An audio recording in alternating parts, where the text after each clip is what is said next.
4 times in this documentary, the same thing happens. A market opens. A story spreads. The price of something ordinary begins to rise. And it rises because it is rising. And for a while, that is enough. In Amsterdam in 1637, it is a flower. In New York in 1869, it is gold. On Wall Street in 1929, it is everything at once. In Stockholm in 1932, it is a man who lends money to nations. The details change, the machine does not. Cheap credit, a story simple enough to repeat, a crowd that arrives late, and somewhere near the middle of it, a small number of people who understand that it is a story, and who are already selling. This is 4 of those in order across 300 years. You are not meant to reach the end. Dim the lamp, close your eyes, and let it go.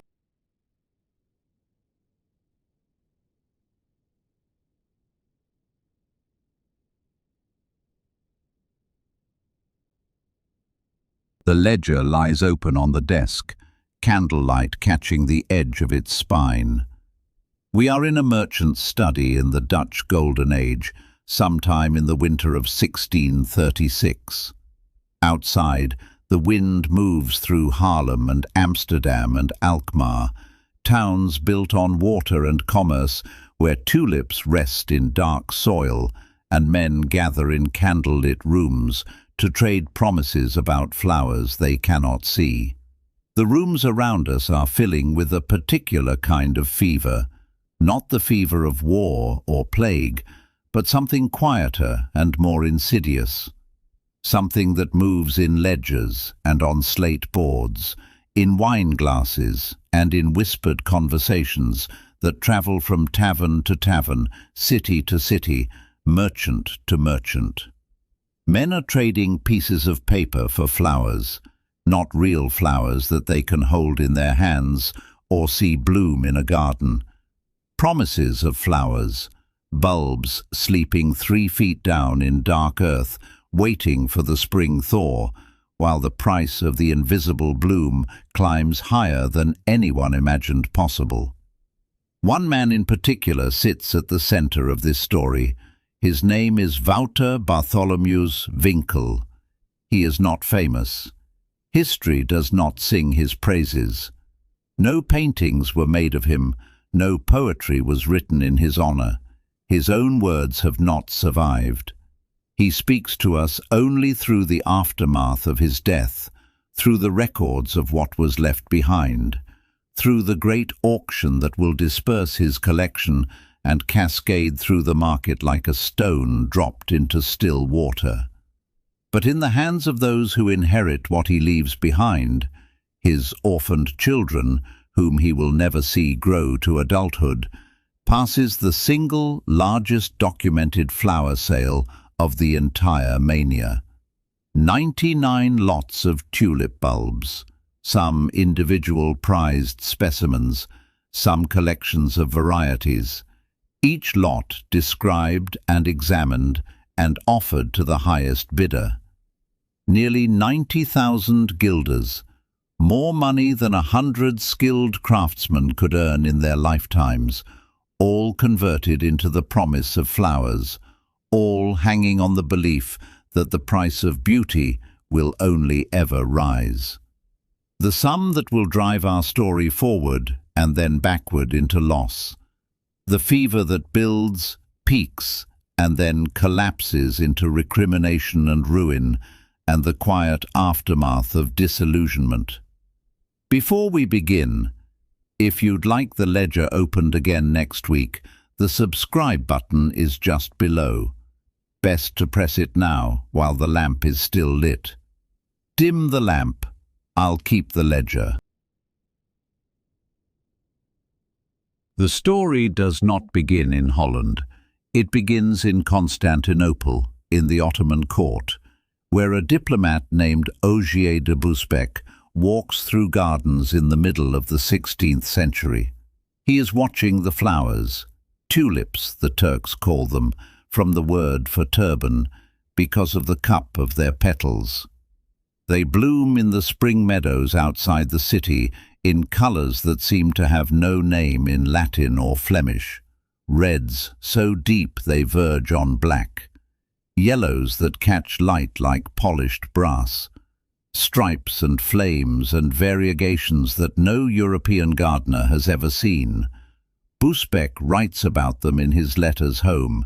He collects seeds, he collects bulbs, and when he leaves Constantinople in 1562, after 8 years as the Holy Roman Emperor's ambassador to the Sultan, he carries with him the first tulip bulbs ever brought to Western Europe, carried like treasure, like contraband, like seeds of an empire he is bringing home in miniature. These bulbs begin to travel. From Constantinople to Vienna, from Vienna along the trade routes of the Low Countries, north toward Antwerp and Amsterdam. Somewhere in this journey they reach the hands of a man named Carolus Clusius, a botanist and scholar who has accepted a post at Leiden University in the province of Holland. It is 1593.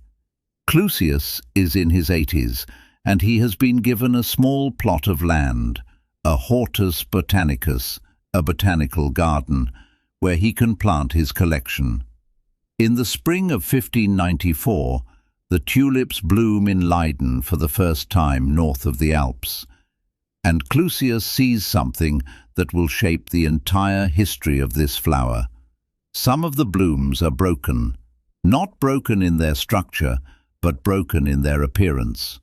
Where a solid red tulip should emerge, there comes instead a white petal streaked with red, a yellow flower with purple flames, a pink bloom with white edges, as if painted by an uncertain hand.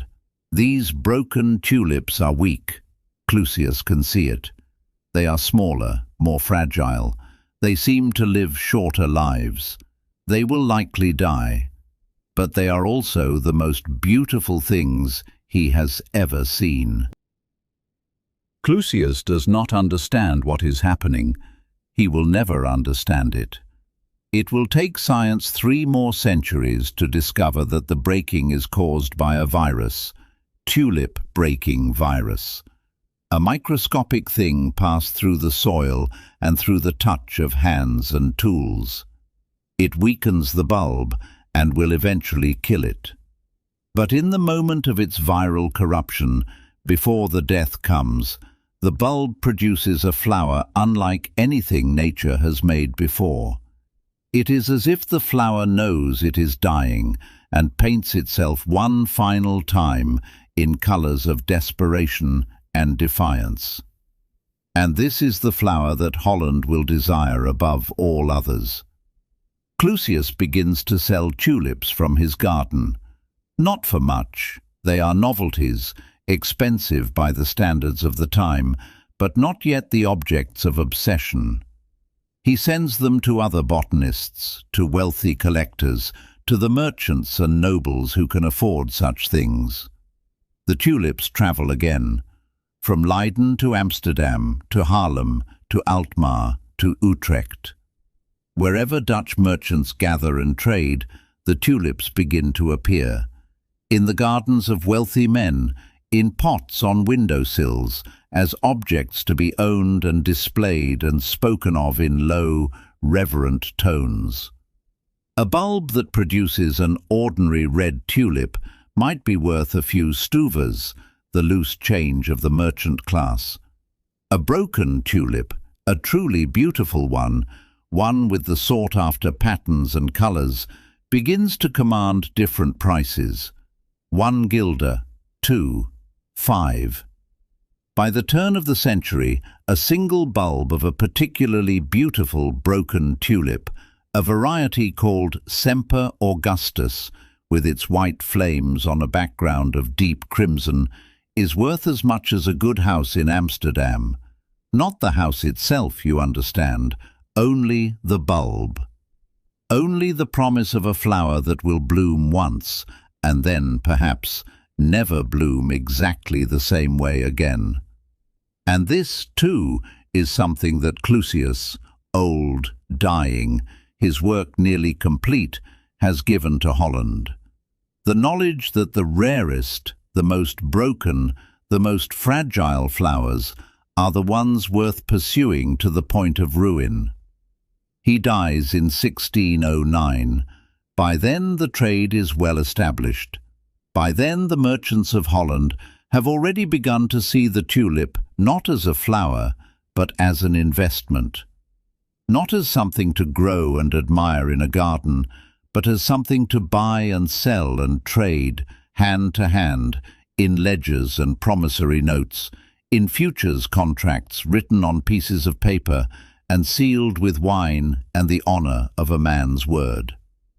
The garden he built remains in Leiden. The tulips continue to bloom, to break, to produce their unpredictable variations. But Clusius's careful study, his scientific curiosity, his love of the flower for its own sake, these things have already been replaced by something else, something darker, something hungrier, something that will, within another generation, consume a man named Wouter Bartholomeus Winkel and transform his orphaned children into the richest figures in the history of flowers. To understand what Wouter Bartholomeus Winkel inherited, to understand what drove him and the men like him into the fever of the mania, you must first understand the nature of the tulip's beauty. It is not a straightforward thing. It is not simply that some tulips are lovely and others plain. Rather, it is that the broken tulip exists at the edge of life and death, at the boundary between perfection and collapse. And this boundary is what makes it precious. Here is what happens when a tulip-breaking virus infects a bulb. The virus spreads through the cellular structure slowly, quietly, invisibly. The infected bulb can still grow, it can still send up leaves and a stem, it can still produce a flower. But as the flower emerges, as the petals unfold, the virus disrupts the pigmentation. The solid color breaks into patterns, flames appear, stripes emerge as if painted by an invisible hand.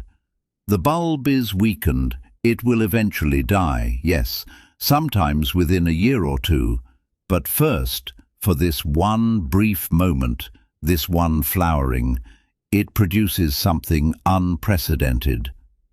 A broken tulip has never flowered before. It will never flower in exactly this pattern again. Each year, if it survives, it blooms differently. The virus shifts, the pigmentation changes. A white tulip with red flames might emerge the next season as a deep crimson with white striations, or it might break again into new patterns altogether, or it might revert to a solid color, its moment of beauty already past. This is why they were worth so much, not because they were robust or reliable, precisely because they were fragile, precisely because they would die, because they represented a moment of rarity so extreme that it could never be duplicated or guaranteed. And precisely because of this, they could not be reliably sold.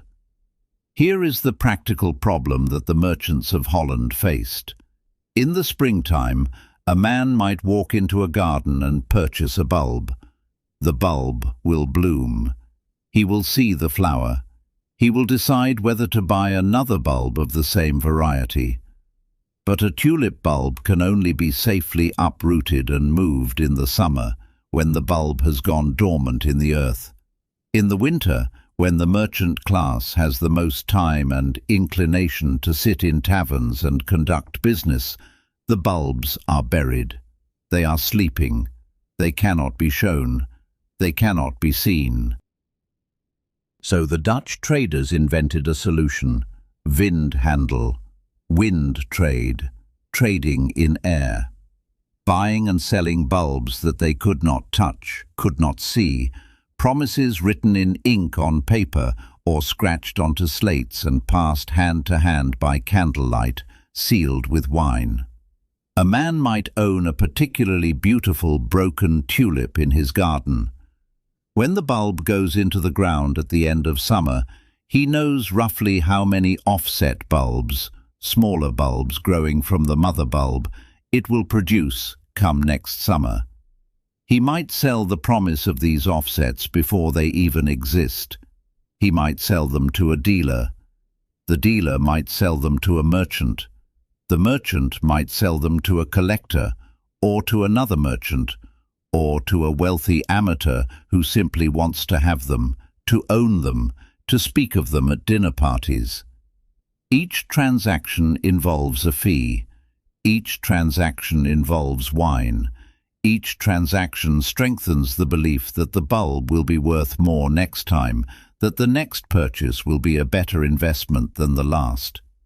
By the 1630s, the trade in Vindhandel has expanded to include a vast number of tulip varieties. There are the rosen, the rose-coloured tulips. There are the violetten, the purples with deeper tones. There are the bizarres, named for their bizarrely complex patterns, white ground with red and yellow striping, or yellow ground with red and white flames, patterns so intricate that they seem to have been painted by someone in a delirium. And there are the Rembrandt tulips, named by later historians for the painter who was alive during the mania.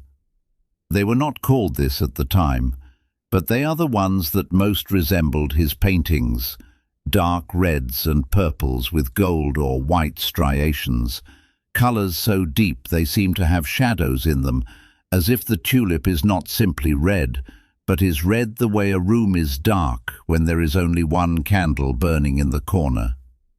A Rembrandt tulip might sell for a few hundred guilders in the summer market, when the bulb could be shown, when it could be touched, when its lineage could be verified. But in the winter market, in the taverns, in the wind trade, the price could climb.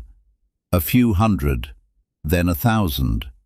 Then, for the rarest and most beautiful specimens, prices approached what a man might pay for a substantial house. There was no logic to it. That is the thing to understand. There was no underlying reason why a tulip should be worth more than a canal-side mansion. But there was a reason, if you looked closely. The reason was that someone had bought one yesterday for more money than the day before. And if someone had paid that much yesterday, then surely someone would pay more tomorrow. The only logic was this. The price was rising, therefore it would continue to rise, therefore it was rational to buy. This is the fever. This is what Wouter Bartholomeus Winkel inherited. Wouter Bartholomeus Winkel is not known to us from his own words. He left no diary. He wrote no letters that have survived. He speaks to us only through the records of his death and through the great auction that followed it. But we can assemble a portrait from the world around him, from the structure of the trade that he participated in, from the kinds of transactions that men like him conducted. He was, to begin with, not a gentleman. He was not born to nobility or wealth. He was a dealer, a trader, an innkeeper. This is important. The Tulip Mania, in its final fever, was not an obsession of the noble classes or the artistic elite. It was an obsession of the merchants, the traders, the middlemen, men who had made money and now sought to make more. Men who understood commerce but not gardening, who understood profit but not botany, who understood the mechanics of a rising price but not the nature of a flower. Wouter Bartholomeus Winkel kept an inn. In Holland in the 1630s, an inn was not merely a place where travellers slept. It was a social hub, a trading post, a place where merchants gathered to conduct business. And if you kept an inn, You were in an ideal position to hear of transactions, to put buyers in touch with sellers, to facilitate the exchange of information and money. Somewhere in the network of his business, Wouter acquired tulips. He may have begun as a hobbyist, a man who thought the flowers were beautiful and wanted to grow them. Many men started that way. Many men bought a bulb or two and planted them in their gardens, and then became fascinated by the breaking, by the new varieties that emerged, by the possibility that their ordinary bulb might produce an extraordinary flower next spring. But at some point, perhaps gradually and then suddenly, the hobby became a business. Wouter accumulated bulbs. He became known as a man who had access to good varieties. He became, in other words, a dealer. And in Haarlem, the city where Wouter likely conducted most of his business, the dealing took a particular form. It centered on the taverns, specifically on the trade colleges. A college, or college in the Dutch of the time, was not an academic institution. It was a social club, a trading circle, a group of men who met regularly to conduct business and to socialize. The colleges had names, they had meeting places, they had rituals and rules. Some were quite formal, some were casual gatherings that happened whenever the men found themselves in the same tavern on the same evening. In Haarlem, the main colleges met in the tap rooms and back rooms of the taverns. The most famous was the college that met in the Prinsenberg Tavern, though there were others scattered throughout the city. In these rooms, candles burned low over tables where slates lay ready, where wine was poured, where the air grew thick with conversation and speculation. The mechanics of a college trade were elaborate and precise, a kind of ritual that transformed the act of buying and selling into something more like a game or a ceremony. Here is how it worked. A man would arrive at the tavern with news of a bulb he wanted to sell. Perhaps it was a rare variety. Perhaps the bulb had produced an unusual flower the previous spring, or perhaps it came from a famous lineage, a bulb that had been bred and selected over many years. The man would describe the bulb, and this is crucial. He would not bring the bulb itself. He might describe it in great detail, but the bulb remained in the ground somewhere, perhaps in his own garden, perhaps in the garden of a grower, perhaps still in the ground of the merchant who currently owned it. The interested buyer would then be given a slate, a wooden board with a dark surface that could be written on with chalk or a piece of soft stone. The buyer would write down the price he was willing to pay on this slate. The seller would write down the price he was asking. The two slates would be passed to a pair of arbitrators, designated traders who had earned the trust and respect of the colleges through years of participation. These arbitrators would take the two slates, examine the two prices, and determine a price somewhere between them. This was the agreed price. This was the transaction. When the deal was concluded, when the arbitrators had settled the price, there was wine. The buyer or the seller, depending on the custom of the college and the nature of the transaction, would purchase a bottle of wine, which would be opened and shared among everyone present. The wine had a specific function. It was part of the transaction cost, a small fee that went into the social fabric of the college, that confirmed the binding nature of the deal. This was vindhandel. This was the mechanism by which thousands of transactions took place, by which bulbs worth hundreds of guilders changed hands in the winter, when the bulbs themselves were invisible, buried in the dark. Wouter Bartholomeus Winkel would have been a regular in these rooms. He would have known the arbitrators. He would have known the rituals. He would have had slates written with his offers, slates that settled on prices both reasonable and outrageous, depending on the mood of the market, the reputation of the bulb, and the fever that was building year by year in the winter of 1636. And the fever was building. In the merchant classes of Haarlem, in the taverns of Amsterdam and Alkmaar and Utrecht, in the informal colleges and the formal exchanges, in the ledgers and on the slates, the prices of rare tulips were climbing inexorably. A bulb worth 100 guilders one season was worth 200 the next. A bulb worth 200 was worth 500 before the winter was finished. It was not that the flowers had changed, it was that the men believed they would keep changing, keep appreciating, keep becoming more valuable. And as long as everyone believed, the fever could continue. To sit in a tavern college in Haarlem or Amsterdam in the winter of 1636 was to witness a particular kind of delirium. Not the delirium of noise or chaos, but something quieter, something that moved at the pace of chalk on slate, at the pace of conversation and wine, and the gradual increase of pressure in the room as prices climbed and climbed and climbed. The men who gathered in these rooms were not, for the most part, farmers or gardeners.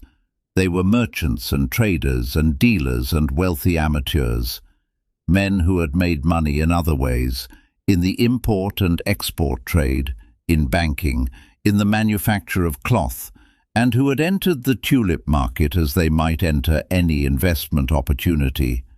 They understood profit. They understood markets. What they did not always understand was flowers.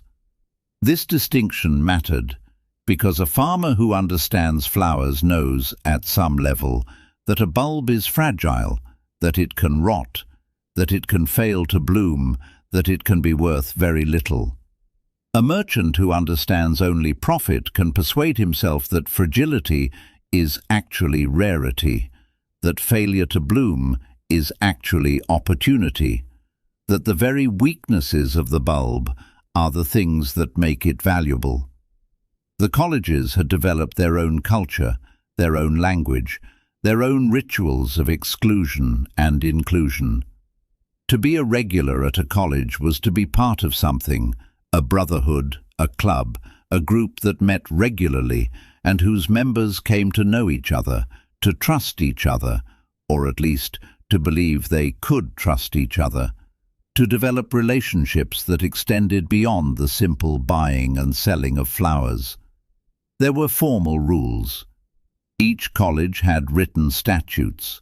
There were fines for breaking agreements, for failing to pay, for spreading false information about a bulb's lineage or quality. There were arbitrators appointed for each trading season. There were records kept, at least in some cases, in ledgers that documented the transactions and the prices. And there were informal rules as well, the rules of reputation, the rules of honor.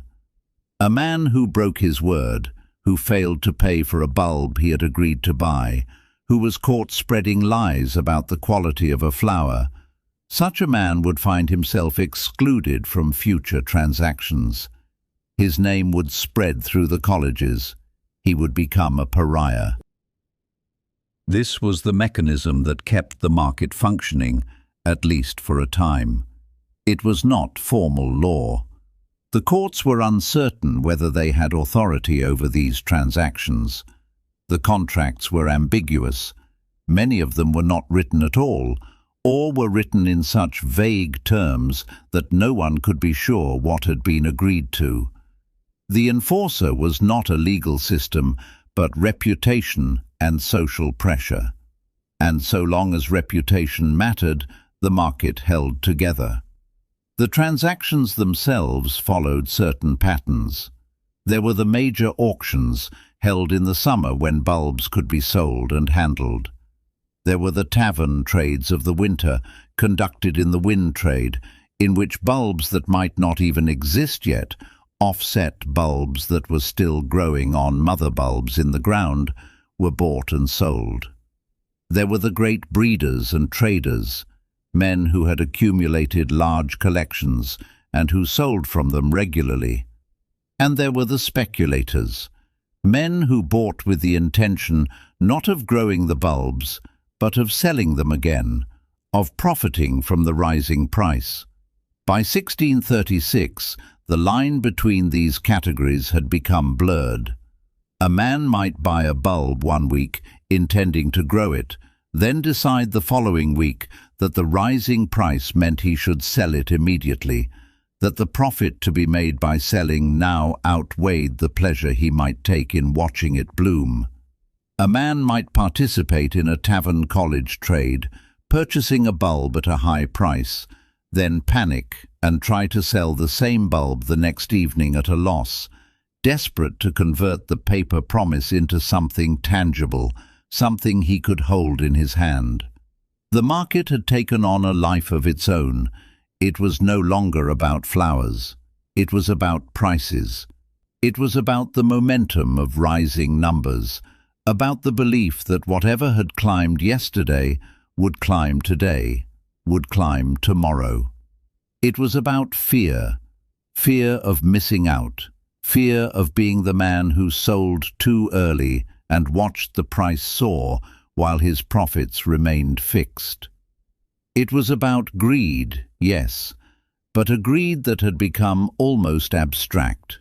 A greed not for a beautiful flower to grace a garden, but for a number in a ledger, a number that would be larger tomorrow than it was today.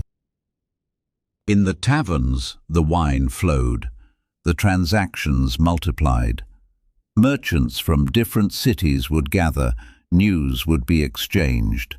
Prices from Amsterdam would be compared to prices from Alkmaar, prices from Utrecht to prices from Haarlem. The market was becoming unified, was becoming a single entity that encompassed the whole of Holland, all of the Low Countries. A price established in one city would ripple through the network, would be cited as a comparison point, would shape expectations. And Wouter Bartholomeus Winkel, the innkeeper turned dealer, the man whose orphaned children would eventually inherit the accumulated result of this fever, was somewhere in this network. He was buying, he was selling, he was participating in the colleges, the wine trades, the escalating prices. We do not know the details of his transactions. We do not know if he believed in the market or if he was simply riding it, taking profits where he could, living more comfortably than he ever had before, watching his wealth grow as the prices climbed. What we know is that he accumulated. Over months and years, through transactions in taverns and formal auctions, through buying and trading and selecting, he gathered bulbs, many varieties, many of the most prized specimens of the mania. He became a man of substantial wealth, not merely an innkeeper now, but a serious dealer, a trader whose name was known in the colleges, whose reputation was established, whose acquisitions were noted. And he was dying. The winter of 1636 was the fever's height.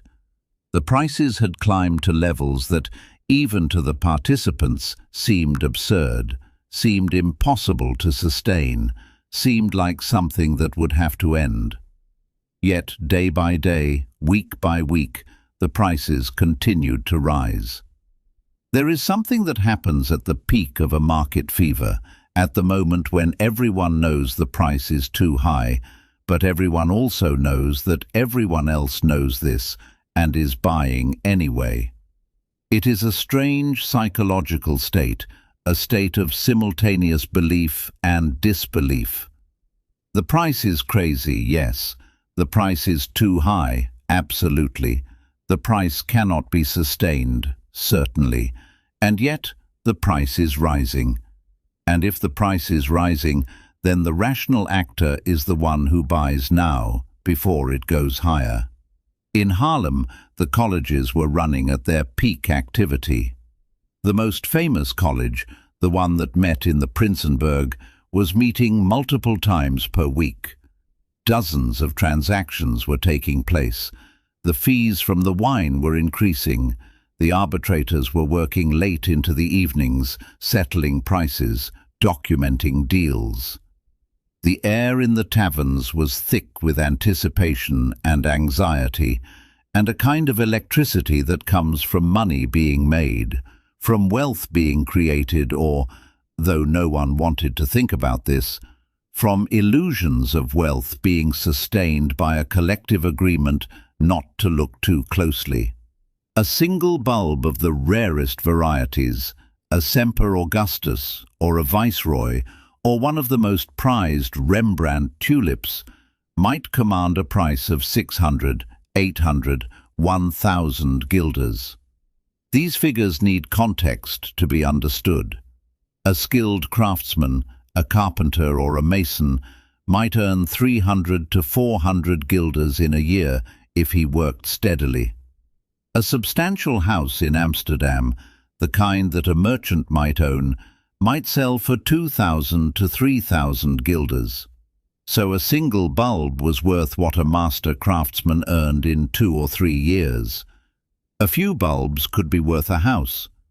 But there is a kind of price escalation that occurs in markets of this kind, where the object has no true underlying value, where the price is sustained only by belief. The price doesn't climb steadily, it accelerates. As the market fever grew hotter, as more traders entered and more people heard about the potential profits, the prices didn't just go up. They doubled. They tripled. A bulb that had sold for 50 guilders in the autumn might sell for 200 guilders by midwinter. And the strangest thing was that this made sense to the traders. It made sense because they were seeing it happen. They were participating in it. They were making money, or rather they were seeing the prices on their slates increasing, which in the fever felt like the same thing. They had bought at 100, and now it was worth 300, and someone was offering to buy at 500. How could the market go down? Who would sell at a loss when prices were rising? Wouter Bartholomeus Winkel was 60 years old in 1636. The sources do not tell us what brought on his final illness. It might have been age. It might have been one of the endemic diseases that swept through Europe in the 17th century. Plague, typhus, dysentery, any of the common killers of the time. It might have been simply that his body had worn out, that the innkeeper who had spent decades in low-ceilinged tavern rooms, breathing peat smoke and candle fumes, had finally been claimed by the wear of life. What we know is that he died, and when he died, his estate, which included his collection of bulbs, had to be settled. And because he had children who were orphaned, the authorities in his city determined that the estate would be sold at auction, the proceeds divided among them, the future of the orphans secured by the forced liquidation of their father's wealth. The auction was scheduled for early February 1637 in Alkmaar, not in Haarlem, where Wouter had lived and traded, but in Alkmaar, the neighbouring city, a prosperous town on the coast, a place where the bulb trade was also active.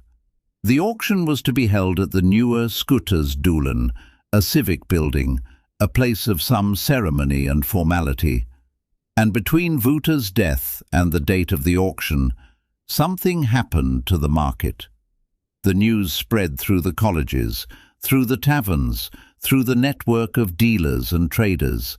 A significant collection was coming to auction. A dead man's bulbs would be liquidated. The collection included rarity after rarity, variety after variety, bulbs of proven lineage and established quality. It was not speculation, not a promise of a future bloom, but actual bulbs, documented and verified, ready to be sold. The traders began to prepare. Fortunes were being assembled. Men began to gather capital, to make deals with their contacts, to secure financing for the purchases they intended to make. This was the opportunity. This was the moment. The largest collection in recent memory was going to market. The price of tulips in the tavern colleges reached a kind of crescendo. Not every bulb rose. Some of the more common varieties, the ones that were traded in volume, had already softened slightly as traders pulled capital to prepare for the Alkmaar auction. But the rare ones, the ones that might be represented in Wouter's collection, the ones that traders believed would see increased demand once the auction occurred and wealthy purchasers from across the country converged on Alkmaar, these bulbs climbed higher. It was as if the market was preparing itself, as if everyone understood, without being told, that something significant was about to happen, that this auction would mark a kind of peak, that this would be the moment the fever reached its highest point before the inevitable descent. On February 5, 1637, the newer Scootersdoelen in Alkmaar opened its doors. The auction block was set. The bulbs from Wouter Bartholomew's Winkel's collection were arranged for display and sale. 99 lots, some singles, some collections of several bulbs of the same variety. Each lot was described carefully. Each was examined. Each was bid upon. The prices were staggering. Not the highest prices ever paid. Those had been set in tavern trades, in informal sales where the deals were struck on slates and sealed with wine. But impressive nonetheless, firm, documented, real. 99 lots, nearly 90,000 guilders. The auction took place. The bulbs were sold. The orphans were made rich, or at least richer than they had ever imagined. The collection was dispersed. Some bulbs went to dealers who immediately began planning their own sales. Some went to wealthy collectors. Some went to speculators who had gathered in Alkmaar with capital to invest in the moment of peak madness. Let us return for a moment to the winter of 1636. Not the tail end of it, not the moment of the Alkmaar auction, but earlier. November, December, the deep cold. The roads turned to slush, then ice, the canals frozen, the sunlight thin and pale, lasting only a few hours each day. This is the season of the tavern trades. This is when the colleges meet most actively. This is when the summer auctions are a distant memory and the spring planting is something that still belongs to the future. This is when Windhandel flows, when the bulbs sleep in the ground, and the promises about them are written on slates and sealed with wine. In the taverns of Haarlem, in the low rooms where the candle smoke accumulated and the air grew warm despite the cold outside, the winter trade was reaching a kind of fever pitch.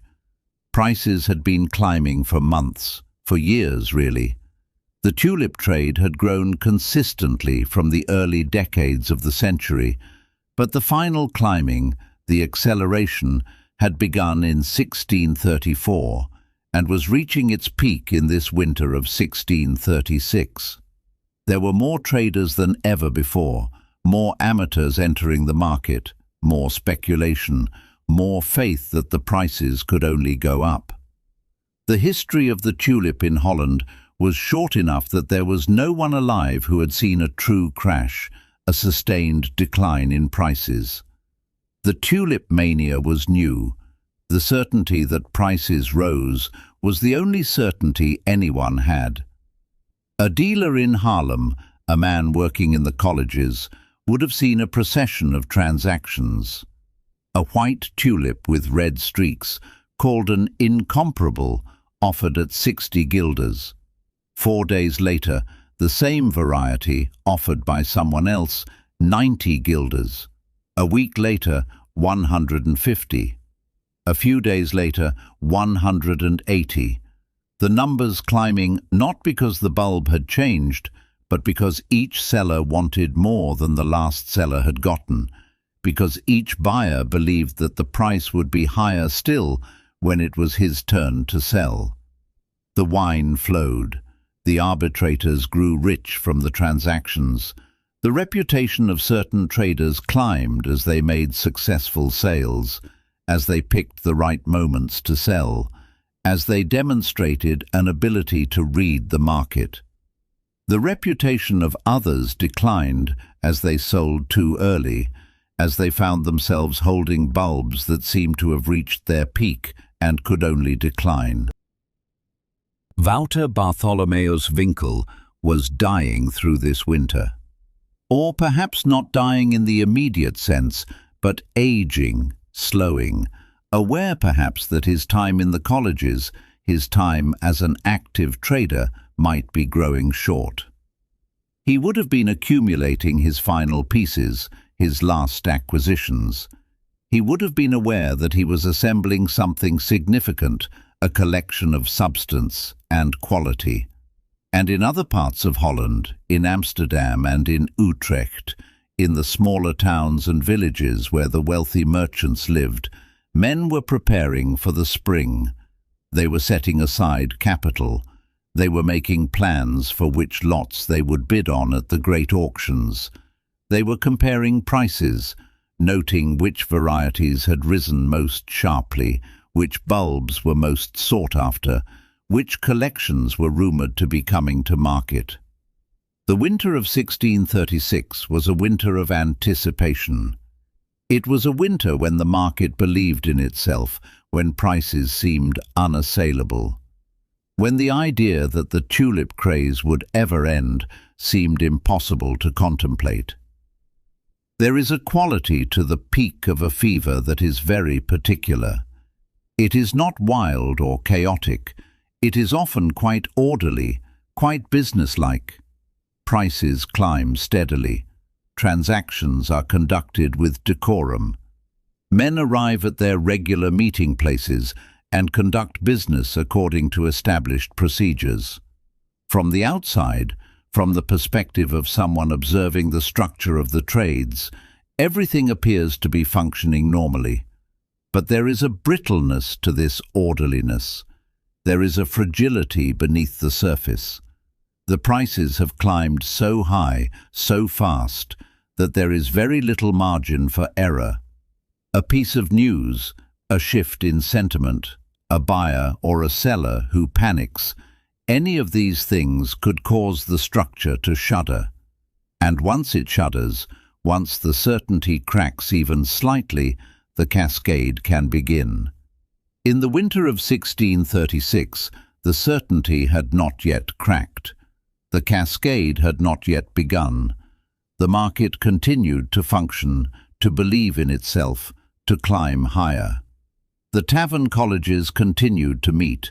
The slates continued to be written. The wine continued to flow. The consensus held that prices could only rise, that buying was rational, that the only risk was in not buying, in being left behind by the rising tide. No one knew that this was the peak.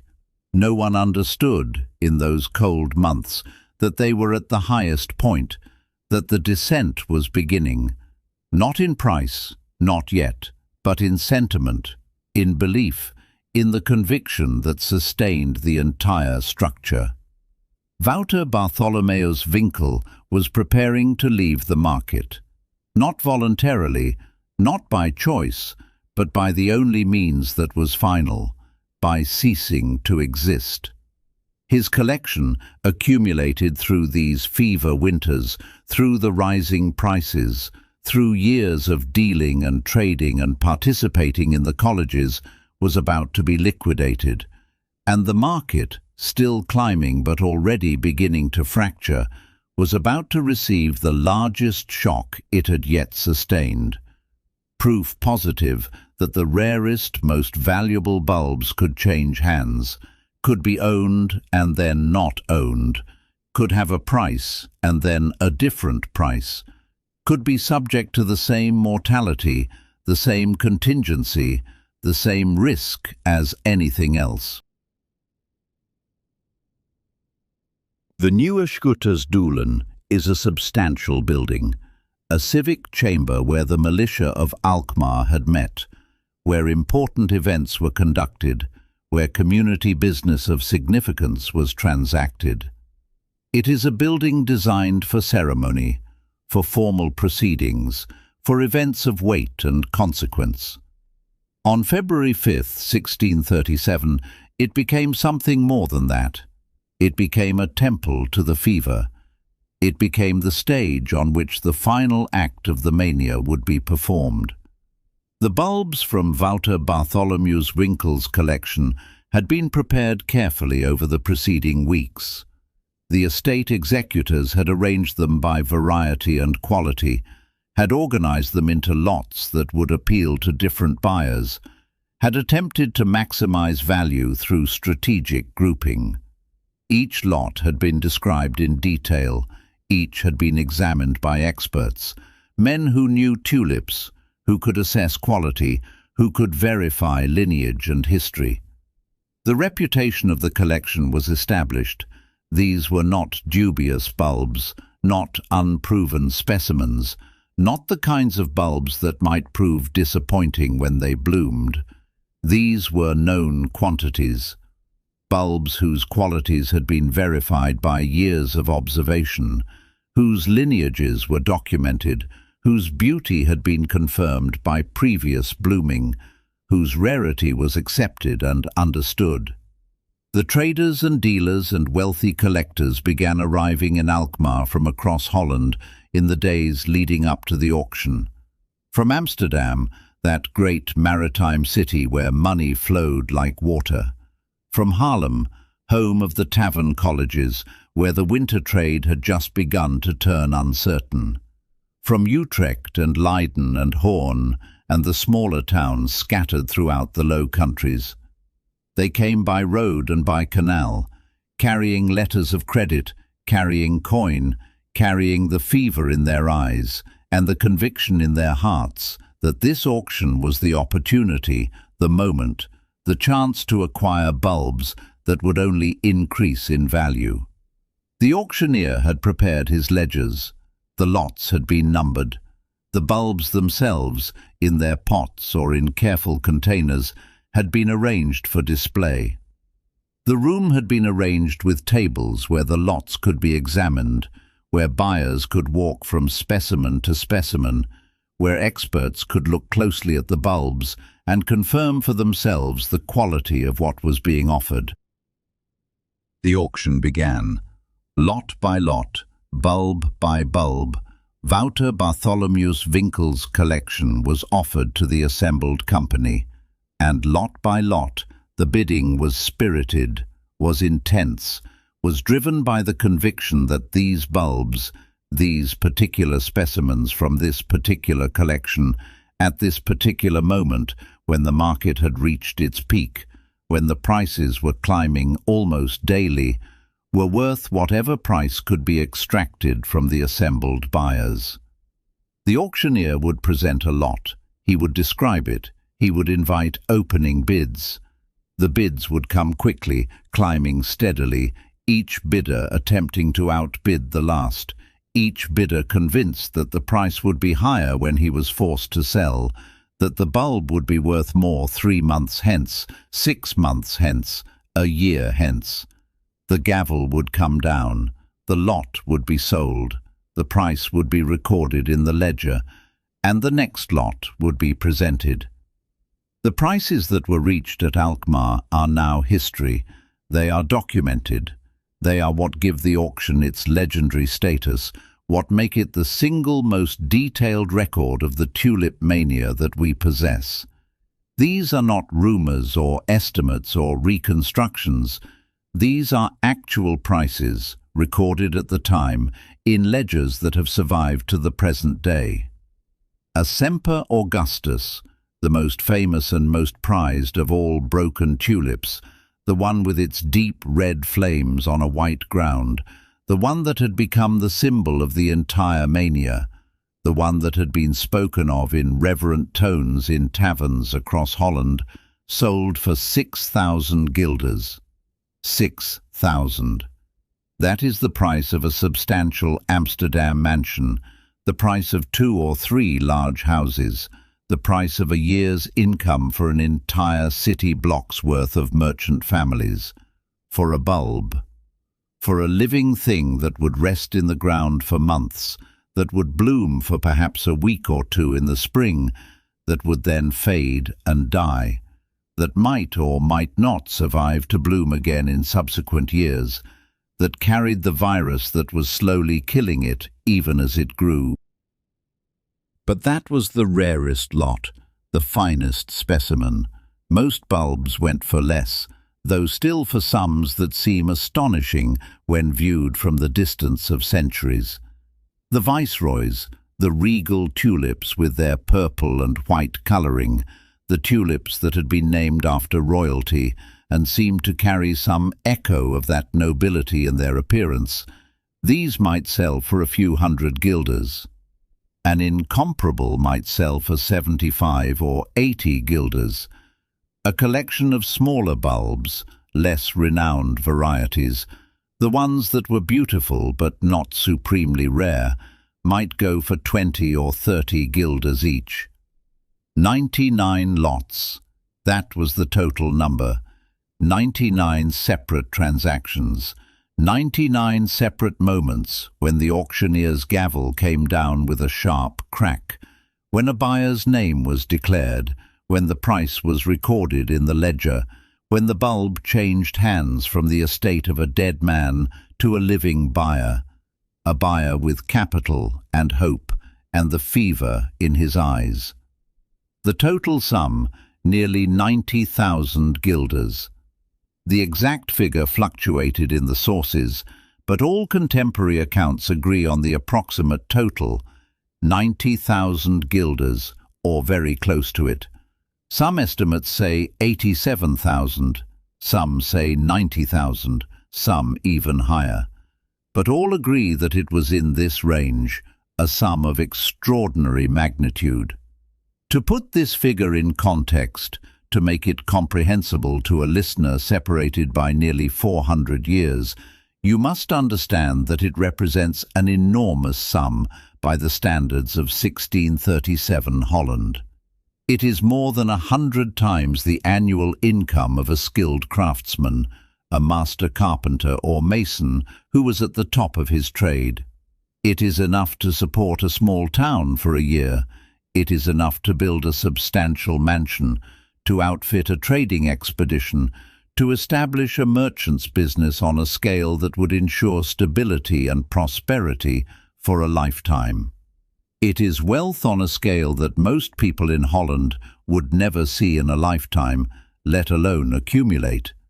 It is concentrated entirely in bulbs, in flowers, in the promise that these flowers would bloom and would be beautiful and would retain or increase their value.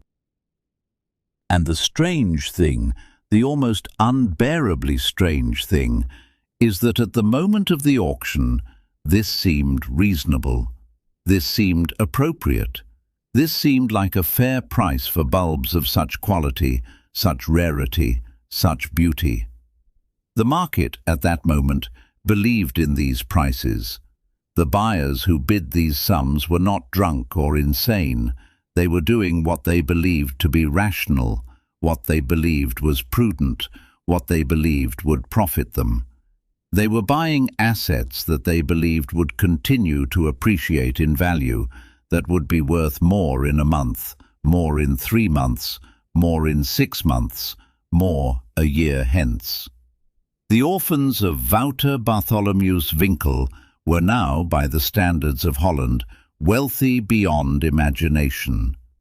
The estate that had been dispersed at Alkmaar would support them, would provide them with income, would secure their futures for life.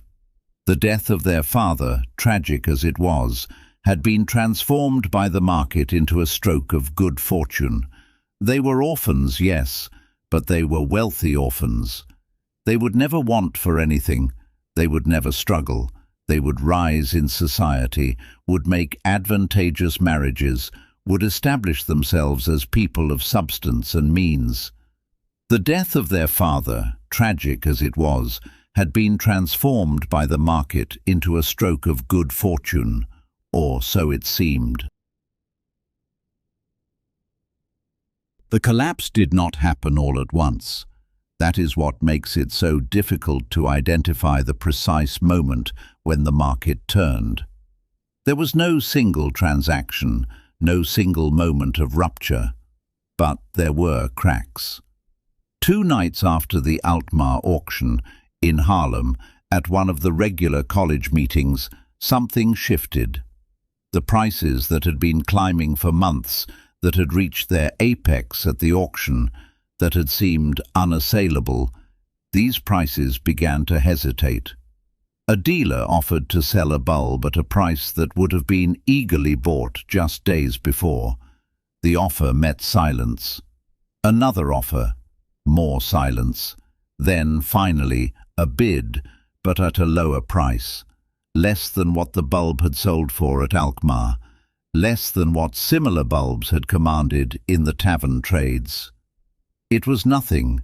It was a trivial thing, a single transaction in a long evening of transactions, but it carried weight. It suggested something that had been impossible to suggest before, that the price had perhaps gone too high, that the buyer might be rational to refuse, that the climbing might have stopped. Within days, the mood had shifted entirely. It is difficult to trace exactly how this happened, how the collective belief shifted so completely and so quickly, but it did. The certainty that had sustained the market evaporated. In its place came fear, fear of loss, fear of holding a bulb that was no longer appreciating, fear of being the last buyer, the one who paid the highest price, while everyone else held their bulbs and waited to sell at an even higher price. The transactions that had been routine in the taverns stopped. The slates that had been written with offers were suddenly empty. The arbitrators had no deals to settle. The wine orders declined. The colleges that had met with regularity found themselves with fewer attendees, with less energy, with a kind of haunted atmosphere. And the prices fell. Not all at once, but steadily, inexorably.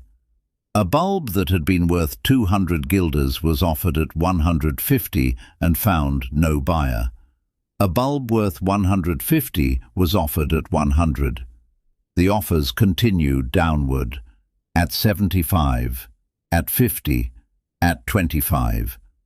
The prices were plummeting at a pace that shocked everyone, that seemed to confirm the worst fears that had begun to grip the market. A strange inversion had occurred. Where before the certainty had been that prices would only rise, the new certainty was that prices would only fall. Where before a man would pay whatever was asked, rather than miss out on future appreciation, now a man would not buy at any price, convinced that tomorrow's price would be lower. The mechanics of the market, which had sustained the climbing, now sustained the collapse. The same structure that had allowed prices to accelerate upward now allowed them to accelerate downward. The colleges continued to meet, but the transactions that took place were increasingly grim, increasingly desperate. Men who had accumulated bulbs, believing them to be safe investments, were now frantically trying to convert them back into money. The prices they demanded were ignored. The offers that were made were far lower. The gap between asking and bidding grew wider.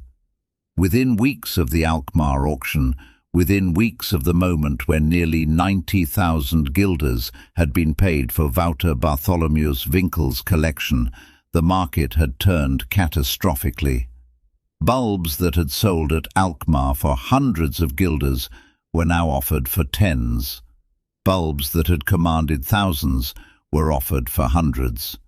The belief that had sustained the structure was gone. And the most brutal thing was this. The price had fallen so far, so quickly, that there was almost no liquidity at any price. No one was buying anymore, not at any price. The market had not simply corrected, it had evaporated. The colleges that had been active all winter suddenly found themselves idle. The arbitrators had no disputes to settle, but only because no one was trading. The wine went unordered. The tavern rooms, which had hummed with conversation and commerce just days before, grew quiet. Men who had attended the Alkmaar auction, who had bid on bulbs with confidence, who had believed themselves to be making rational investments, found themselves holding bulbs that no one wanted at any price. The asset had transformed. It was no longer an investment vehicle.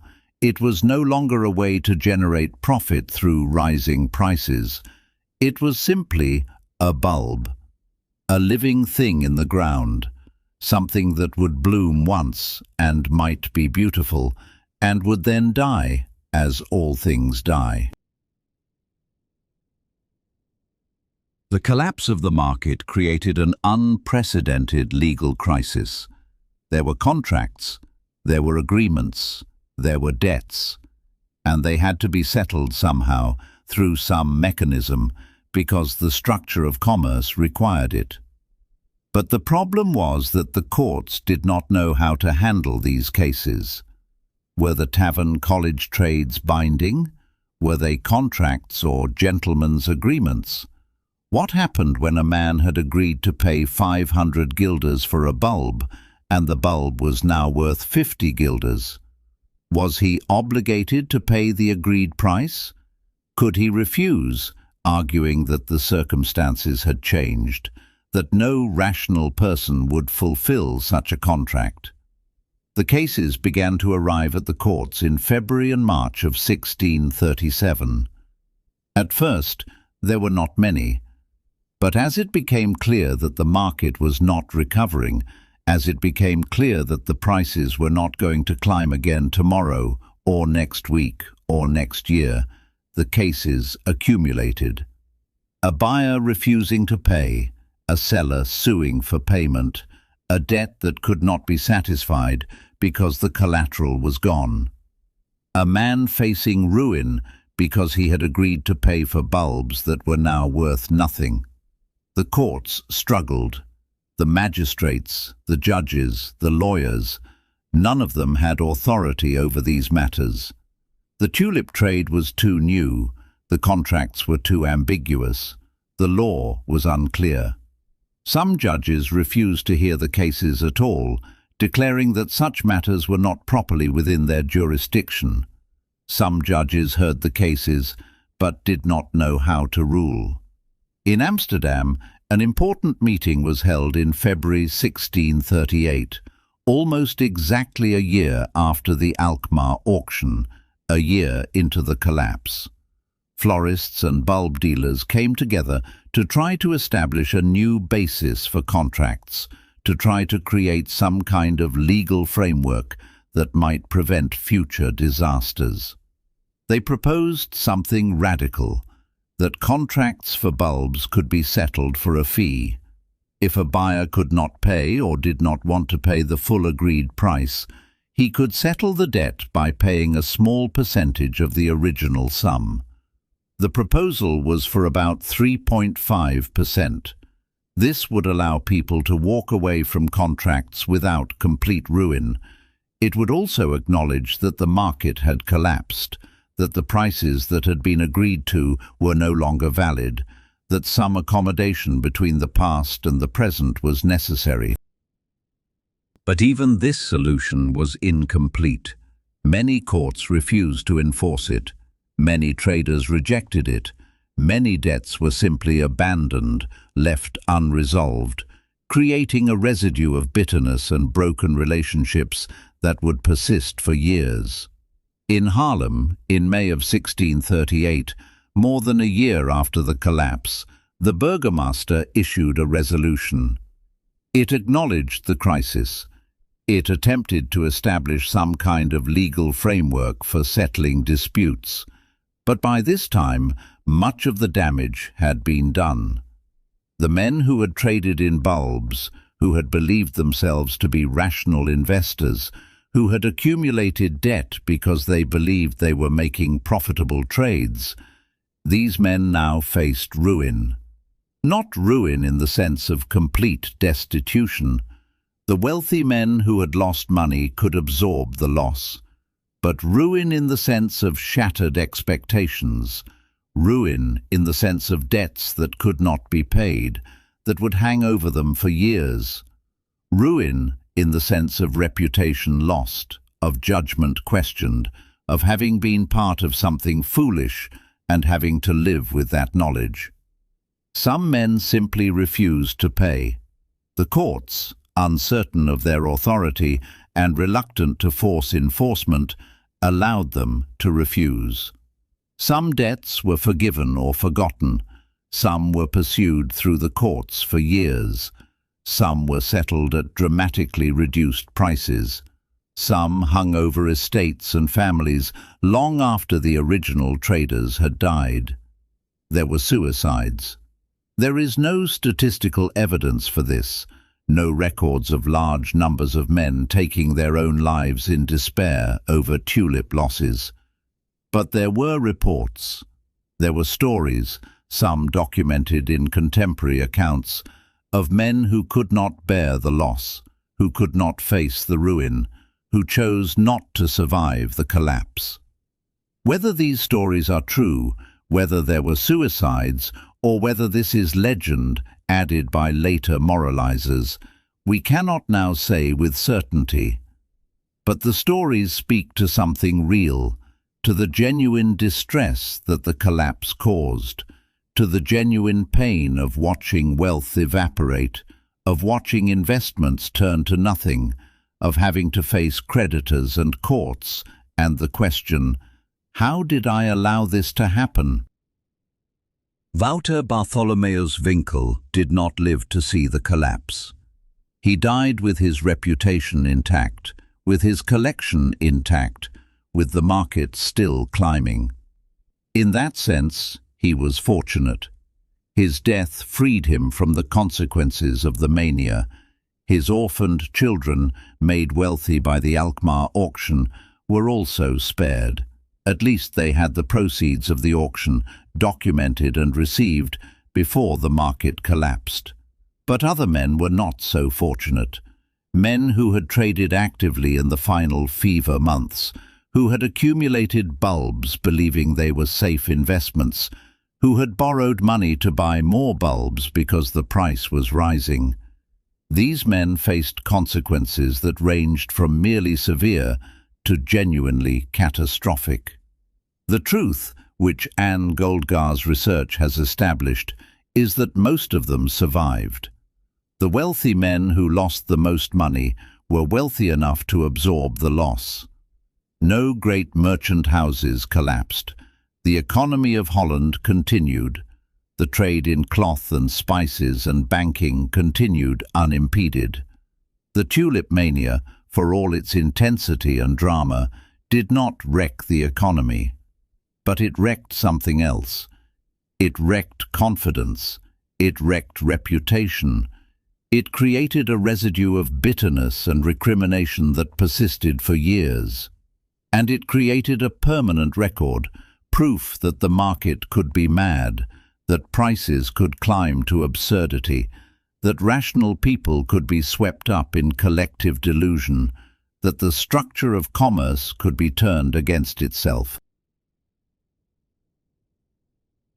The legend of the Tulip Mania persisted for 2 centuries without much scrutiny. The story was taken up by moralists and economists and historians, each of whom saw in it proof of whatever they wanted to prove. It was a tale of greed. It was a tale of madness. It was a tale of the consequences of speculation. It was proof that markets were fragile, that ordinary people could be led astray, that disaster was always lurking beneath the surface of commerce. In 1841, the Scottish historian Charles Mackay published Memoirs of Extraordinary Popular Delusions and the Madness of Crowds, and in it he recounted the Tulip Mania as perhaps the most dramatic example of collective madness ever recorded. His account became definitive. His stories, the tales of suicides, the accounts of mass bankruptcy, the notion that the entire Dutch economy had nearly been destroyed by tulips, became the standard history.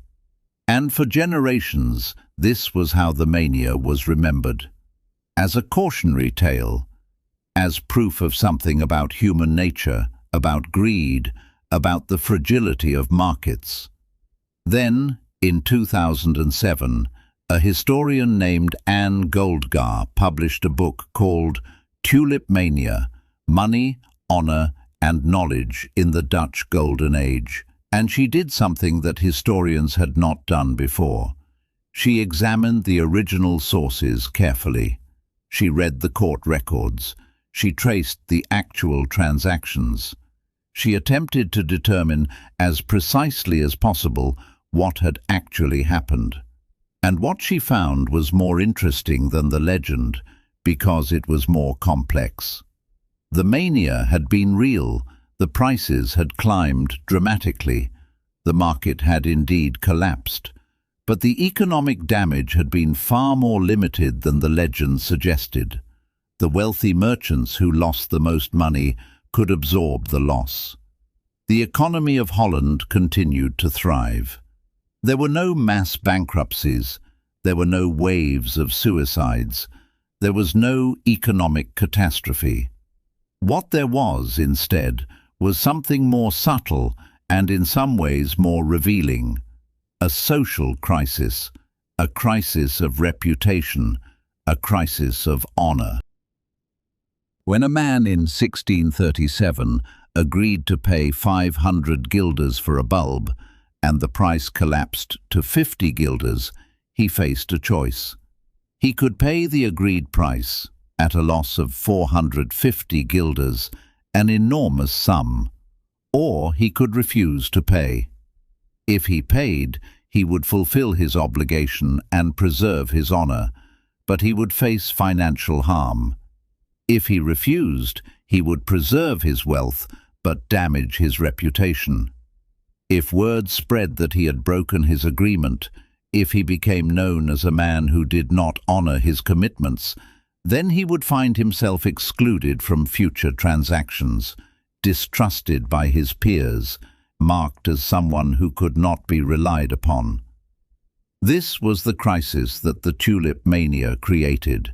Not an economic crisis, a crisis of meaning, a crisis of how honor and obligation should be balanced against self-interest and material survival. And this is why the mania matters. Not because it destroyed an economy, it did not, but because it revealed something about how markets work, about how price is determined not by the inherent value of a thing, but by the collective belief in its value, and about how fragile that belief can be. The tulips themselves are still blooming. In gardens across Holland and across the world, tulips continue to grow and to flower, to produce their unexpected patterns and colors. The tulip-breaking virus still does its work, still produces broken flowers, still creates beauty at the edge of death. Many of the varieties that were traded during the mania are gone now. The Semper Augustus disappeared. Other famous broken tulips are extinct, lost when the bulbs finally succumbed to the virus, when there was no one left who cared enough to keep breeding them, to maintain the lineage. Modern broken tulips are different. They are not the same varieties that were traded during the mania. They are not infected with the same virus. They are the product of modern breeding, of deliberate hybridization, of humans attempting to recreate the effect of breaking through science rather than through accident and disease. They are beautiful, but they are not mysterious. The virus that made them is no longer present, no longer giving them that quality of fragility, that knowledge that they are dying even as they bloom. Modern broken tulips are simply flowers that have been bred to look like broken flowers. They are the simulacrum of the original. They lack the intimacy with death that made the original broken tulips so precious. The orphans of Wouter Bartholomeus Winkel became wealthy from the Alkmaar auction. The records do not tell us much about what they did with their wealth, how they lived, whether they were happy. They lived through the collapse. They held bulbs that had been valuable and became worthless. But the proceeds of the auction were real. They had that wealth. What happened to them after that is lost to history. The tavern colleges continued to meet, but the tulip trade never regained the fever heat of the late 1630s. The bulbs remained valuable. Beautiful things are always valuable to those who love them, but the madness passed. The fever broke. The market rationalized itself, established rules, created distance between the prices people were willing to pay and the faith they placed in rising prices. And the legend persisted, shaped and reshaped by generations of moralizers. We live with the consequences of that legend. We live in a world where tulips are associated with madness, where the tulip mania is the classic example of irrational market behavior, where the very word mania carries the weight of the 17th century fever. But if you look more carefully, if you look at the sources rather than the legend, if you understand the market as a social structure as much as an economic one, then the mania becomes something different. It becomes a story about how prices are created through collective agreement, about how the agreement can hold together for a long time and then suddenly break, about how honor and obligation and self-interest can be in terrible conflict when the prices no longer support themselves. It is a story about a man named Wouter Bartholomeus Winkel, an innkeeper and dealer who accumulated bulbs through years of trading in the tavern colleges of Haarlem. He died before the collapse. His collection was auctioned and dispersed. His orphaned children were made wealthy by the fever that consumed the market, just as the fever reached its peak. It is a story about broken flowers, about beauty existing at the edge of death, about humans willing to pay enormous prices not for the thing itself, but for the rarity, for the uniqueness, for the knowledge that the thing will not last forever. It is a story about markets, about how rational people can participate in collective madness, about how belief and price and value and fear can all move together in ways that seem sensible in the moment and absurd when observed from the outside. It is a story that repeats, not with tulips anymore, but with other things, with equities and currencies and cryptocurrencies and art and real estate, with anything that has a price but no fixed value, with anything whose worth is determined by what someone is willing to pay rather than by any inherent property of the thing itself. And so the ledger remains open, the story remains unresolved. The fever may have broken in 1637, but the pattern it revealed, the pattern of how markets work, of how belief creates price, of how that price can climb and then collapse. This pattern remains as true now as it ever was. The Tulip Mania is not a historical curiosity. It is a permanent feature of how human markets work. And perhaps, that is what remains. In a garden in the spring, tulips bloom. Some are solid colors, bred for their straightforward beauty. Some have been bred to resemble broken tulips, to carry the memory of breaking even though the virus is no longer present. They bloom for a week or two. They fade. They disappear until the next spring. They are beautiful. No one pays thousands of guilders for a single bulb anymore. The fever has long since broken. But the flowers remain. And in their fragility, in their brief appearance and disappearance, they carry something of the meaning they had in 1637. They carry the knowledge that beauty is often linked with brevity, that the most precious things are often the ones that will not last, that the price of a thing is not always connected to its value, that meaning can be created through collective agreement and can evaporate just as quickly. The candle is burning low now. The ledger is being closed. The season is turning. The bulbs are going into the ground, and they will sleep there through the darkness until the spring comes again. And that is what remains. Sleep well.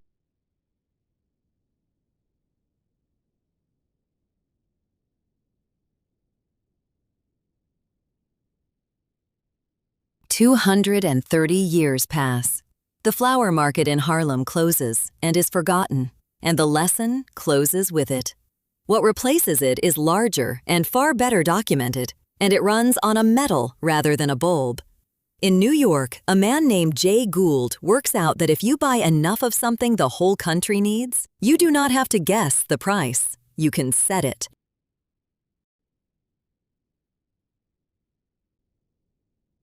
When Jay Gould died in 1892, he left an estate of some $72 million and a reputation so poor that newspapers competed to insult him in print. He was called the most hated man in America.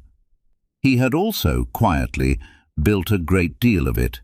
This is empires of money, long, quiet histories of how the great fortunes were made and how they were lost, told slowly enough to fall asleep to. If you'd like the ledger opened again next week, the subscribe button is just below. Best to press it now, while the lamp is still lit. And yet, when you read the letters he wrote to his daughters, when you study the accounts of his intimate family life, you find a man who loved orchids and peace, who gave quietly to charities that would not publish his name, whose wife called him dear and meant it. A man who spent the final years of his life tending rare flowers in heated greenhouses, orchids imported from distant continents, fragile and precious and utterly useless for profit. A man who could speak gently to his children even as he orchestrated the destruction of his business rivals. A man whose servants said he was invariably polite, whose colleagues often said he was utterly cold. This contradiction is perhaps the most interesting thing about Jay Gould. This is the story of Jay Gould, the man who was hated almost as much for the times in which he lived as for the things he actually did. It is also the story of American finance in its adolescence. Reckless, ambitious, without guardrails, learning the power of its own mechanisms, even as it shocked itself with the ruthlessness that those mechanisms permitted. To understand Gould is to understand the age that made him, and to understand the age is to glimpse the foundations of our own. Now close your eyes and listen. Dim the lamp, I'll keep the ledger. The history books sometimes suggest that great men are born to greatness, that the clay of their character is set early and hardens into the shape they will hold forever. But Jason Gould, everyone called him Jay almost from the start, was born weak, frail. A child whose parents must have wondered, in those first years, whether he would see adulthood at all. He entered the world on the 27th of May, in the year 1836, in a farmhouse set among the gentle hills of Delaware County, in a landscape of red barns and limestone and forests that had not yet been entirely cleared. His father was John Burr Gould, a farmer of modest means and moderate ambition. His mother was Mary, whose maiden name was Moore.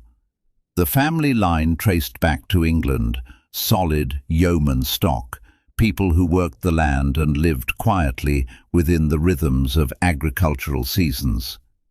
He was the younger son in a large family. His older siblings were already moving through the world, establishing themselves in trades or marriages. Jay was the unexpected one, the surprise birth that came to aging parents. And from the very start, his body seemed at odds with his circumstances. Fevers plagued his infancy, his lungs were tender. A cough that might be nothing in another child seemed to rack him, leaving him weak for weeks. The countryside around Roxbury was beautiful, but it was also harsh. Cold winters that lasted months, springs that came suddenly, summers of intense labor.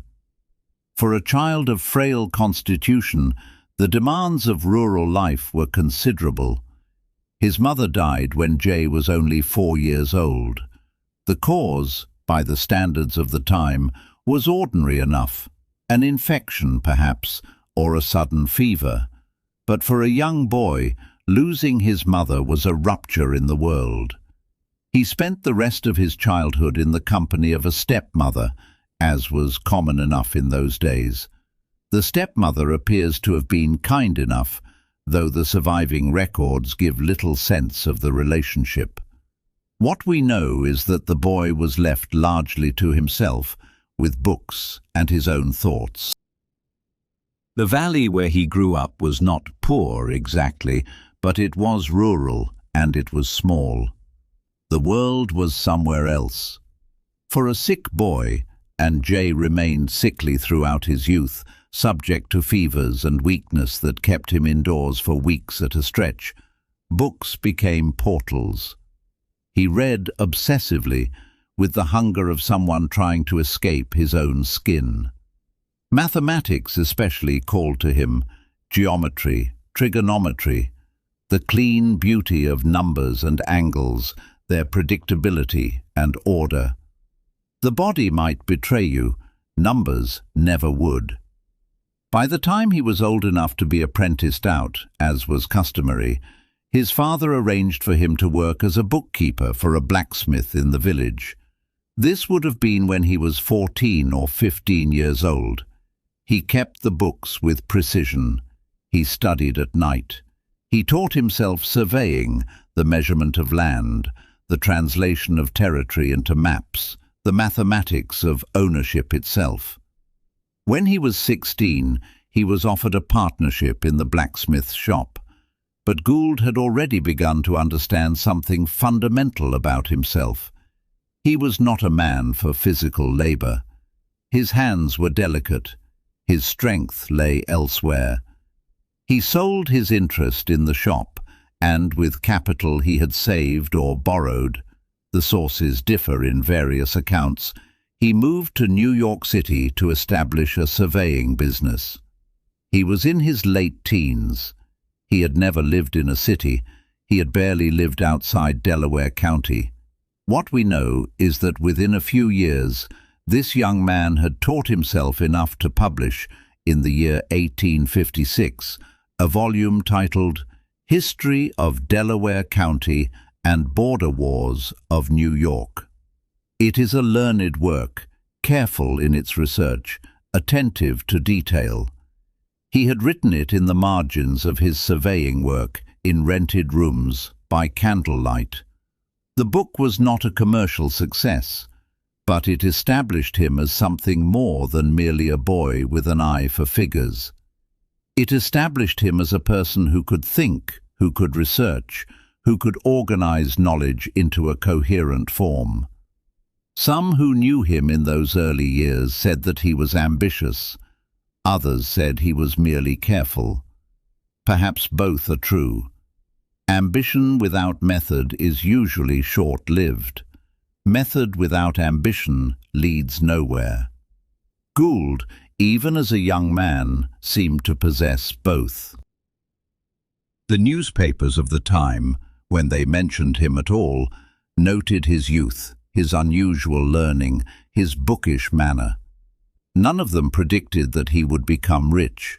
None of them guessed that he would become famous.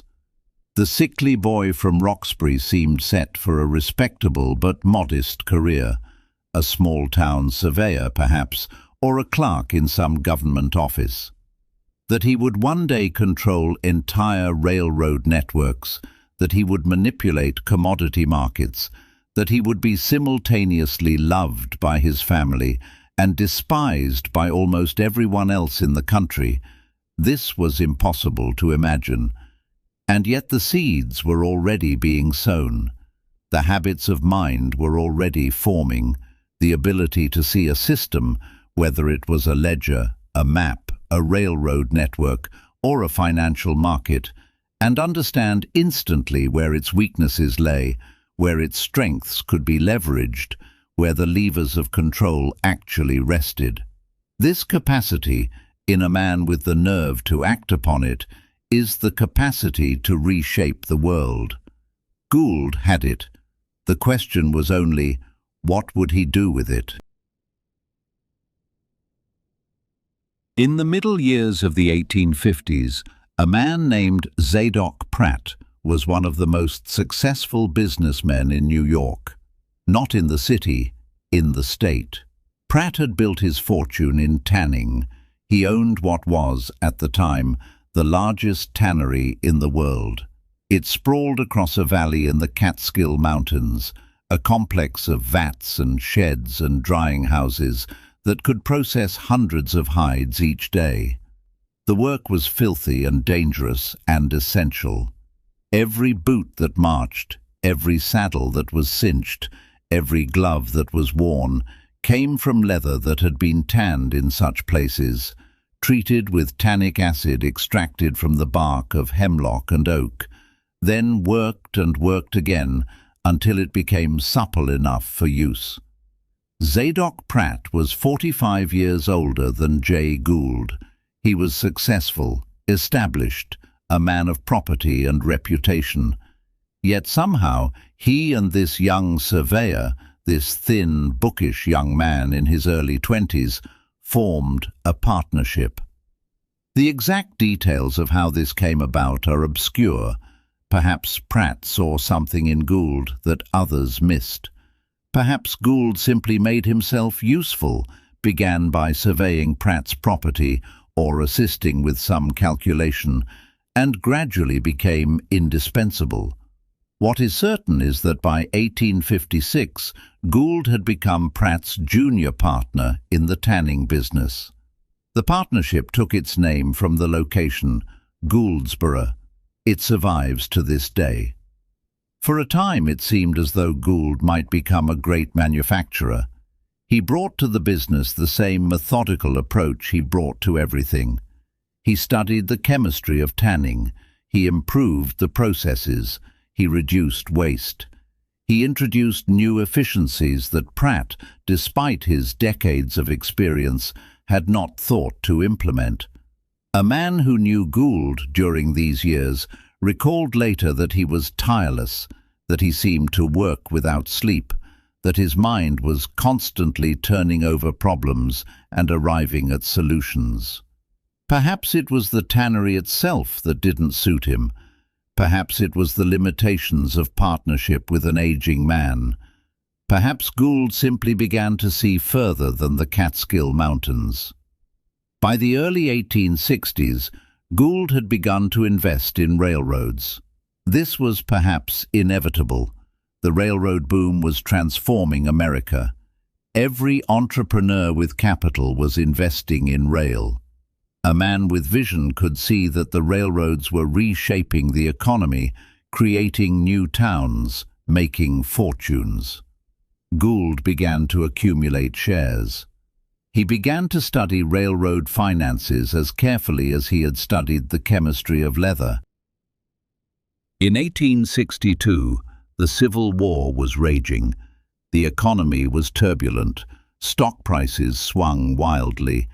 It was during this chaos, a time when careful men sat tight and waited, a time when most investors were afraid to move, that Gould apparently made a series of investments in railroad stocks that proved badly misjudged. The sources are vague about the exact nature of his miscalculation. What is clear is that by 1863, Jay Gould had lost most of his money. He was bankrupt. The tannery partnership was dissolved. The young man who had seemed set for success was back to nothing. This was not an unusual occurrence in the 1860s. The financial markets were primitive. Information was slow to travel. A man who read the situation wrong could lose everything in months. Many did. Most men who experienced this kind of reversal either went back to working for wages or left the country entirely. But Gould did something different. He appears to have simply decided that the loss did not matter, that he would begin again, and that he would be more careful next time. There was something almost serene about this. No dramatic struggle, no visible despair in the letters and recollections that survive. Simply a recalculation and a restart. In 1863, the same year his bankruptcy was finalized, or nearly finalized, the records are unclear, Jay Gould married Helen Day Miller. She was, by all accounts, a woman of beauty and good sense. She came from a respectable family, one of some standing in New York society. She bore him 6 children over the course of their marriage, and by every account she loved him and remained by him through all of the scandal and controversy that would follow. His letters to her, which survive in small number, are tender and solicitous.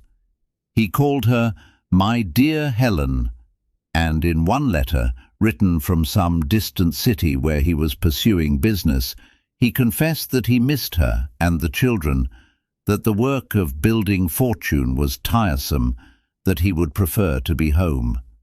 He wrote of his loneliness in hotels and railway cars, of the endless meetings and calculations that consumed his days. What was it, one wonders, that drew these two together? He was not handsome, he was not robust. He had just lost everything.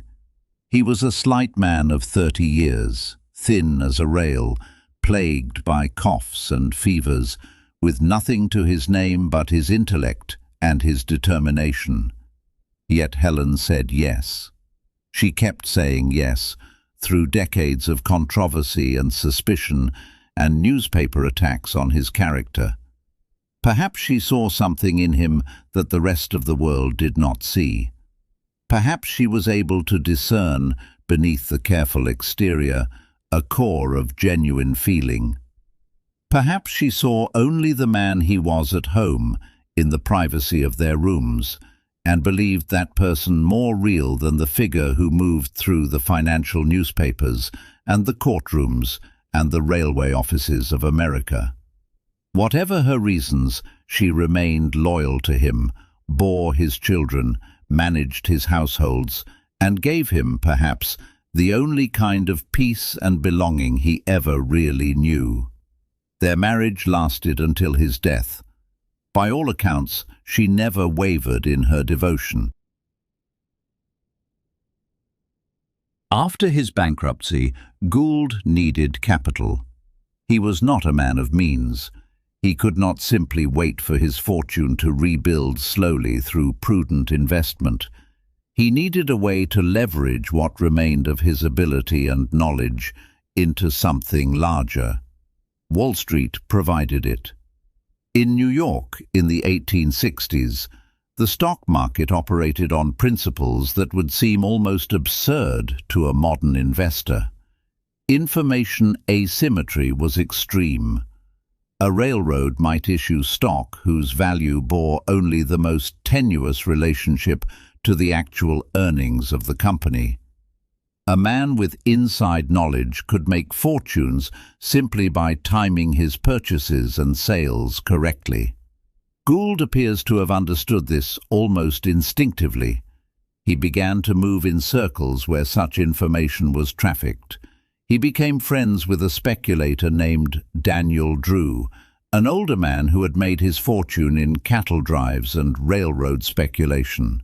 He became close with another named James Fisk, Jim Fisk, as he was known, a man of enormous appetites and theatrical instincts, utterly unlike the careful Gould in temperament, but somehow perfectly suited as a partner in schemes. The figure of Jay Gould during these years emerges from the record as curiously divided. In some accounts, he is a cold calculator, a man without sentiment, willing to betray anyone for profit. In other accounts, written by men who knew him personally, he is quiet, thoughtful, even reticent. He seems to have been happiest when working with figures and maps, when the complexity of a system could be reduced to something his mind could move around in. Personal relationships were more difficult. He had few friends. He seems to have inspired neither the admiration of his colleagues nor the affection of the general public. Yet he was not entirely isolated. His wife Helen provided companionship. He had business associates who worked closely with him and who, by most accounts, respected his intelligence, even if they did not particularly like him.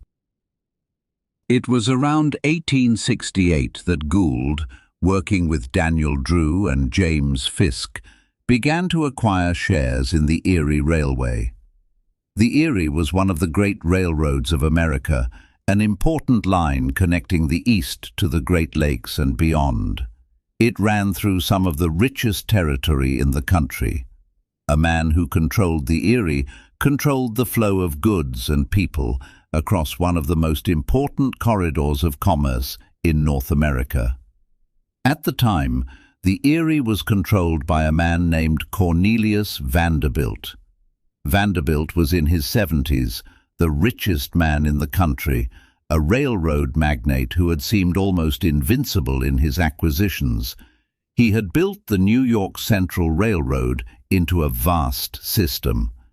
He had defeated competitors, bought out rivals, manipulated markets to his advantage. He wanted the Erie. What happened next was perhaps the most audacious manipulation of a corporate stock that had yet occurred in American history. It became known as the Erie War, and it would reshape the landscape of American corporate finance. Vanderbilt, operating with his usual confidence, began buying Erie shares. He believed that if he bought enough shares, he would gain control of the company, as was normal in such matters.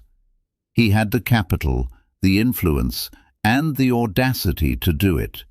He had defeated everyone who had opposed him in the past. Why should this be any different? But Gould and his partners had a secret weapon. They knew something that Vanderbilt did not, or at least they acted on the understanding that the law was far more malleable than it appeared. The Erie Railway, like most railroads, had the authority to issue new shares. Normally, a railroad issued shares only when it needed capital for improvements or expansion. But what if the company issued shares continually, at will, far beyond any rational relationship to the actual assets of the company? What if, every time Vanderbilt bought a block of shares, the company simply created more shares out of thin air and offered them to Gould and his partners? Vanderbilt would be trying to drive up the price of a stock that could be infinitely diluted. He would be emptying his pockets, trying to grab hold of something that could never be grasped. This is precisely what happened. As Vanderbilt accumulated shares, the Erie management, which was controlled by Gould and Fisk and Drew, simply authorized new issuances. Printing presses ran day and night, producing share certificates by the thousands. The stock was watered, in the terminology of the time, diluted beyond reason. And yet Vanderbilt kept buying, convinced that at some point he would achieve control. His advisors were reportedly appalled, but Vanderbilt, in his old age and secure in his long history of triumph, apparently trusted his instinct more than their counsel. The battle raged through the latter part of 1868. At one point, Gould, Fisk and Drew, fearing that Vanderbilt would use the courts to stop the new share issuances, fled New York entirely. They took refuge in Jersey City, across the river in New Jersey, where Vanderbilt's reach was less absolute. They brought with them, it is said, the company's share certificates and the company records, all the physical evidence of their control. Boss Tweed, the notorious political leader of New York City, appears to have helped mediate the dispute, apparently for a substantial fee. The whole affair had the quality of a kidnapping, or a elopement, or a war between sovereign powers played out on a smaller scale. Eventually, a settlement was reached. Vanderbilt agreed to purchase the Erie shares that Gould, Fisk and Drew had accumulated at a price of $120 per share. This was significantly above market value, but it was cheaper apparently than continuing to pour money into an endless competition for control. The total cost to Vanderbilt was approximately $4.5 million. It was a stunning defeat for the old railroad magnate. For Gould and his partners, it was an equally stunning victory. They had not only survived the onslaught of the wealthiest man in the country, they had profited from it. The Erie War was not merely a financial dispute. It was, in many ways, a battle over the very nature of corporate law in America. Could a company simply issue unlimited shares at the whim of its board? Could a handful of men essentially steal control of a company from another, using nothing but creative interpretation of accounting rules and liberal applications of bribery in the appropriate quarters? These were not abstract questions. They went to the heart of what it meant to own property in the new industrial America. Gould and his partners, particularly Fisk, who was far more theatrical and public than the careful Gould, had demonstrated that the rules could be bent, and bent far beyond what any reasonable person might have imagined. The newspapers responded with outrage. The public, to the extent that it paid attention to such matters, was disgusted. And yet, Gould in particular seems not to have registered these reactions as particularly significant. He had won. He had taken control of the Erie Railway. That was what mattered. The opinions of journalists and the general public were, in his view, irrelevant to the question of economic reality. What is striking, in retrospect, is how little the Erie War changed American corporate law. There was no great legislative response. No new regulations were imposed. The stock watering that Gould and his partners had engaged in was arguably illegal, yet they were not prosecuted in any serious way. Gould appears to have understood something about American society that many of his critics did not, that wealth itself was a kind of immunity. A poor man who engaged in fraud would hang. A rich man who engaged in the same fraud would be criticized in the newspapers perhaps, and then forgotten. For the next few years, Gould and Fisk ran the Erie together. though it is clear that Gould was the senior partner, the man with the actual vision for the railroad, while Fisk provided the theatrical energy and the political connections. They made improvements to the line, they upgraded equipment, they extended the network. They also extracted value from it, as most railroad men of the era did. It was during these years that Gould began to accumulate wealth at a rate that would soon make him one of the richest men in America. The Erie had become profitable, not because of great demand for rail service, though there was that, but because Gould had managed its resources with such precision that it generated wealth even in difficult economic times. The partnership between Gould and Fisk was an odd one. Fisk was gregarious, flamboyant, interested in theatre and spectacle. Gould was quiet, retiring, interested only in numbers and systems, yet together they seemed to function well.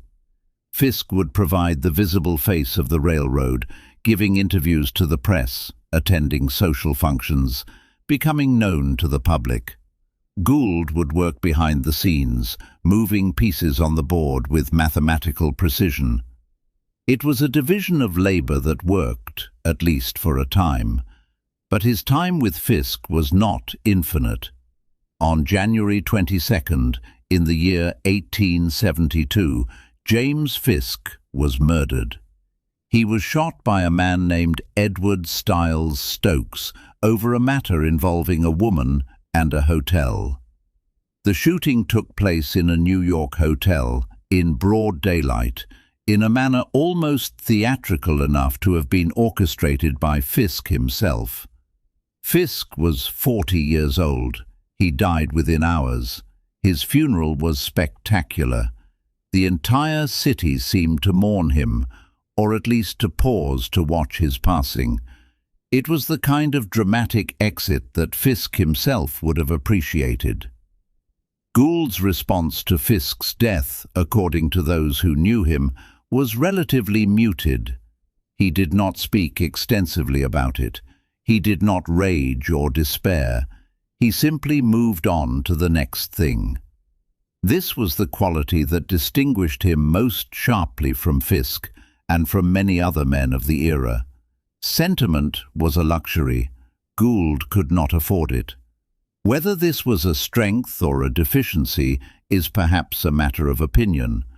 Some who knew him regarded this coldness as admirable, the mark of a man who could keep his emotions separate from his business decisions. Others regarded it as profoundly inhuman, evidence of a deficiency in his character, a missing piece in his moral makeup. Fisk's death, or perhaps the growing unpopularity of Gould's control of the Erie, led to a shift in power within the railroad. By 1872, Gould had been forced out of his position of control.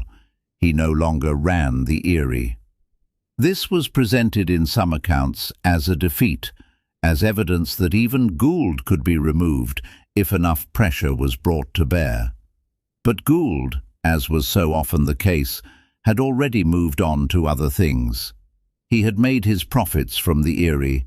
He had learned what he needed to learn about controlling large systems, about stock manipulation, about the use of political connections to achieve business goals. The Erie War had been a masterclass in the exploitation of ambiguities in corporate law and in the deployment of political influence to achieve financial ends. It had demonstrated, beyond any doubt, that in the new industrial America, the rules could be bent if you had money, intelligence, and the willingness to bend them. The public had been shocked and outraged. Reformers had called for legislation to prevent such abuse, but little changed. The system remained as malleable as ever, and Gould had proven himself a master of manipulation. There was no reason to linger with the Erie. The railroad had served its purpose. It had been a vehicle for wealth accumulation and a school in the arts of corporate control. Gould had graduated. Time to move on to the next opportunity, the next system waiting to be understood and exploited for profit.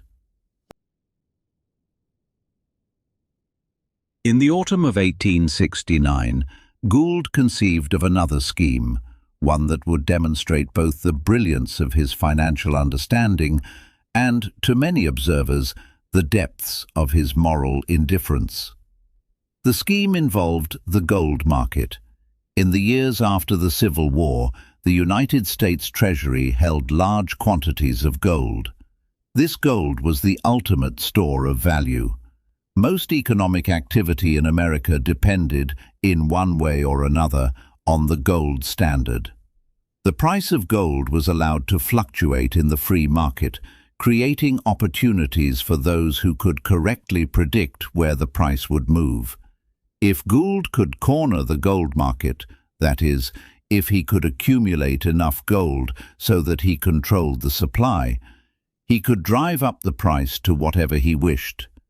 Those who had sold gold short, expecting the price to fall, would be forced to buy it at his price or face ruin.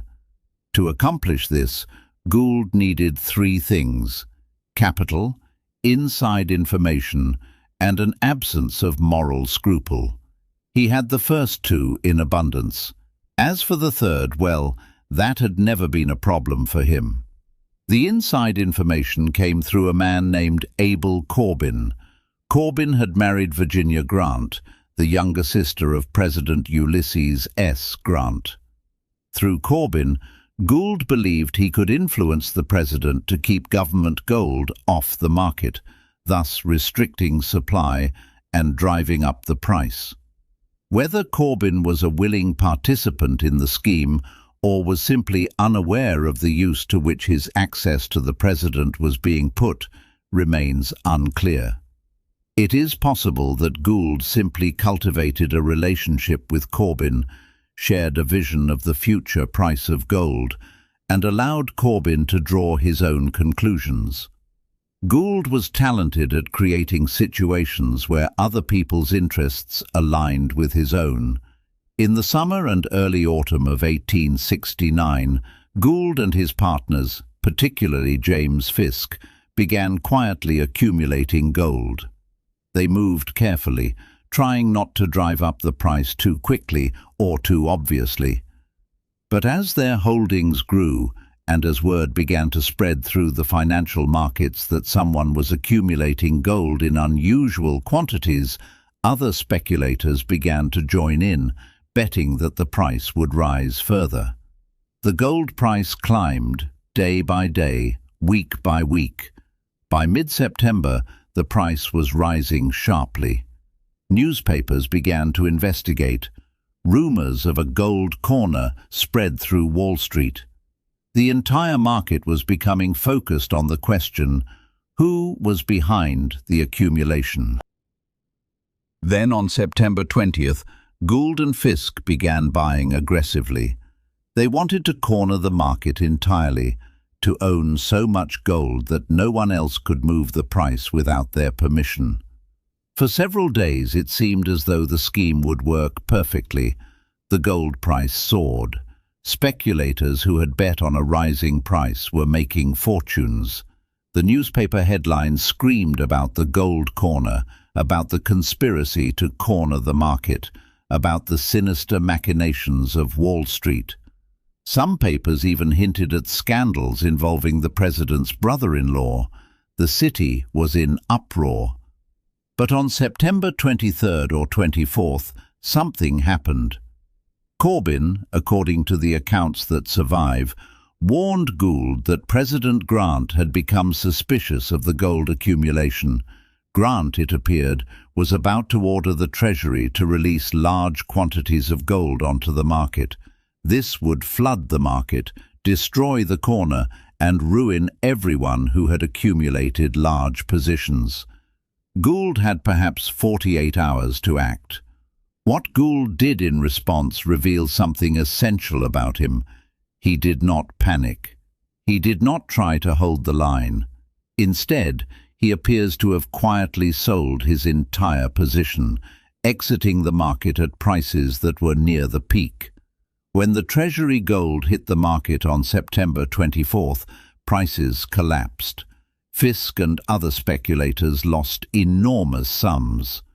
Some losses were in the millions of dollars, but Gould, with his characteristic caution and his insider warning, had already exited. He had profited handsomely.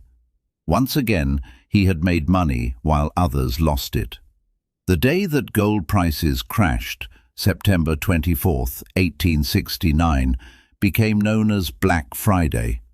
It was not the first financial crisis in American history, but it was among the most dramatic and the most concentrated. Fortunes were made and lost in hours.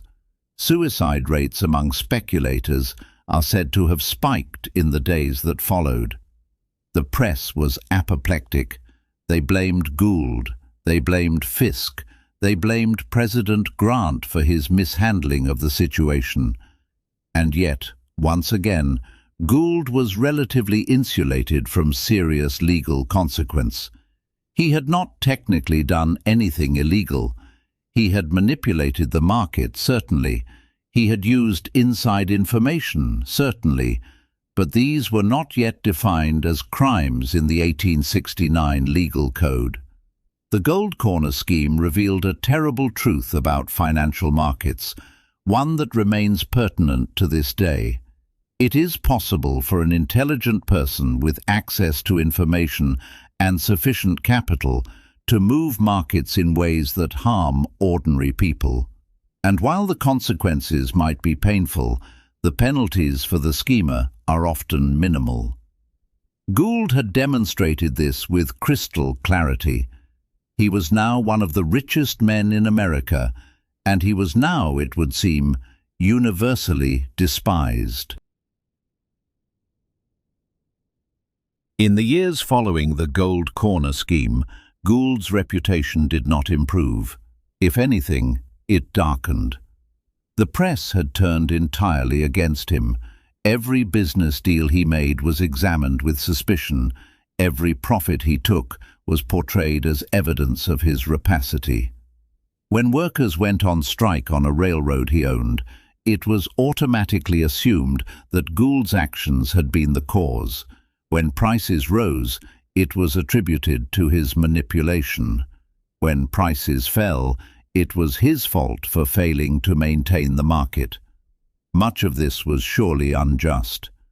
Gould was not personally responsible for every rise and fall in the markets. He was not the cause of every labor dispute. The American economy in the 1870s and 1880s was undergoing rapid and often painful transformation. Agricultural prices were falling. Competition among railroads was fierce. Workers were organizing, demanding better conditions and higher wages. These were structural changes, products of deep economic forces far larger than any single man. And yet the press did not care much for nuance. There was a villain that the public wanted to believe in, and Gould fit the role almost perfectly. He was wealthy, he was successful. He was clearly willing to operate in ways that were at least morally questionable, if not clearly illegal. And he did not care much what people thought of him. He did not make grand public defenses of his actions. He did not try to rehabilitate his image through charitable works or public speeches. He simply kept working, kept accumulating, kept maneuvering. During the 1870s, Gould was involved in various railroad enterprises. He bought control of the Union Pacific Railroad at a relatively low price in the mid-1870s, and then sold it about 4 years later, around 1879, at a substantial profit. He acquired the Kansas Pacific and other lines. He was building what would become known as the Gould System, a network of railroads primarily in the South and Southwest. But even as his wealth increased, he was becoming more isolated. The respectable business establishment of New York began to exclude him from their circles. He was not invited to the important social functions. His name was not mentioned in polite society, except with a lowering of the voice and a significant look.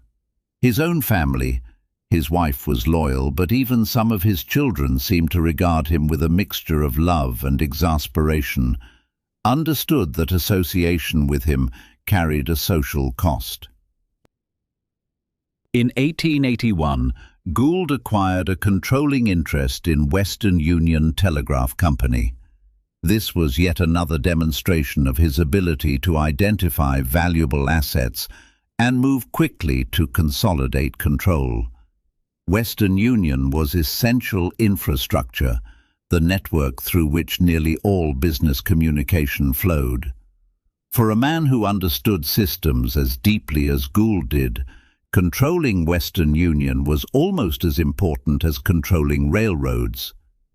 He also acquired in this period the New York World newspaper, one of the most important newspapers in the country. Owning a newspaper seemed to carry for Gould the same logic as owning a railroad. It was a system, an infrastructure of sorts, a way to move information through the public mind, the way a railroad moved goods through the landscape. He owned it briefly, but did not seem entirely comfortable in the role of newspaper publisher. The World was sold in 1883 to Joseph Pulitzer, who would make it into the most important newspaper in New York. Throughout all of this, Gould lived quietly. He did not display his wealth in the ostentatious manner favored by many of his peers. He did not build enormous mansions or throw lavish parties. He was small and spare, and seemed almost ascetic in his personal habits. He worked constantly, almost obsessively, reading railroad reports and financial statements late into the night. He suffered from chronic health problems. The fevers and weakness that had plagued him in childhood never entirely left him. By the 1880s, he was showing signs of the tuberculosis that would eventually kill him, though no one yet understood that this was the disease that was slowly consuming him. It was during this period that the question of labor began to haunt him, or at least to haunt his public image.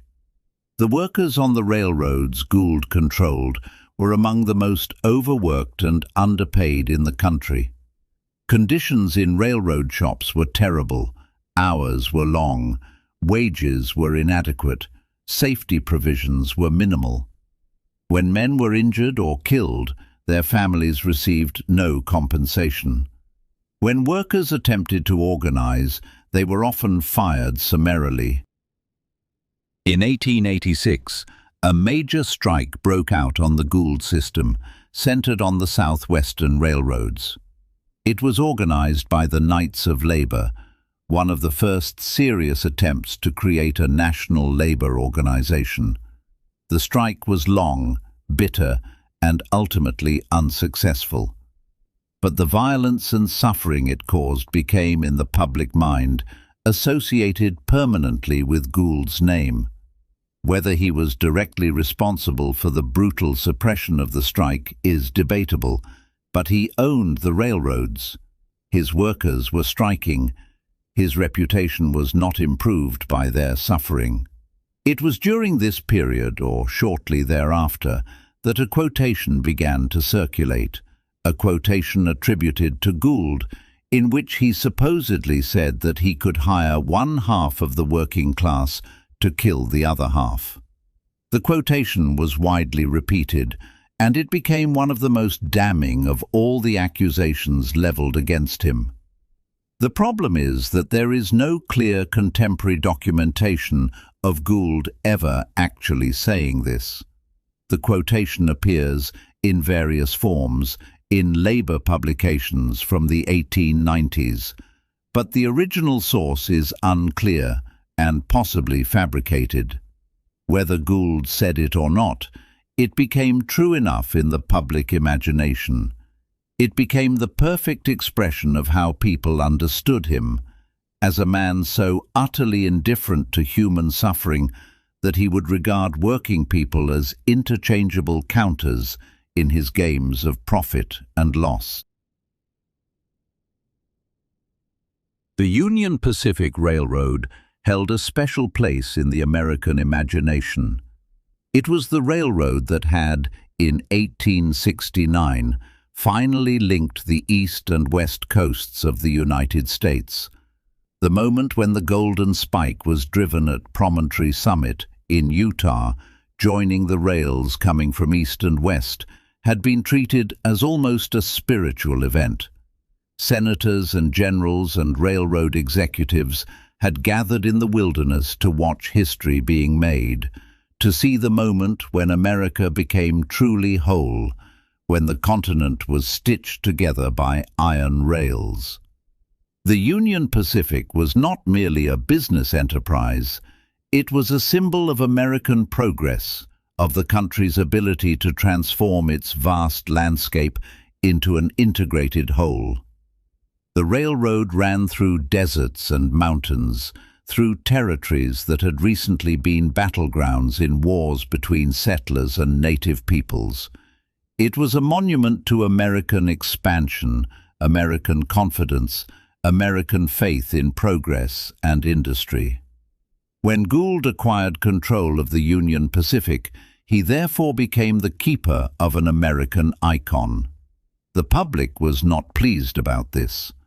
That a man so reviled, so clearly motivated by profit rather than patriotism, should control this important railroad seemed almost obscene to many people. The newspapers were scathing. How could this man, this speculator, this manipulator of stock and distorter of markets, be trusted with the railroad that symbolized American greatness? It was as though a sacred trust had been betrayed. Yet Gould appears to have understood, even more clearly than the public did, that the Union Pacific was indeed a symbol of American ambition and growth. To control it was to participate in something larger than personal profit. And unlike many businessmen, Gould seems to have taken seriously the responsibility that came with running the Union Pacific. He did not simply bleed the railroad for profit, as some had feared. Instead, he invested in it. During Gould's years with the Union Pacific, a period of roughly 4 years, from the mid-1870s to around 1879, he made significant improvements to the railroad. He invested in new equipment, modern locomotives and cars that could handle greater loads and travel faster. He expanded the network, adding branch lines and connections. He improved efficiency, reducing waste and excess. He reorganized the management structure, bringing in talented men who shared his vision for how the railroad should operate. These were not acts of charity. They were business decisions made by a man who understood that a railroad that was not constantly improving would eventually fail. But they also demonstrated that Gould was not merely a speculator, not merely a man of paper transactions and financial manipulations. He could actually build and improve things. He could take a system and make it function better. That this skill was deployed in service of his own profit did not change the fact that the skill existed. The sale of the Union Pacific around 1879 at a substantial profit demonstrated once again Gould's essential strategy. He bought undervalued assets. He improved them. He sold them when they had appreciated sufficiently. Then he moved on to the next opportunity. He did not seem to suffer from what most businessmen suffered from, the desire to hold on to acquisitions, to expand them indefinitely, to build empires that would serve as monuments to their success. Gould seemed willing to sell almost anything if the price was right. This gave him an enormous advantage in the market. While other men were attached emotionally to their holdings, while other men wanted to be remembered as the builders of great railroads or the founders of great corporations, Gould could see clearly what something was worth and whether it was worth holding. Sentiment had no place in his calculations.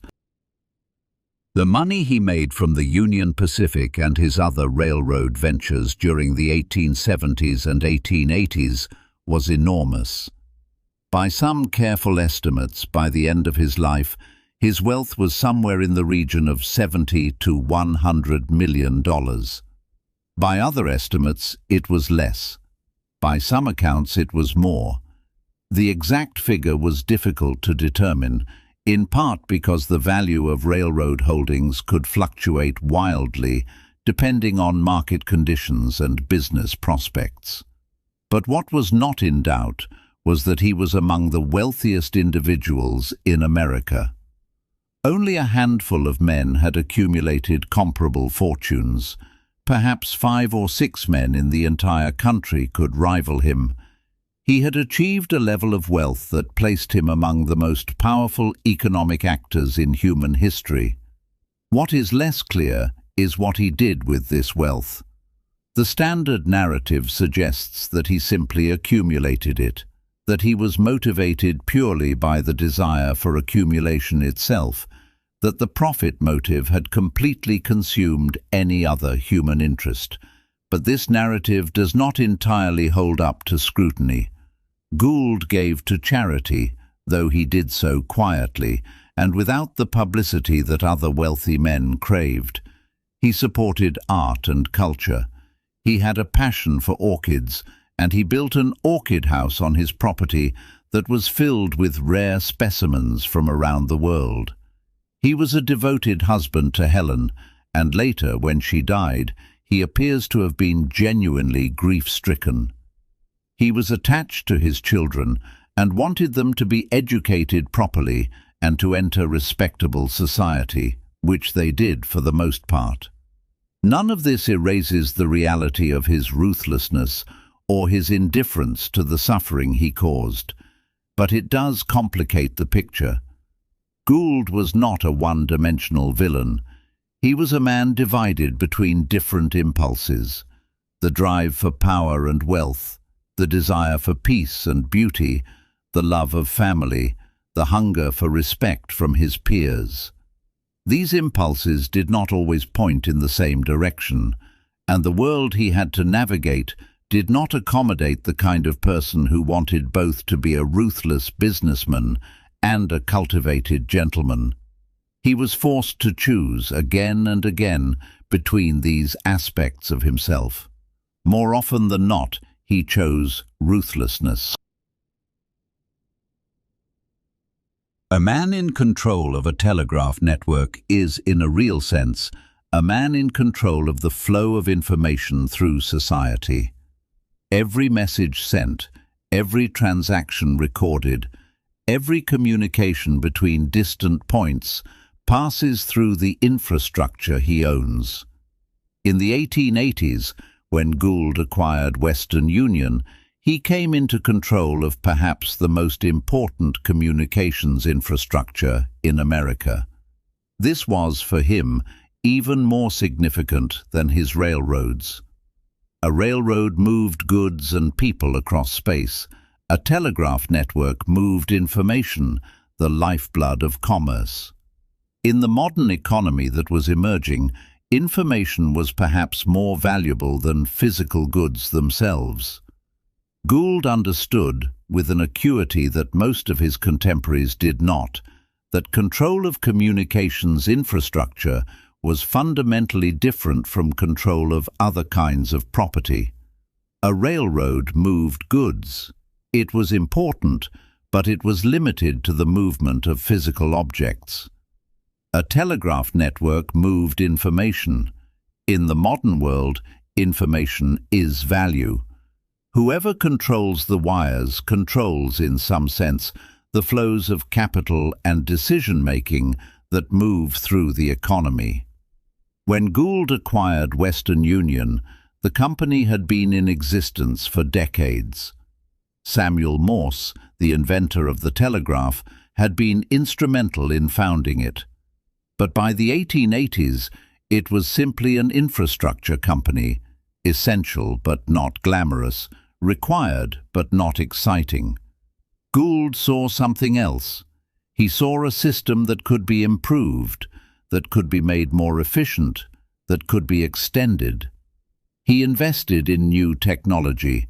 He expanded the network.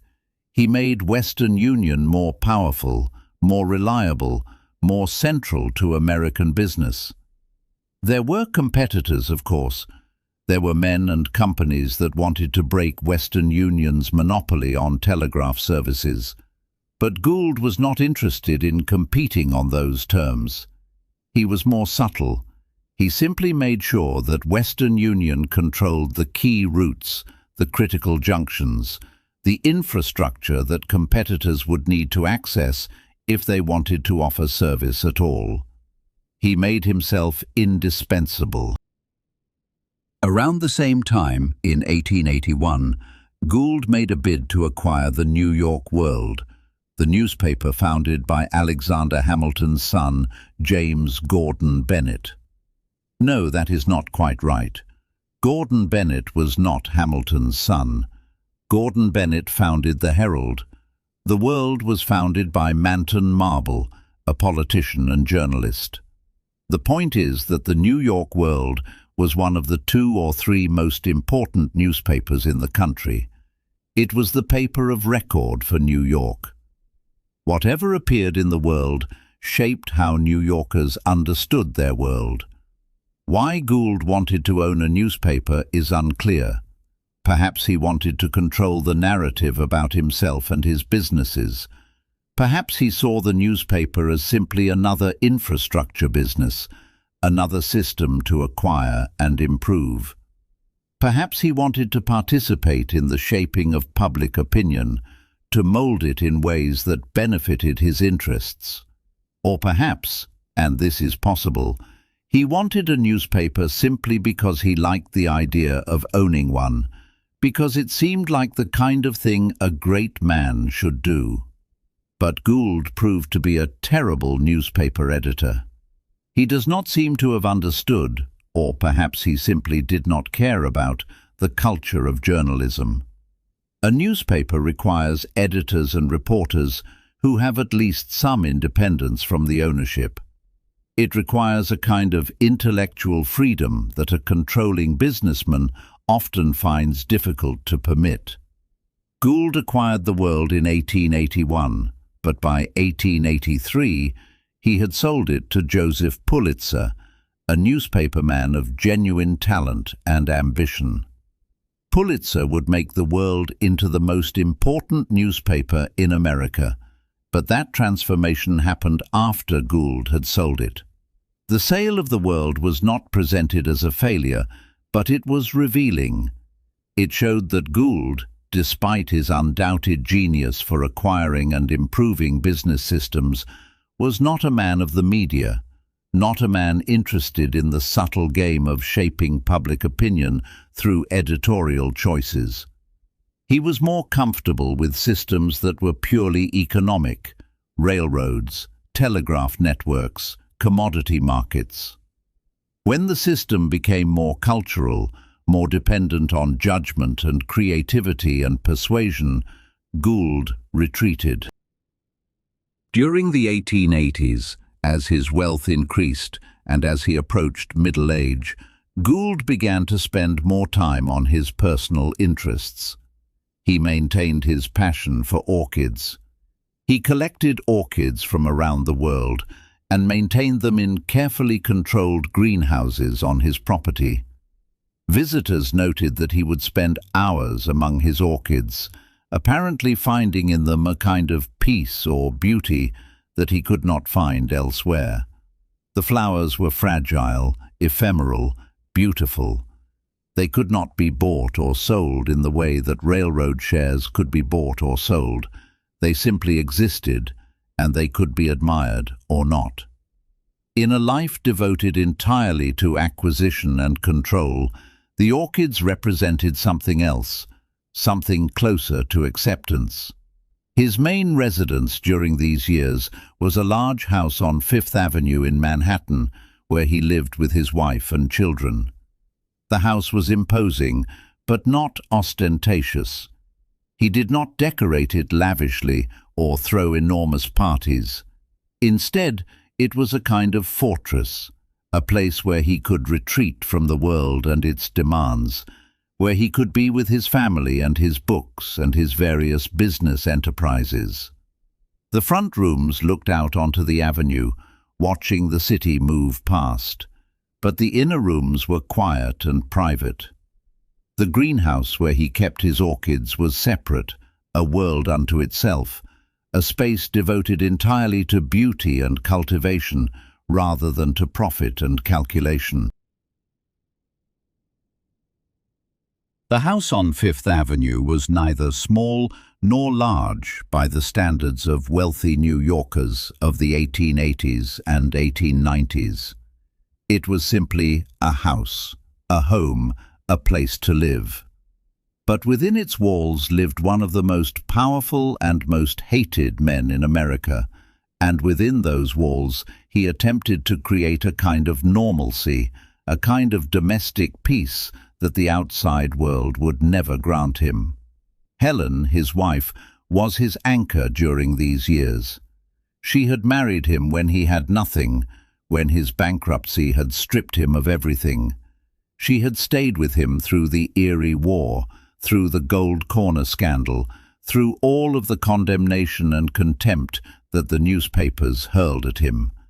She bore him 6 children, 4 daughters and 2 sons. Several of the children would go on to be prominent in their own right, though none of them ever came close to matching their father's accumulation of wealth or power. The letters that survive between Jay and Helen suggest a relationship that was more than merely dutiful. He called her "my dear" and "my dearest." He confessed to her when he was tired or discouraged. He sought her counsel on matters of importance. When business took him away from home, as it frequently did, he wrote to her with what seems to be genuine affection. In a life devoted so thoroughly to the accumulation of power and money, she appears to have been his counterbalance, the one thing that was not contingent, not subject to market forces, not vulnerable to the machinations of his rivals. His children were educated carefully. They were sent to the best schools. They were taught languages, music, and the arts. His daughters married well, into respectable families. His sons went into business, though neither ever achieved the kind of success their father had enjoyed. In a way, this may have been a relief to him. He did not want them to inherit his struggles. He did not want them to feel the need to accumulate as obsessively as he had. He wanted them to be able to simply enjoy what he had built, to live gracefully rather than combatively. By the 1880s, Gould was spending less time in active business operation and more time managing his vast holdings. The days of dramatic acquisitions and spectacular coups were largely behind him. He had built his system. Now it was a matter of maintaining it, improving it where possible, extracting value from it. He suffered increasingly from health problems. The tuberculosis that would eventually kill him was almost certainly present, though it may not have been diagnosed. He tired easily. He could not do the kind of intense, sustained work that had characterized his earlier years.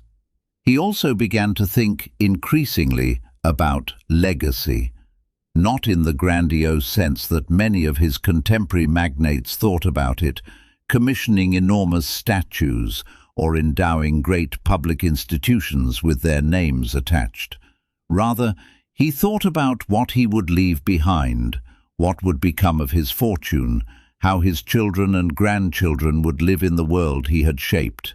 Some of his wealth was dedicated to charitable causes.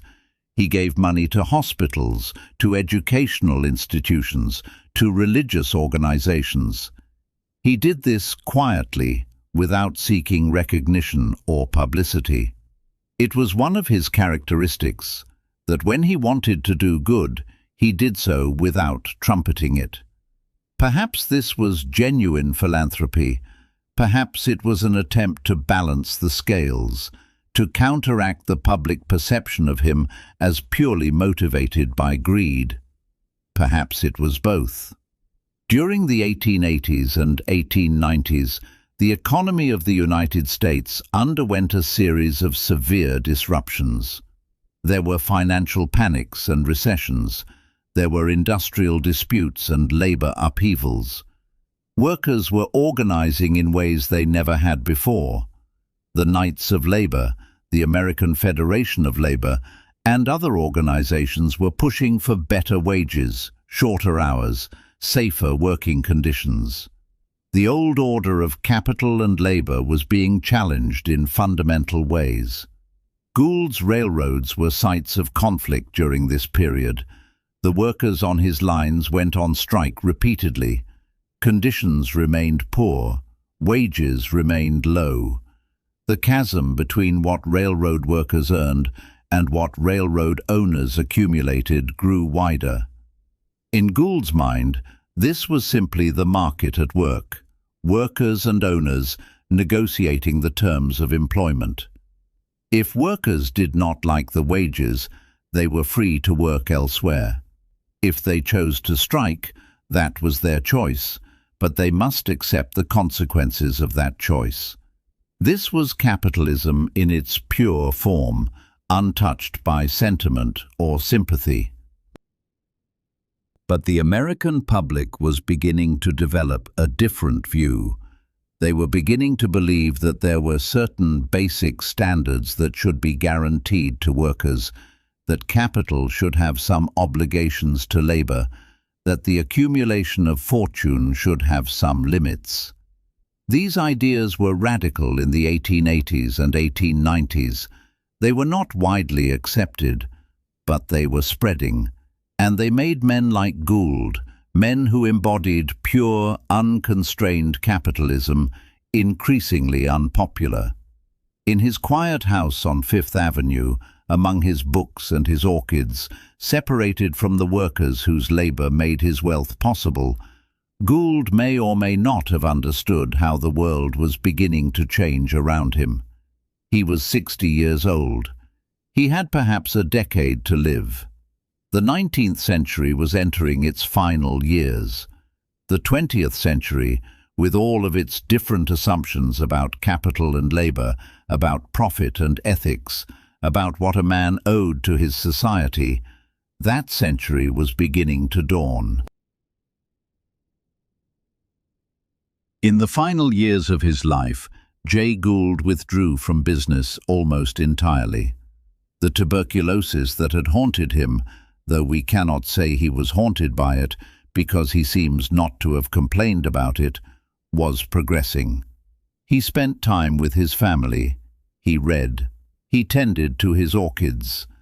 He was 60 years old, an age at which many men might begin to think of death, though he seems not to have done so openly or in any recorded way. On December 2nd, in the year 1892, Jay Gould died. He died at his home on Fifth Avenue, with his family around him, of tuberculosis.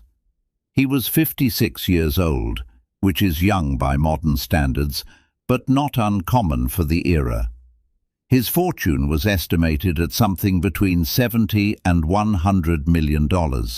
The exact amount was never determined, and depended greatly on how one valued various railroad holdings and properties.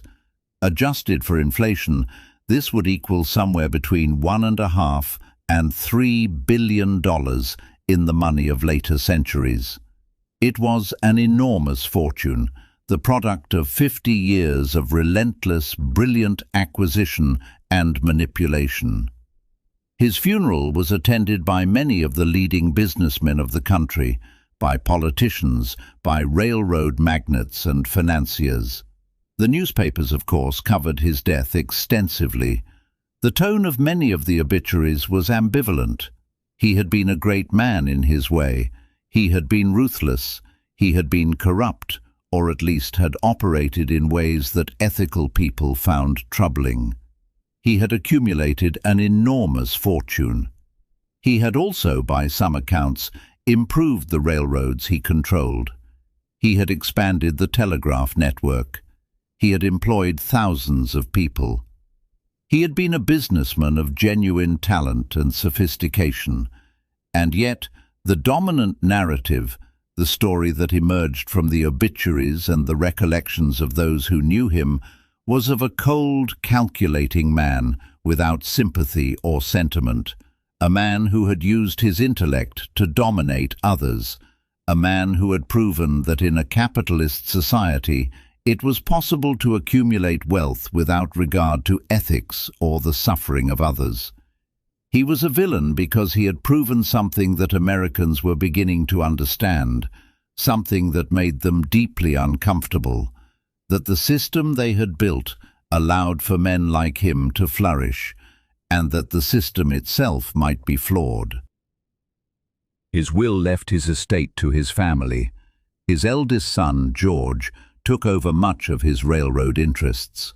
The fortune would be dissipated somewhat over the years, as it was divided among his children and grandchildren, as taxes grew higher, as the 20th century brought new regulations to corporate America. But for decades, the Gould name remained synonymous with wealth and power.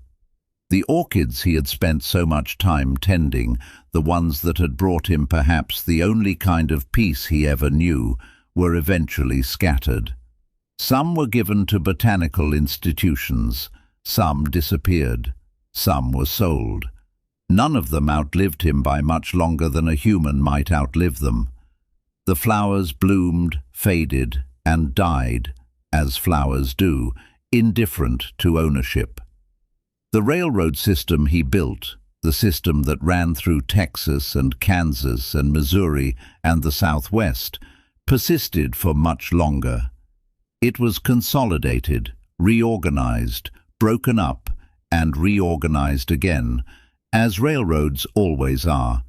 But the basic infrastructure, the fact of connections between cities, the ability of trains to carry goods and people across great distances, this remained long after Gould was dead. It is possible to say that he had improved the world in this way, that he had advanced the expansion and integration of the American economy, that he had played a necessary role in the development of the country. It is also possible to say that he had exploited workers, that he had manipulated markets to his benefit and at the cost of others, that he had shown that a man of sufficient intelligence and moral flexibility could accumulate enormous wealth by gaming the system. Both things are true. What is perhaps most remarkable about Jay Gould, looking back now across more than a century, is how little he changed. He was born into modest circumstances, grew up frail and bookish, taught himself surveying and mathematics, went bankrupt once, and then spent the rest of his life accumulating wealth and power. His basic approach to business: identify an undervalued asset, improve its efficiency, sell when it has appreciated, and move to the next opportunity, remained consistent from his earliest days to the end of his life. He did not mellow with age. He did not develop a philosophy of philanthropy or social responsibility. He did not repent or apologize. He simply lived according to his nature, accumulated what he accumulated, and died when his body gave out. The question of whether his life was good or bad, whether he was a villain or a titan or some combination of the two, was answered differently by different people in his own time, and has been answered differently by different historians since. What can be said with certainty is that he was unique. He achieved things that few men in any era have achieved. He accumulated more than almost anyone who came before or after him. He shaped the physical infrastructure of America, the railroads, the telegraph network, in ways that persist to this day. He also caused suffering. He also proved that it was possible to succeed in his system without scruple. The man himself, the actual human being who lived in the house on Fifth Avenue, who loved his wife and his children, who spent hours among his orchids, who read late into the night by lamplight. That man is harder to judge. He was complex, like all complex men. He was intelligent, certainly. He was ambitious. He was also capable of affection and care, if we can trust the letters that remain. Perhaps the truth is that there is no final answer, no complete judgment that captures the whole of who he was. Perhaps the most that can be said is this: he lived, he accumulated, he died. He left behind wealth and infrastructure, and a name that was famous and reviled in equal measure. And that is what remains. The man himself has faded into history, becoming less and less real with each passing year, until eventually he becomes simply a figure, a story, a cautionary tale told to people who never knew him and who live in a world entirely different from the world he inhabited. And that is what remains. The money passes into other hands or dissipates. The railroads are reorganized and rebuilt. The telegraph wires are torn down. The house on Fifth Avenue still stands, but it is not his house anymore. The orchids are gone. The flowers have died. But the story remains. A boy was born in the hills of Roxbury. He was frail. He was clever. He accumulated. He died. And the world moved on, much as it was before, carrying with it the traces of his passage, too small to be seen, too large to be forgotten. And that is what remains. Sleep well.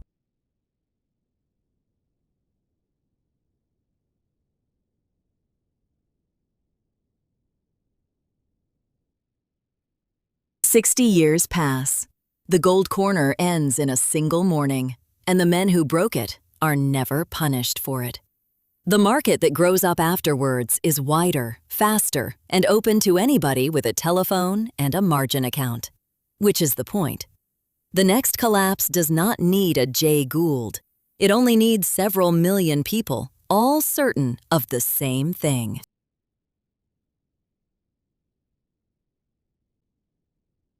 In the last week of October 1929, the New York Stock Exchange lost more money in 2 days than it had in its entire history. One man had spent that autumn betting it would happen, and by some accounts walked away with $100 million. 11 years later, he died with almost nothing. This is empires of money, long, quiet histories of how the great fortunes were made and how they were lost, told slowly enough to fall asleep to. If you'd like the ledger opened again next week, the subscribe button is just below. Best to press it now, while the lamp is still lit. In the ledger of American wealth, there are names written in gold and names written in red. Some are remembered for what they built, others are remembered for what they broke. But there is one name that appears in both columns, and the ink changes color depending on which page you turn. His name was Jesse Livermore, and by some accounts, he made $100 million on the greatest market crash in history. He made it in 1929, when the world was collapsing, when fortunes evaporated like morning dew on a summer's day, and he alone seemed to understand what was coming. But that same fortune that crowned him as a king of Wall Street could not protect him from the weight of himself. He lost nearly everything he made. He went bankrupt twice. He wrote books about how to trade. He gambled again. He failed again. And when the light finally left his life on a November evening in 1940, he was nearly as poor as the day he was born. This is the story of a man who decoded the market's secrets, who heard it whisper when others could not hear, who lived and died by the numbers on a ticker tape. It is a story about winning and losing, about the loneliness of understanding too much, about the cost of being right when everyone else is wrong. It is a story about what happens when a man becomes a legend and the legend becomes a cage. Now, close your eyes and listen. Dim the lamp. I'll keep the ledger.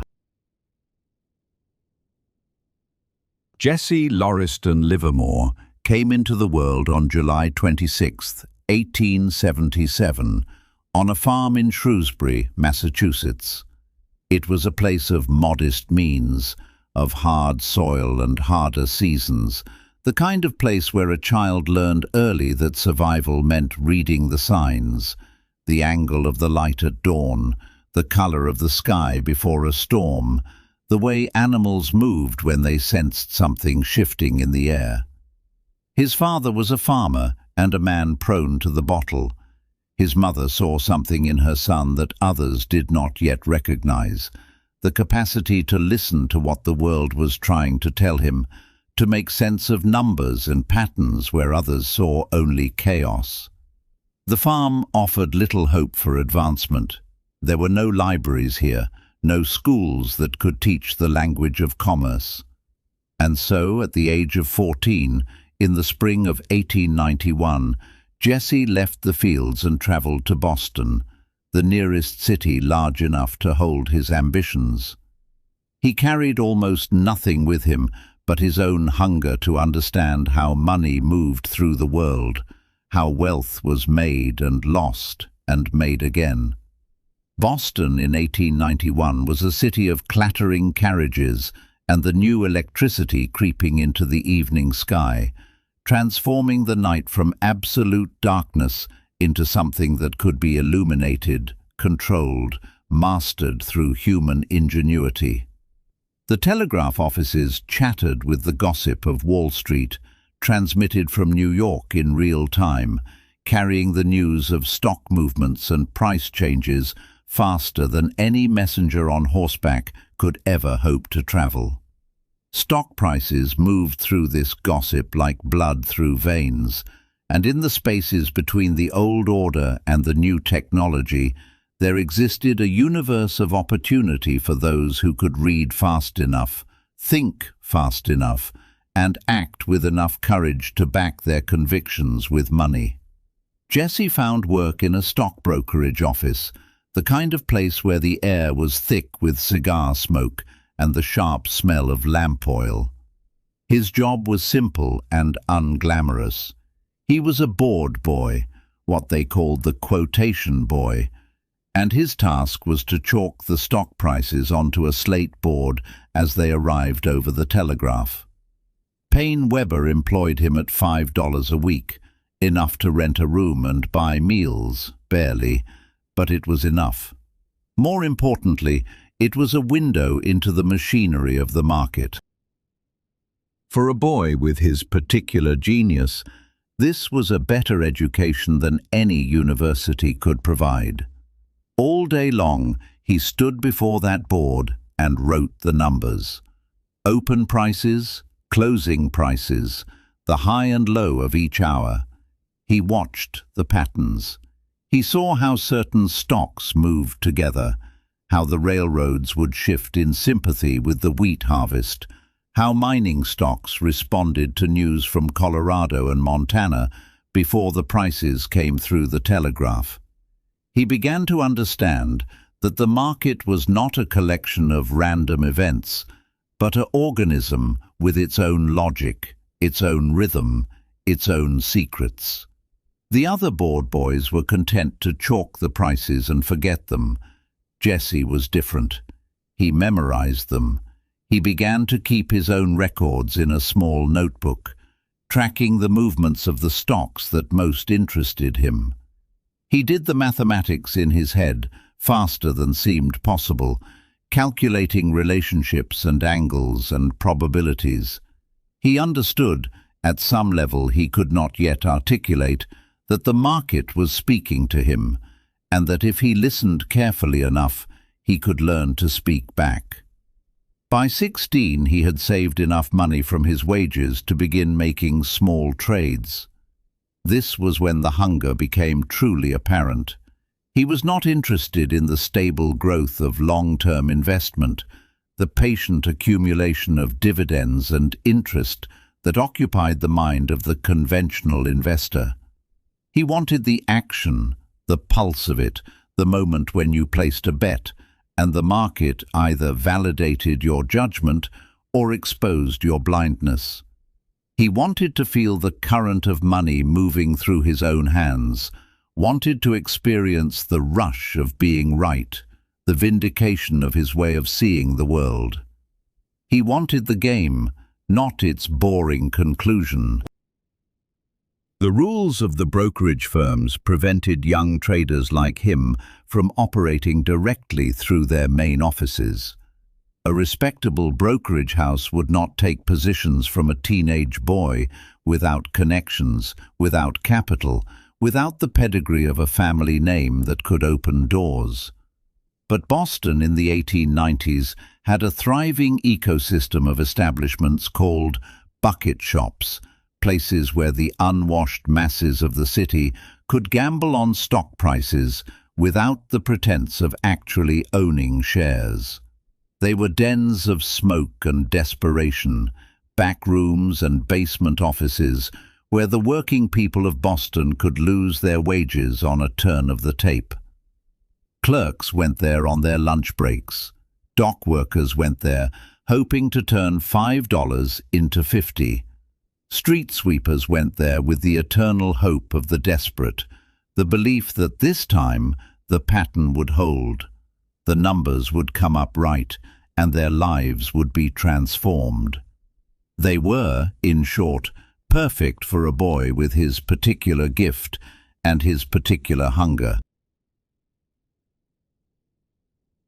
The bucket shop was a peculiar institution of the Gilded Age, neither quite legal nor quite criminal, tolerated by the police as long as the owners paid their respects to the right authorities. It was a place where a porter could turn his lunch money into a fortune by noon or lose the mortgage payment by 12:30. The proprietors did not actually buy or sell stocks on your behalf. They simply bet against you. If you predicted that Union Pacific would rise and it fell, they kept your money. If you predicted correctly and their house could not absorb the loss, you got paid out from their till, and they sometimes sent word that you were no longer welcome. These establishments operated on the knife's edge between opportunity and fraud, and they thrived because they offered something the legitimate exchanges could not: access. A working man did not need to know a member of the stock exchange. He did not need $5,000 to begin. He simply needed to walk into a basement, place a bet, and watch the tape come through. For Jesse, they offered something else entirely: a laboratory. The bucket shops were where you went to test your theories against real money. He began trading in them at 16. The records are incomplete, as they often were in such places, but the legend that grew around him suggests that he was remarkably successful almost immediately. He would study the price movements, the patterns, the relationship between one stock and another, the way certain stocks moved in sympathy with the broader market and others moved independently. He would sit in the bucket shop with a pencil and paper, recording the prices as they came across the tape, watching the patterns unfold, waiting for the moment when he understood what was about to happen.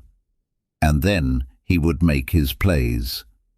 He called himself the boy plunger, or was called that by others, for his fearless willingness to take positions that made older traders uncomfortable.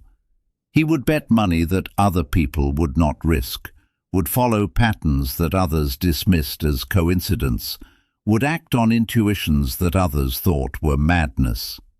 He was not just trading. He was thinking in a language that only he could fluently speak, a language written in numbers and patterns and the eternal psychology of money. By most accounts, he had his first major killing by the time he was 17 or 18. The exact amount is lost to history, but various sources suggest somewhere between $100 and $1,000, amounts that would have taken him years to save from wages, amounts that represented a small fortune to a young man from a poor background. He made it by reading a pattern in the tape that others had missed, by trusting his understanding of the market's logic more than the confidence of the crowd, by having the courage to place a large bet when everyone else was hesitant. And when it happened, when the trade worked out just as he had predicted, when the numbers confirmed what his mind had already calculated, something shifted in him. The hunger was no longer hypothetical. It was validated by the real world, by actual dollars flowing into his account, by the market's acknowledgement that his way of seeing was correct. He had proven, at least to himself, that he was different, that he had a gift that others did not possess, that his mind could perceive truths about markets that were invisible to everyone else. The success brought attention. Men began to notice the skinny boy in the bucket shops who always seemed to know what was coming next. They asked him his secrets. He could not really explain it. It was not something taught in books. It was more like hearing a song and knowing what note came next before you heard it. A kind of prescience built on obsessive attention to detail and a mind that could hold and manipulate thousands of numbers simultaneously. He was not, in his own mind, guessing. He was calculating probabilities that others could not see. But success in a bucket shop was also its own kind of prison. The owners began to notice him too. A young man who consistently won was bad for business. More than that, a young man who consistently won in ways that suggested he understood something structural about the market was genuinely dangerous. His presence was a liability, a sign that the game itself might not be as safe as the house had believed. And so gradually, in various bucket shops across Boston, Jesse Livermore began to be banned. They would tell him his credit had been revoked, or that they had changed their policies, or simply that he was no longer welcome. The exact reasons were never given, but the message was clear. You have won too much. You have stopped being a customer and become a threat. You have understood too much about how this works. By the time he was 20, he had been banned from nearly every bucket shop in Boston. He had also made, by various accounts, between $3,000 and $5,000, a considerable fortune for a working boy, enough to live comfortably for years, but not enough to sustain the life he was beginning to imagine.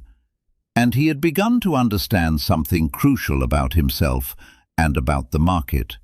He was not like other men. His mind worked differently. He could see patterns that others were blind to. But this gift was not particularly welcome in a world that preferred its markets to be stable and predictable and profitable for the established order. It was time to move on. It was time to go to New York, to the real exchanges, to test himself against the largest, most sophisticated traders in America. It was time to become something larger than the boy plunger of Boston bucket shops. It was time to enter the world of Wall Street. Jesse Livermore arrived in New York in the early years of the new century with the confidence of a provincial prodigy and the arrogance of youth. He had dominated the bucket shops of Boston. He had proven that he could read the market better than other men. He had made money when others lost it. And he believed, with the absolute certainty of someone who has never truly failed, that New York would be no different. He believed that his gift was universal, that it would translate seamlessly from the basement gambling dens of Boston to the great halls of Wall Street. He was wrong. The New York Stock Exchange was a different world from the bucket shops. Here, the players had more capital, more experience, more sophisticated knowledge of how to use information for profit. More importantly, there were forces at work that a young trader could not easily predict or control. There were pools, organized groups of wealthy traders who would coordinate their buying and selling to move prices artificially, to trap unwary traders on the wrong side of a position, to create the appearance of momentum that did not exist. There were manipulators and insiders.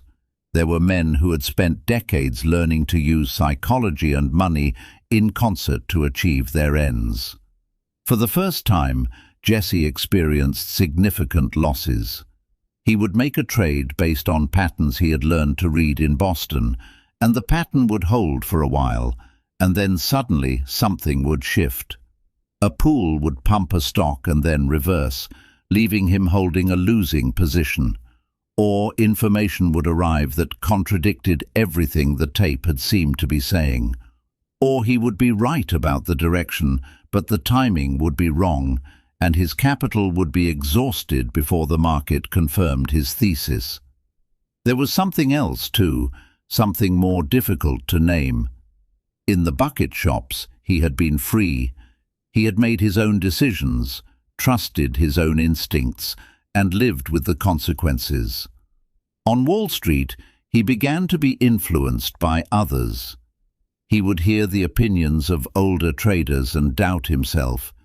He would see the conviction of other men and second-guess his own analysis. He was still making money, but he was making it less consistently, with more difficulty, with more emotional turbulence. In one of his own later writings, he described this period as a time of learning, but the learning was not in the direction he had expected. He was learning that the market was larger and more complex than he had understood. He was learning that even correct analysis could be overwhelmed by events and manipulations outside the trader's control.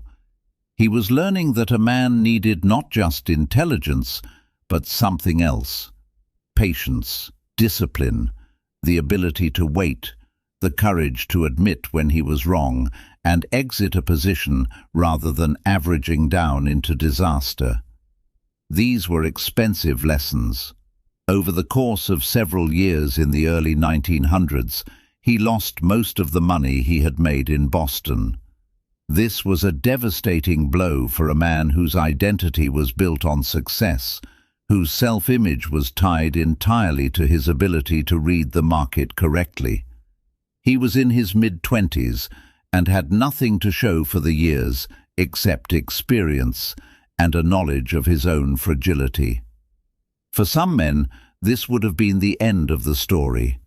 They would have returned to the provinces, found ordinary work, accepted that they were not meant for the trading floors of the great exchanges. But Jesse was not that kind of man. Instead of retreat, he resolved to understand what he had done wrong. He began to study his own trades, to look at the patterns in his failures, to understand the gap between what he had assumed and what was actually true. He began to read more widely, to study the history of market crashes and rallies, to understand the psychology that moved traders to buy at the top and sell at the bottom. He began, in other words, to become not just a trader, but a student of the market. And slowly, over time, he began to change. He became more disciplined, more systematic, more willing to accept rules for himself that prevented him from acting on every impulse. He began to trust his own analysis more and the opinions of others less, understanding that the consensus was usually wrong, that the crowd that believed one thing was typically on the wrong side of the market. He learned to exit losing trades quickly rather than holding on to the hope that they would turn around, rather than averaging down into disaster, rather than following a bad trade with a series of worse trades trying to recover. He learned to let winning trades run, rather than taking profits too early out of fear, rather than missing the big move because he was afraid that he might give back a few points of profit. He learned the difference between speculation and investment, between taking a position based on pattern and taking a position based on hope. He learned the difference between action and patience, between the times when a trader needed to be aggressive and the times when a trader needed to wait, silent and watchful. He learned that the market moved in ways that could be understood if you paid attention, if you kept your emotions in check, if you were willing to be humble about what you did not know. He learned that he did not need to understand everything about the market, only enough to know when a trade made sense. He learned that fear and greed were the two engines that moved prices, and that a trader who could understand fear and greed, who could recognize them in the market and in himself, could profit from them.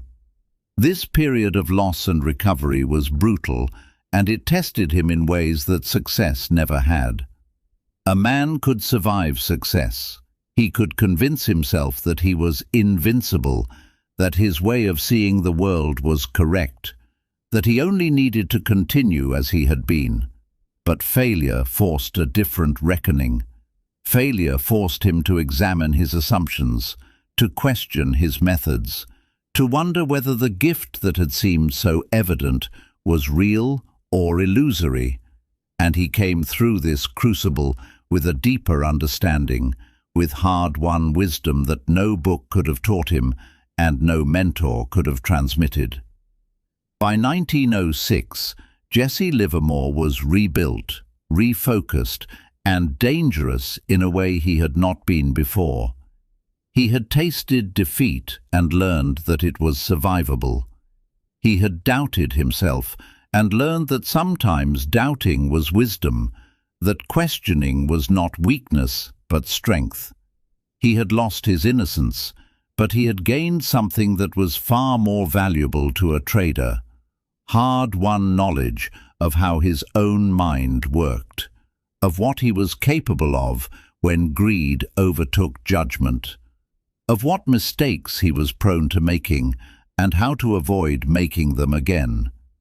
He had gained the ability to use his own mind as a tool, to manipulate it, to keep it in check. The markets were about to test whether all this learning was real, whether the lessons he had learned in the school of loss would hold up when he faced a genuinely catastrophic market event.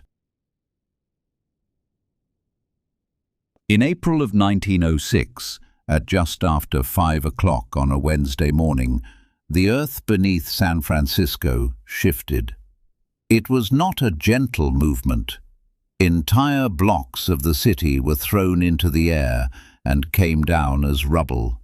Fires broke out in dozens of places simultaneously as gas lines fractured and stoves were overturned. By the time the morning sun had fully risen, the greatest city on the American West Coast was burning. What had been a thriving metropolis of 400,000 people was rapidly becoming a landscape of ash and wreckage. The fires would burn for 3 days, consuming whole neighborhoods, destroying landmarks that had seemed permanent. The death toll would reach thousands. The economic loss would be measured in the hundreds of millions of dollars.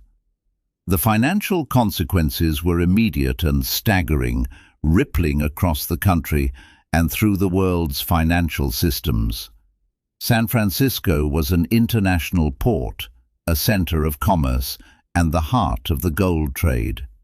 Insurance companies that had issued policies on the buildings and businesses of the city faced astronomical payouts, claims that would eventually bankrupt some of the smaller insurance firms and exhaust the reserves of the larger ones. Banks that had financed construction faced the collapse of collateral. The entire economic balance of the West Coast, and by extension, the relationship between Eastern finance and Western development, was suddenly in question. For a brief moment, no one knew whether the city would be rebuilt or abandoned, whether the disaster would trigger a national panic or be absorbed into the broader economic system.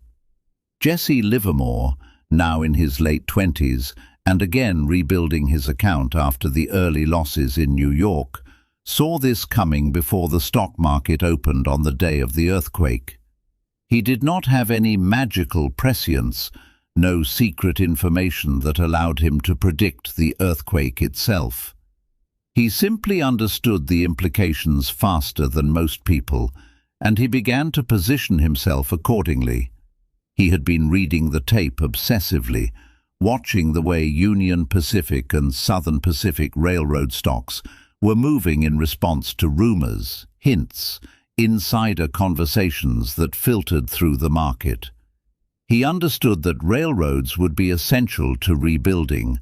They would move materials, move people, move the machinery of recovery. But he also understood that the immediate shock would be a collapse in the value of everything connected to California. The morning news reached the East Coast gradually, first in fragmentary telegrams, then in fuller reports as the day progressed. By noon, the financial district knew that San Francisco was burning. By afternoon, they understood the scale of the disaster. And as this understanding spread, fear began to move through the market like a contagion, infecting traders, causing them to liquidate positions, to protect themselves, to assume the worst. Jesse took a short position in Union Pacific, betting that the stock would fall. This was a bold play.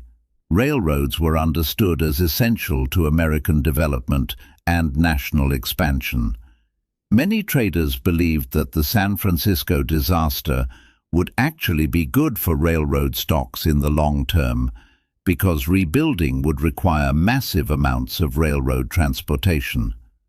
But Jesse understood something that others did not. In the immediate term, the destruction of assets and the uncertainty about California's future would weigh on the railroads more heavily than the potential benefits of reconstruction would offset. He understood that prices would fall first, before they eventually recovered. And it did fall, sharply, as the reality of the earthquake sank into the market, and as the magnitude of the disaster became undeniable. Over the course of a week or two, Union Pacific declined significantly, and Jesse made money. Significant money, perhaps $300,000 by some accounts, in a matter of days. It was not the biggest kill of his career, but it was important for a different reason. It was the first time he had successfully used what he had learned about reading the market to predict a major event without the advantage of inside information or market pools or any tool except his own analysis and timing. He had not made money because of luck. He had made it because he understood something about the structure of the market, and he had acted on that understanding with perfect timing. More than that, the earthquake had taught him something crucial about the way catastrophic events moved through markets. There was a period of panic, a period where prices crashed because fear overwhelmed rationality, where the normal calculations of value seemed irrelevant. But there was also structure to that panic. It followed patterns. The initial shock was followed by a sorting out of who would survive and who would not. The strongest companies, even in the affected industries, would recover. The weaker ones would be destroyed. And the traders who understood this, who could distinguish between the temporary panic and the permanent destruction, could position themselves to profit. A trader who could distinguish between the two and position himself accordingly could make extraordinary amounts of money. This was a lesson that he would use repeatedly throughout his career. In a panic, most traders operated from fear. They sold everything. They assumed the worst. They tried to get out of every position at any price. And in their panic, they created opportunities for traders who remained calm, who could see through the fog of emotion, who could ask the right questions about which companies would survive and which would not. The panic was the teacher, and those who could remain detached from their own fear could learn its lessons. San Francisco taught him that he was not just good at reading the normal rhythms of the market, the day-to-day movements that traders could monitor on the ticker tape, the gradual accumulation of profits through trading the regular patterns. He was exceptional at reading the market in crisis, when emotions ran high and the usual rules seemed to be suspended, when fear was so dominant that logic seemed to have no voice, when the entire structure of order seemed to be falling apart. This was the gift that would define his career, that would make him legendary, that would separate him from ordinary traders. His ability to remain calm when others were panicking, to see patterns when others saw only chaos, to understand what the market was really saying when it was screaming in agony. The panic of 1907 came like a prediction that he had made years before and only now recognized. The warnings had been accumulating for months. The economy had been expanding too quickly. Credit had become too easy. Speculation had gotten ahead of reality. Money was tight and tightening further. Brokers were beginning to call in loans.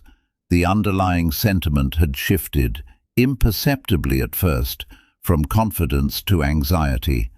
And then, in October, it broke. The first sign was in the banks. Credit began to contract. Loans were called in. Money that had seemed plentiful became suddenly scarce. The stock market, which had been climbing steadily for years, began to sell off. And then the selling accelerated, not in a rational, measured way, but in a panic, a cascade of fear in which each sale created more fear, more selling, more desperation. Not every stock fell, but the general direction was downward, and as prices fell, margin calls went out to traders who had borrowed money to finance their positions. Those traders were forced to sell, which drove prices down further, which triggered more margin calls, in a cascade of liquidation that seemed as though it might never end. The panic was not confined to stocks. Runs on banks developed. People who had deposits in banks became convinced that the banks might fail, and they rushed to withdraw their money. The banks, seeing their reserves draining away, called in loans to raise cash. This further tightened credit and intensified the panic. It was a vicious circle, and for a few days in late October, the financial system of the United States seemed to be on the verge of complete collapse. Jesse had positioned himself well. He had seen the panic coming. He had taken significant short positions, betting that prices would fall. He had accumulated put options and other derivative instruments that would profit from a decline. And as prices fell, he made money, large amounts of money, money that accumulated day after day as the panic deepened and prices fell further. The estimates vary, but by most accounts he made approximately $1 million during the Panic of 1907, an enormous sum in money of that era, equivalent to roughly $30 or $40 million in the money of later times. At the age of 30, he had become genuinely wealthy. The boy plunger, the young trader from Boston, had now accumulated wealth that placed him among the richest men in America. But something else happened during the Panic of 1907, something that would resonate through the rest of his life. As the selling intensified and prices fell further, the panic reached the highest levels of New York finance. The great banks began to realize that they faced a genuine systemic crisis, that if the selling continued at this pace, the financial system itself might collapse. The men who controlled the banks and the money, the titans of American finance, understood that if the panic was not stopped, the consequences would extend far beyond the stock market.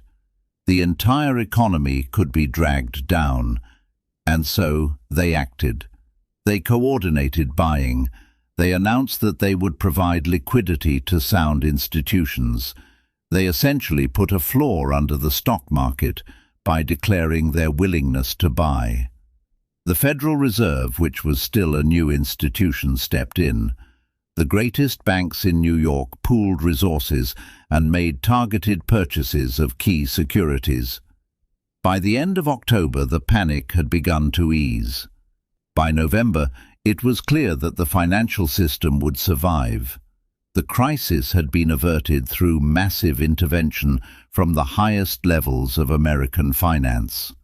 And then, once the panic had been arrested, once the market had begun to recover, once the danger of systemic collapse had passed, the great men of finance found Jesse Livermore, the man who had made $1 million by shorting the market, the man who had profited from the panic while they were struggling to contain it, and they asked him to stop. They suggested that his continued aggressive shorting was preventing the recovery from taking hold, that the market needed to rebuild confidence, that his selling was a headwind against which the recovery was struggling.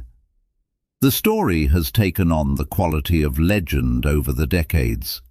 The version that survives most commonly suggests that J.P. Morgan himself, or someone acting on his behalf, went to Livermore and essentially told him that he needed to cease his short selling. According to the tale, Livermore agreed because he was a patriotic man and understood that the survival of the financial system was more important than his personal profit. This part of the story is likely embellished. Livermore was not, by all accounts, a particularly patriotic man, and he was extremely unlikely to have foregone profit for the greater good. But the core truth of the story remains. He did stop selling short, and he did make peace with the financial establishment. What is certain is that he had arrived at a new level of wealth and status. He was no longer a young trader with a gift for reading the market. He was a man who had proven, in the crucible of a genuine panic, that he could make extraordinary amounts of money when others were losing everything. And he was a man who had direct access to the highest levels of Wall Street finance, men who understood that he was a force to be reckoned with, someone whose talents were too dangerous to ignore. The boy plunger of Boston had become something else, a player in the great game of American wealth, a man whom the titans of finance had to consult and negotiate with. But the Panic of 1907 had also taught him something darker, something that would color everything that followed. It had taught him that the market could move in ways that defied individual will, that even a man with his gift could be overwhelmed by events larger than himself, that the best strategy was sometimes to accept a victory and walk away. And it had taught him that there were powers in the world, the great banks, the financial establishment, the men who controlled credit, who would tolerate your success only up to the point at which it threatened their own position. After that point, they would move to stop you. They would not necessarily move against you with open opposition, but they would find ways to constrain you, to limit your options, to remind you that there were forces larger than any individual trader. He had made his first great fortune, but he would spend much of the rest of his life trying to understand the price he had paid for it, trying to understand what it meant that the path to wealth had also been a path to isolation and constraint. After 1907, Jesse Livermore had options. He had money enough to retire, to live comfortably on the interest and dividends of what he had accumulated, to remove himself from the constant stress and emotion of trading. He could have taken his fortune to California or Europe or any of the warm places where wealthy men went to escape the rigors of the financial markets. But retirement was not in his nature. He was addicted to the action, to the feeling of being right, to the evidence that his way of seeing the world was superior to everyone else's. He needed the market the way other men needed air. Without it, he was diminished, purposeless, a chess master locked away from his board. And so he returned to trading, but this time with an ambition that went beyond simple profit.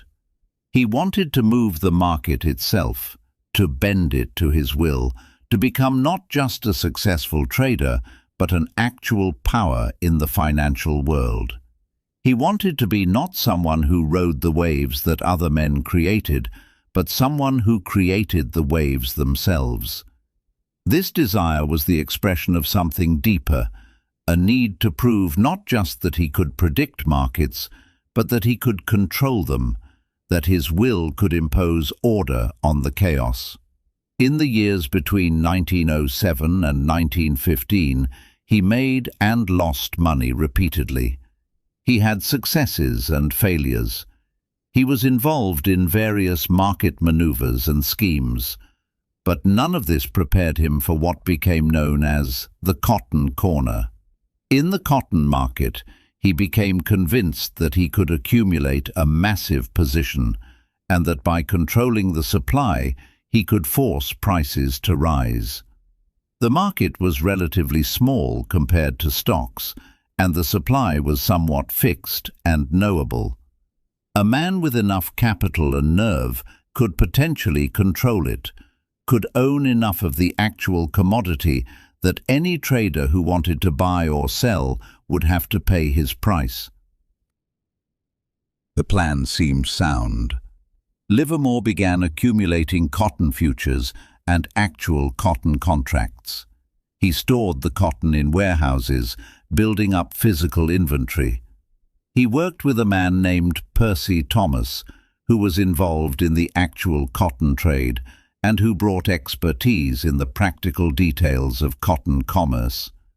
Together, they attempted to corner the cotton market, to buy up so much of the available supply that they could dictate the price to anyone who needed to sell or buy.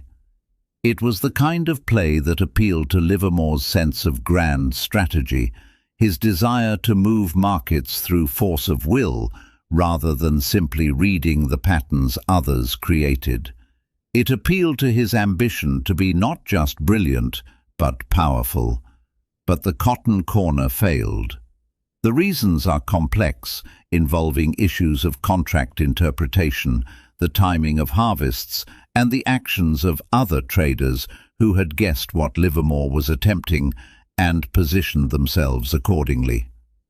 What had seemed like a brilliant strategy collapsed into a nightmare of losses. The market did not respond as he had predicted. Prices did not rise to the levels he had anticipated. The actual commodity proved more liquid and movable than he had understood, and gradually, day by day, his position deteriorated. Livermore lost nearly everything he had made in 1907 and in the years since. By 1915, he declared bankruptcy. The loss was not just financial, it was psychological, spiritual, a wound to his self-image that took years to heal. He had believed that he could not just read the market, but actually control it through superior knowledge and superior capital, that he could bend the market to his will through sheer force of will and intelligence. He had believed that he was destined for something greater than being a successful trader. He believed he was meant to be a market maker, a man who shaped the direction of prices, who moved with the certainty of a general commanding armies, who could move millions of dollars and make the entire market respond to his vision. And the market had simply crushed that ambition, had exposed it as hubris, as the vanity of a man who had started to believe his own legend. The market had humbled him, had shown him the limits of his power, had demonstrated that even a man with his gifts could be overwhelmed by forces he could not control. In the aftermath, he withdrew. He spent time away from trading. He began to write about the markets, to try to understand, through writing, what he had learned through trading. There was something therapeutic about the act of writing, about trying to put words around concepts that had lived in his mind as pure instinct and pattern recognition. But the hunger was still there. It always had been. And after a period of recovery, he returned. He would return again and again, the cycle of rise and fall becoming the template of his life, a kind of eternal return that would only end with his death. The 1920s were a time of extraordinary optimism in America, an optimism that seemed to defy the gravity of history and prudence. The war was over, the economy was booming, technology was transforming the way people lived, making the future seem like a constant parade of miracles. The automobile was becoming common, electricity was spreading through the cities, turning night into day with a simple switch.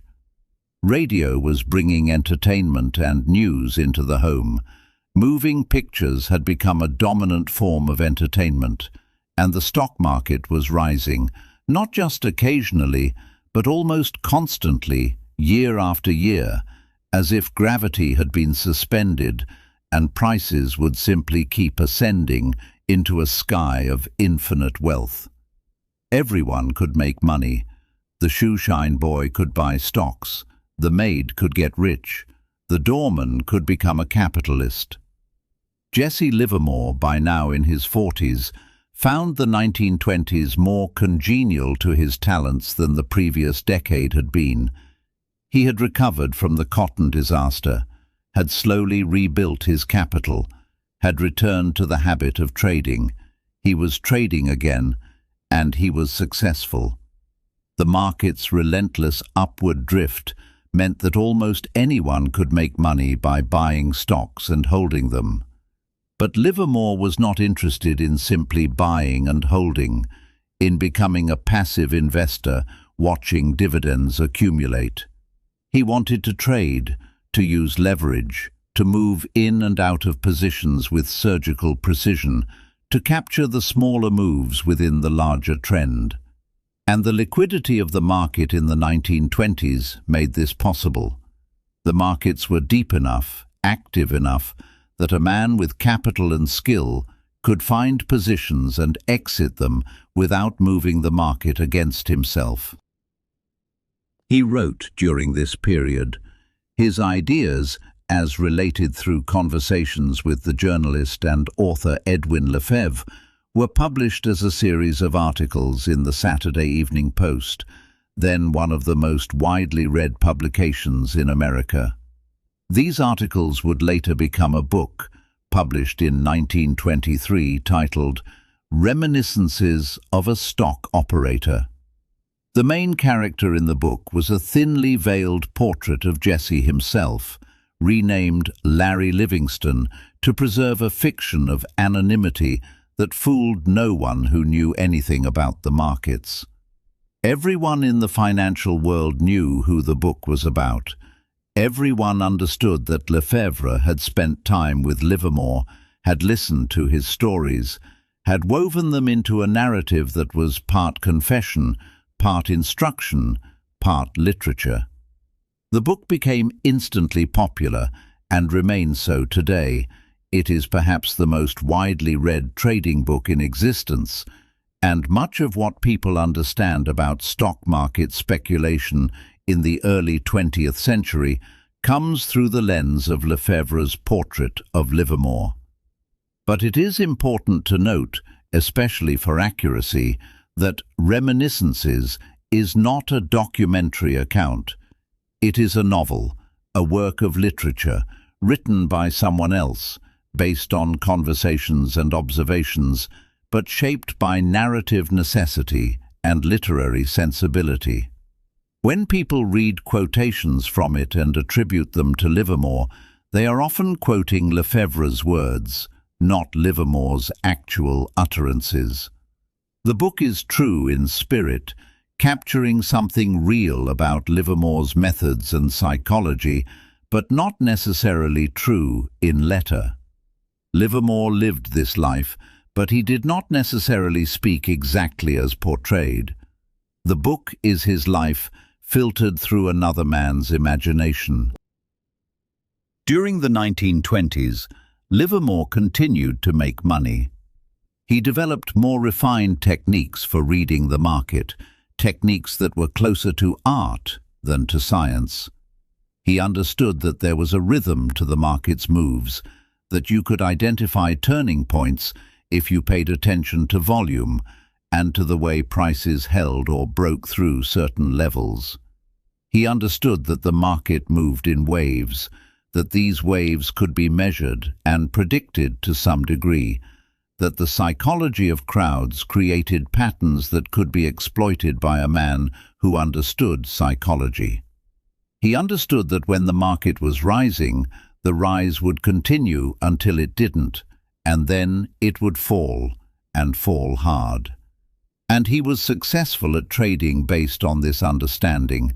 He made millions during the 1920s, though the exact figures are uncertain, as he was always somewhat private about his exact gains, never wanting to reveal the full extent of his wealth or his losses.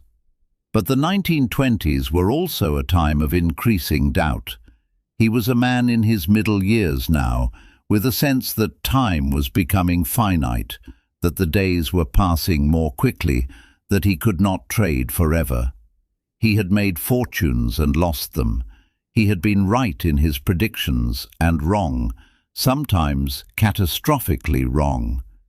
He had experienced the euphoria of massive gains and the despair of catastrophic losses, and he had begun to wonder whether it was worth it, whether the constant emotional turbulence was a fair price for wealth, whether there was a way to find peace within this life that seemed designed to prevent peace. He had health problems. He was drinking more. He was having difficulty sleeping. The stress of the market seemed to be carving itself into his face, aging him faster than time alone would account for. He also knew, in the way that men who watch markets closely know things, that something was wrong with the stock prices of 1927 and 1928. The market had risen too far, too fast, and was no longer tethered to reality. The valuations of stocks bore no relationship to the actual earnings of the companies. General Electric stock was trading at prices that would require the company to double its earnings for decades to justify the price.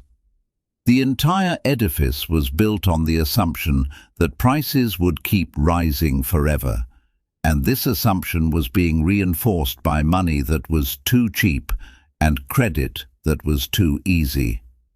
The Federal Reserve had kept interest rates low, Banks were eager to lend. Brokerages were facilitating the most marginal purchases, lending 90% of the purchase price to anyone who asked. The system was built on hope and nothing else. He had seen this before. He had seen the market break when it reached this level of excess. He knew what was coming, and he believed he saw it approaching again.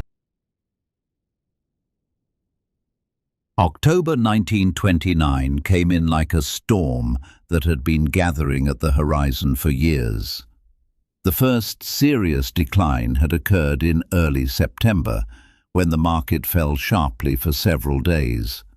But it had been met with the usual assurances from the great men of finance, the men who had never experienced true panic, who believed that their wisdom and their access to credit could prevent anything from going truly wrong.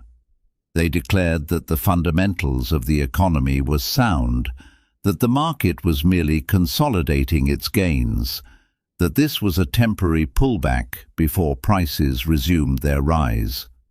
This was the language used by men who had vested interests in keeping prices high, who had their own fortunes invested in the belief that the market would continue to rise forever. And it was widely believed by a public that had grown accustomed to rising prices and rising fortunes, that had begun to believe that the old rules of economics and gravity no longer applied. But Jesse Livermore knew better.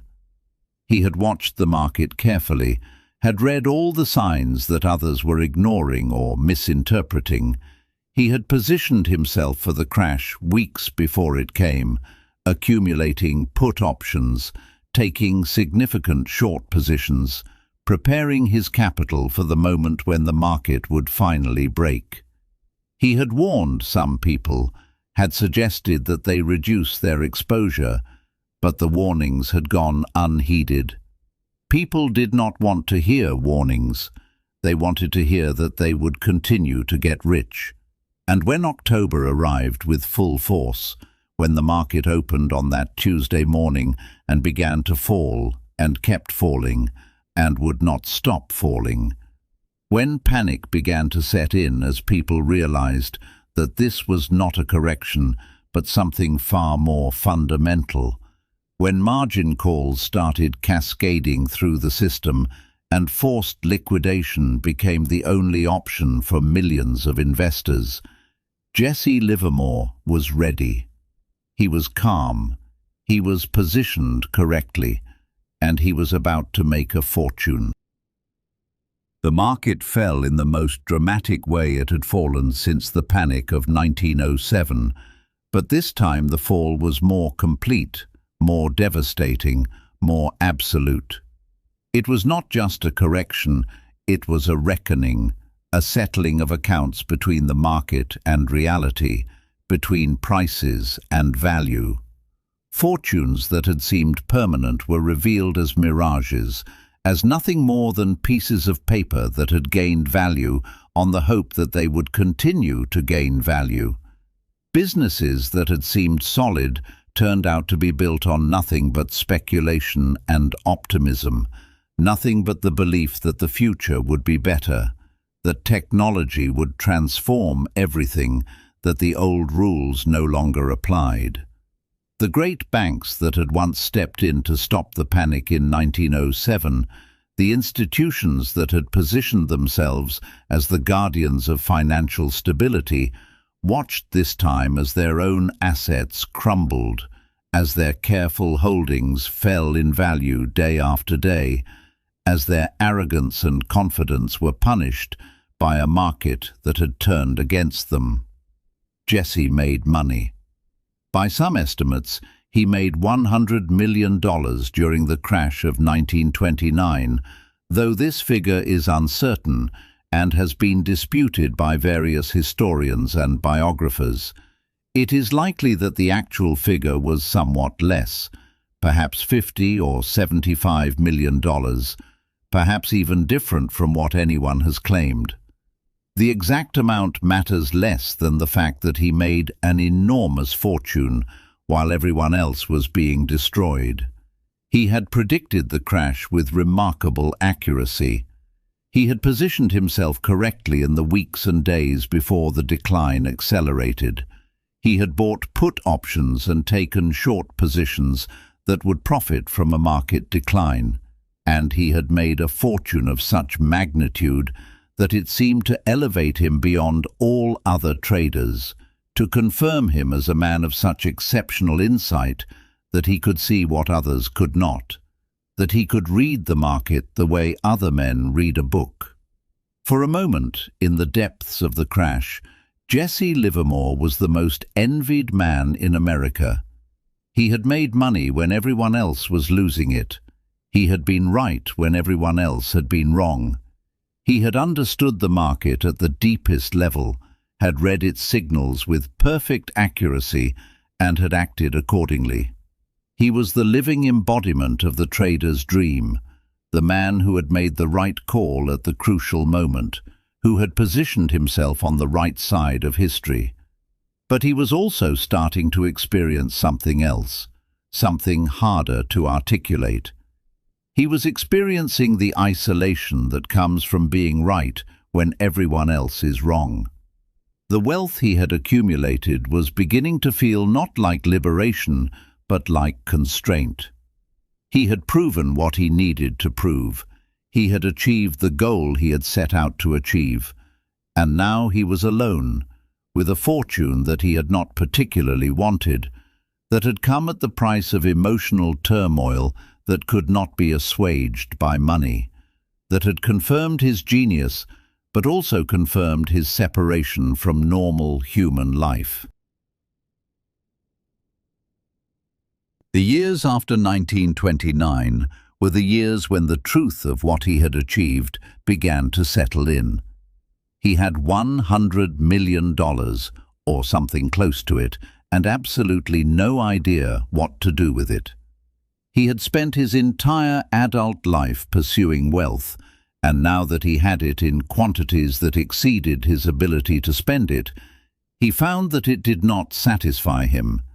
It was as if the pursuit had been the entire point, and the achievement had merely revealed the emptiness beneath. The happiness that he had imagined would come with wealth did not materialize. The vindication he had expected to feel was hollow. The respect he had thought would flow to him from his extraordinary success seemed somehow false and conditional. The problem was that Jesse Livermore's identity was built entirely on the act of trading, on being right about the market, on the emotional roller coaster of profit and loss. He had organized his entire personality around this single activity. When he succeeded at trading, he felt alive, purposeful, significant. When he failed, he felt the despair of absolute meaninglessness. But now, having achieved wealth beyond measure, he found that neither success nor failure was enough to sustain him. He had climbed the mountain and found that there was nothing at the top but more mountain, disappearing into fog in every direction. He traded less after 1929. He continued to take positions, continued to try to read the market, but something had changed in him. The certainty that had been his defining characteristic began to waver. He second-guessed himself. He held losing positions too long. He cut winning trades too short. He began to do what he had sworn never to do. He began to lose money. The losses came not from miscalculation, but from indecision, from the paralysis that comes when a man no longer believes in his own judgment.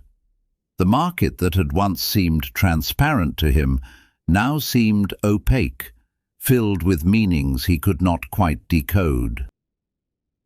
The years of the Great Depression were a time of unusual difficulty for him. The economy was collapsing. Everyone was losing money. Soup lines formed in the cities. People who had been wealthy 6 months before were selling apples on street corners. But he, the man who had made his fortune on the crash, found that he could not replicate his success. The market moved differently now. It moved with less liquidity, in more compressed ranges, in ways that did not fit the patterns he had learned to recognize. The forces at work in a collapsing economy were not the same as the forces at work during a normal crash. There was governmental intervention, regulatory action, attempts to stabilize and control what had previously been left to the free play of supply and demand. And he did not know how to trade in this new world. And he began to lose, first slowly, then faster. A bad trade here, a mistimed position there. A series of small losses that accumulated into larger losses. The capital that he had built with such difficulty began to erode. He would make a profit on one trade, only to give it all back and more on the next. The emotional toll was severe. Every loss was a small death, a reminder that he was not invincible, that his gift was limited and conditional. In 1934, he declared bankruptcy for the second time. It was far less dramatic than the Cotton Corner bankruptcy of 1915, but it was no less real. He had lost most of what he had made in 1929. Some of the loss was due to poor trading decisions, to trading when he should have abstained. Some of it was due to bad luck, to the market moving in ways that could not have been predicted.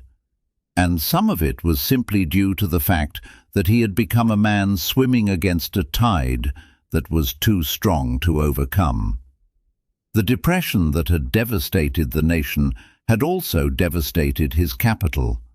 After 1934, his life became quieter. He continued to trade in limited fashion, but he had lost the hunger. He continued to study the market, poring over charts and ticker tape the way a scholar pores over ancient texts. But the joy was gone. He wrote a book called How to Trade in Stocks, published in 1940, which was an attempt to codify some of what he had learned, to explain his methods in a more systematic way than Lefebvre's novel had done. But the book was the work of a man who was tired, who was trying to make sense of a life that had been more random and less systematic than he would have liked to admit. It was an attempt to find order and meaning in what had been, ultimately, a chaos of emotion and circumstance. He was also a man dealing with personal unhappiness.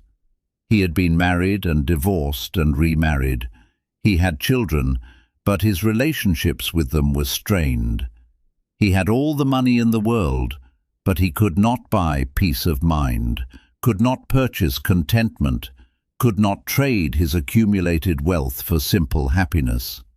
The thing that had defined him, his ability to read the market, to predict movements, to stay calm when others panicked, could not be applied to his own life, could not solve the riddle of what a man was supposed to do with himself once he had stopped pursuing money and discovered that money was not enough.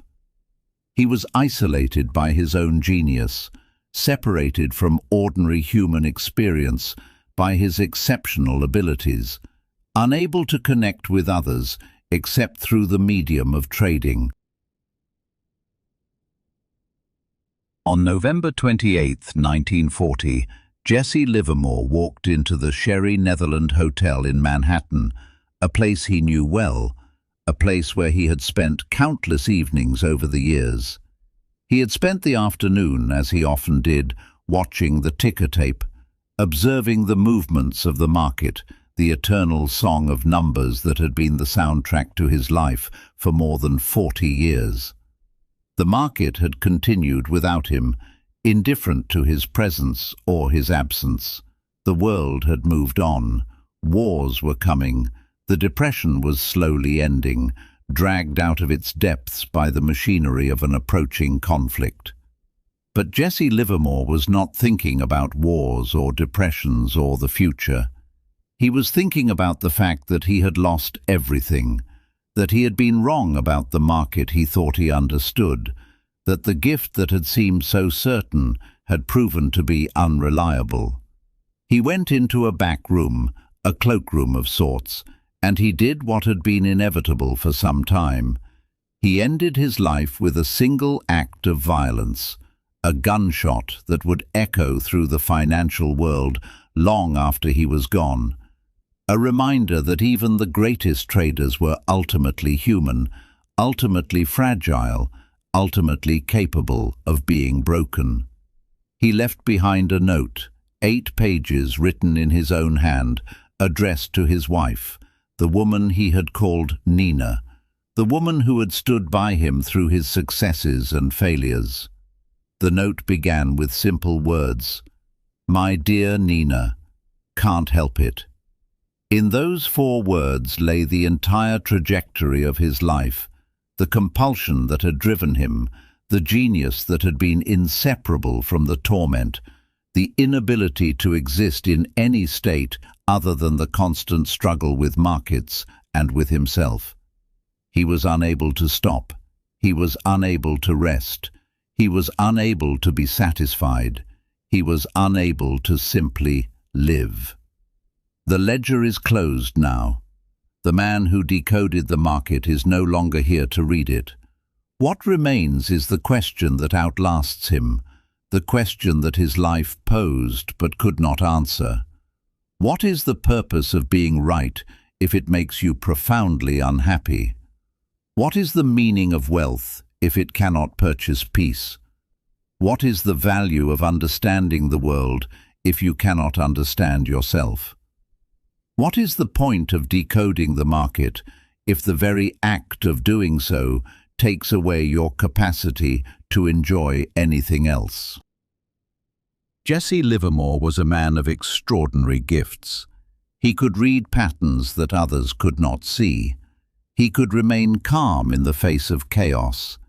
He could make decisions with certainty and act on them without hesitation. He could accumulate vast wealth through the force of his own will and intellect. In purely technical terms, he was one of the greatest traders who ever lived. The methods he developed, the insights he gained, the lessons he learned, these continue to influence traders decades after his death. But he lived a life of constant struggle. He could not find contentment. He could not relax. He could not enjoy what he had achieved, because once he had achieved it, it no longer interested him. He could not love in ways that brought him joy. He could not connect with others except through the medium of the market. And when the market no longer satisfied him, he had nothing left. He was a man with an extraordinary mind and an ordinary heart. A man who could master markets, but could not master himself. Perhaps the greatest tragedy of Jesse Livermore is not that he lost his fortune or that he died by his own hand at the age of 63. These were outcomes that followed from the earlier tragedy, which was that he was a man fundamentally unsuited to peace, fundamentally unable to exist in any state other than constant striving. The market had given him a purpose, a reason to wake up in the morning, a language in which to express the particular genius that burned within him. And when the market could no longer satisfy him, when his gift had become unreliable, when the patterns he had depended on began to blur and shift, he had nothing to put in its place. His methods continue to be studied. His name continues to be invoked whenever traders want to discuss the nature of market cycles or the psychology of speculation. He remains famous, more famous perhaps than he was even during his lifetime, because his legend has grown in the decades since his death. But his life, the actual lived experience of the man himself, remains mysterious and tragic. A portrait of genius unsure of its own purpose, of talent unfulfilled by its own success, of a mind too sharp for its own happiness. The books written about him, the stock trading systems based on his observations, the mythology that has accumulated around the boy plunger and the man who broke the 1929 crash, all of these are attempts to extract meaning from a life that resisted meaning, to find a lesson in a story that defied easy lessons. And perhaps that is what remains most powerfully: the enigma, the unresolved question, the sense that we have not fully understood what we were looking at when we looked at Jesse Livermore. He read the markets. He understood them better than other men. He made and lost fortunes.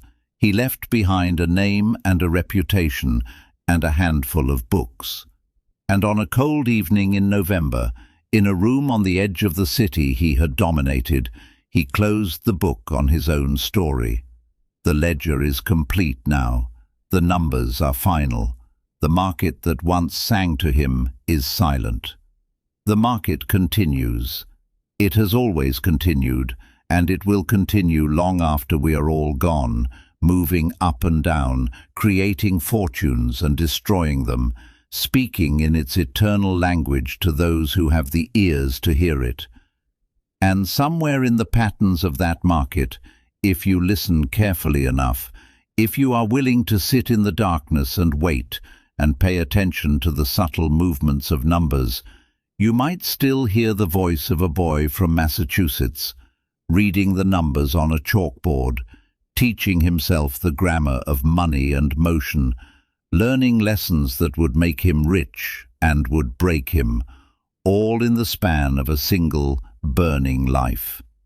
His voice is in every crash, in every rally, in every moment when a trader must choose between fear and greed, between action and patience, between the desire to be right and the wisdom to know when to be quiet. And that is what remains. Sleep well.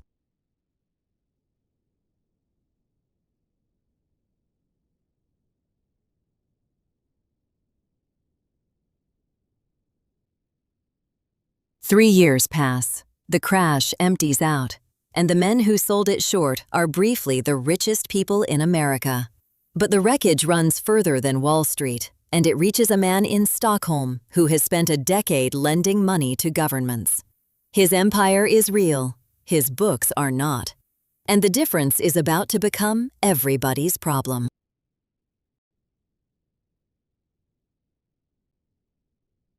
On the 12th of March, 1932, a Swedish engineer shot himself in a Paris apartment.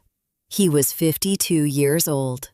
He controlled roughly 2/3 of the world's match production, and he had lent money to more than a dozen governments, including France and Germany.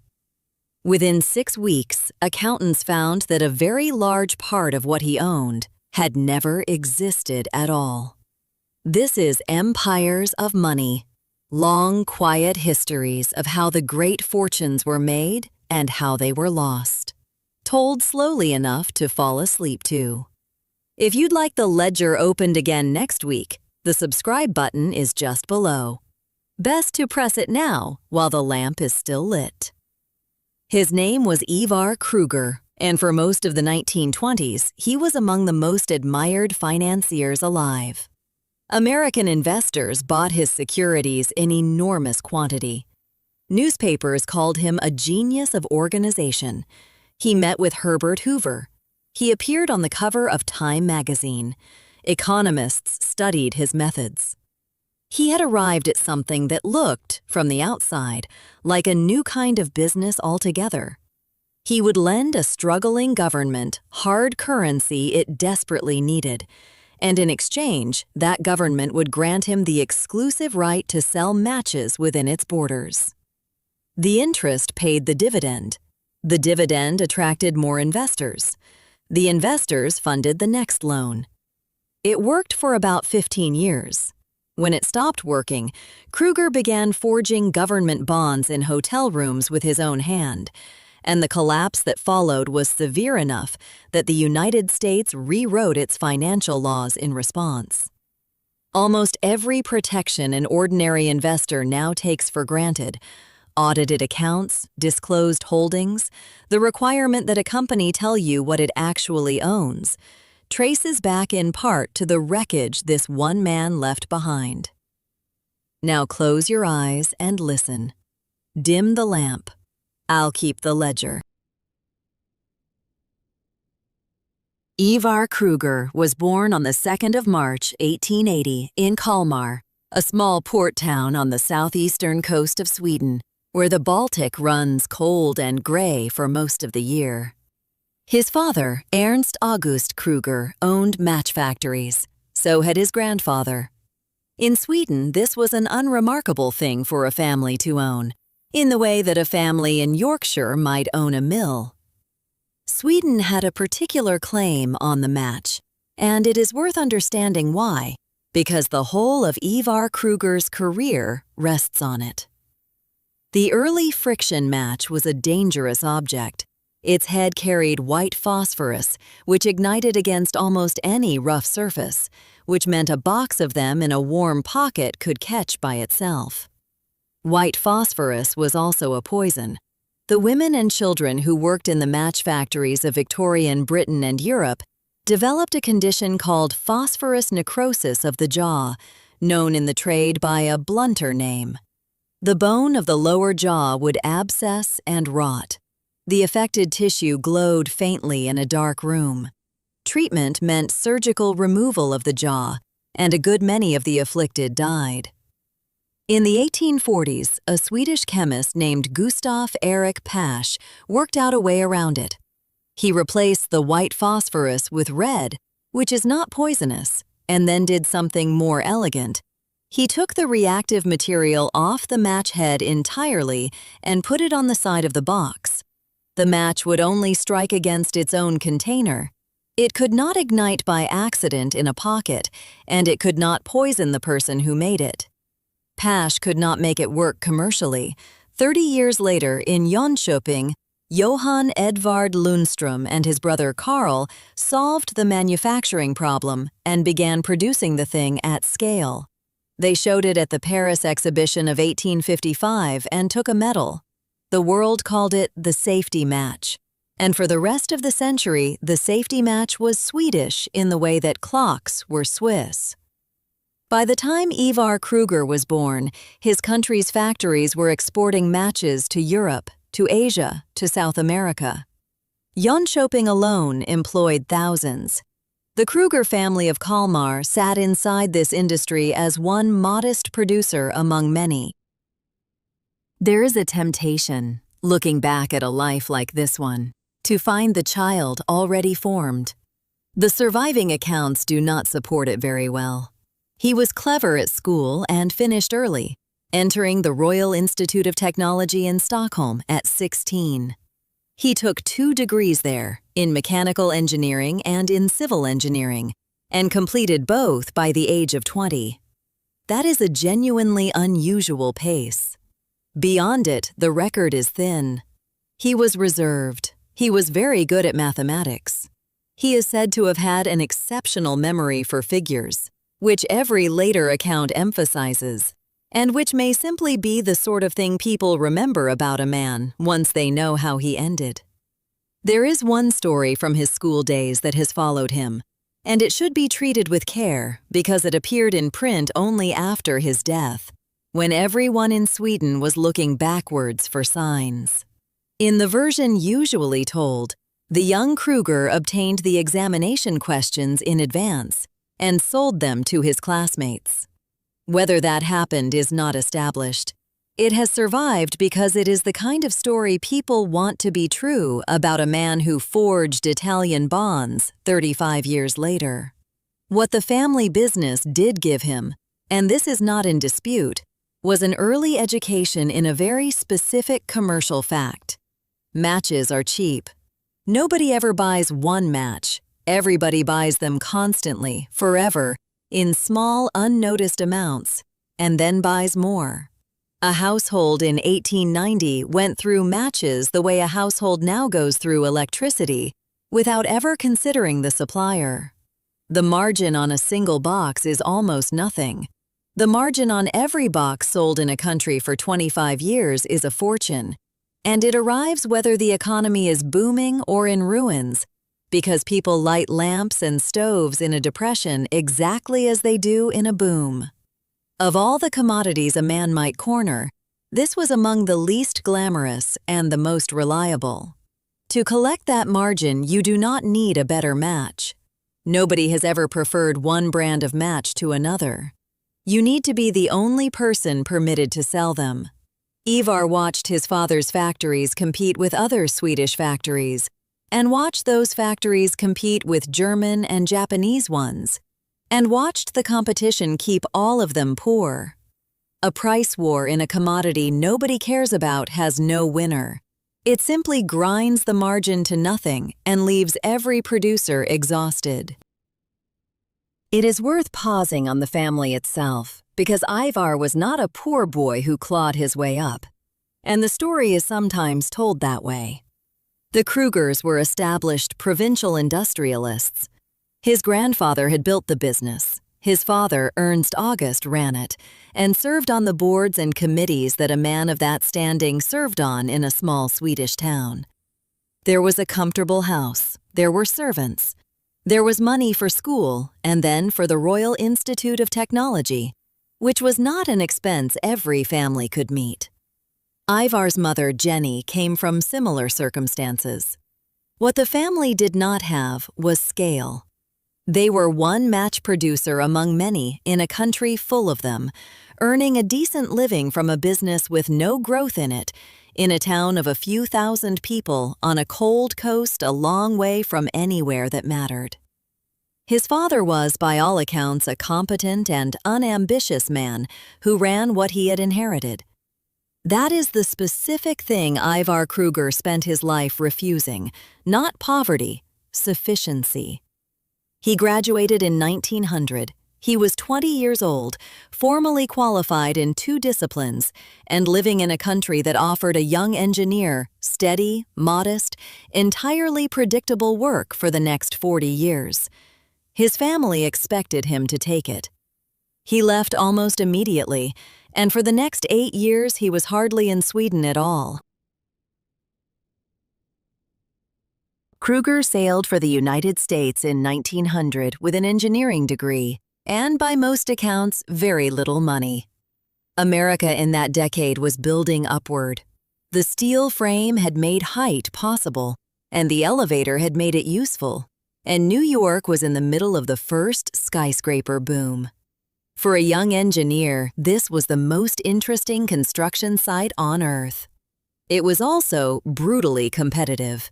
A Swedish qualification counted for something on paper, and almost nothing on a site where the foreman spoke to you in English you had learned from books. He took what he could get. He worked in New York. He spent time in Chicago. He went south to Mexico, and at one point to Cuba, and then across the Atlantic again to Johannesburg in the years after the Boer War, when the Rand gold mines were being rebuilt and the city filled with engineers and speculators from every country in Europe. He worked in Paris. Some accounts place him in India and in Canada as well. The jobs were not glamorous.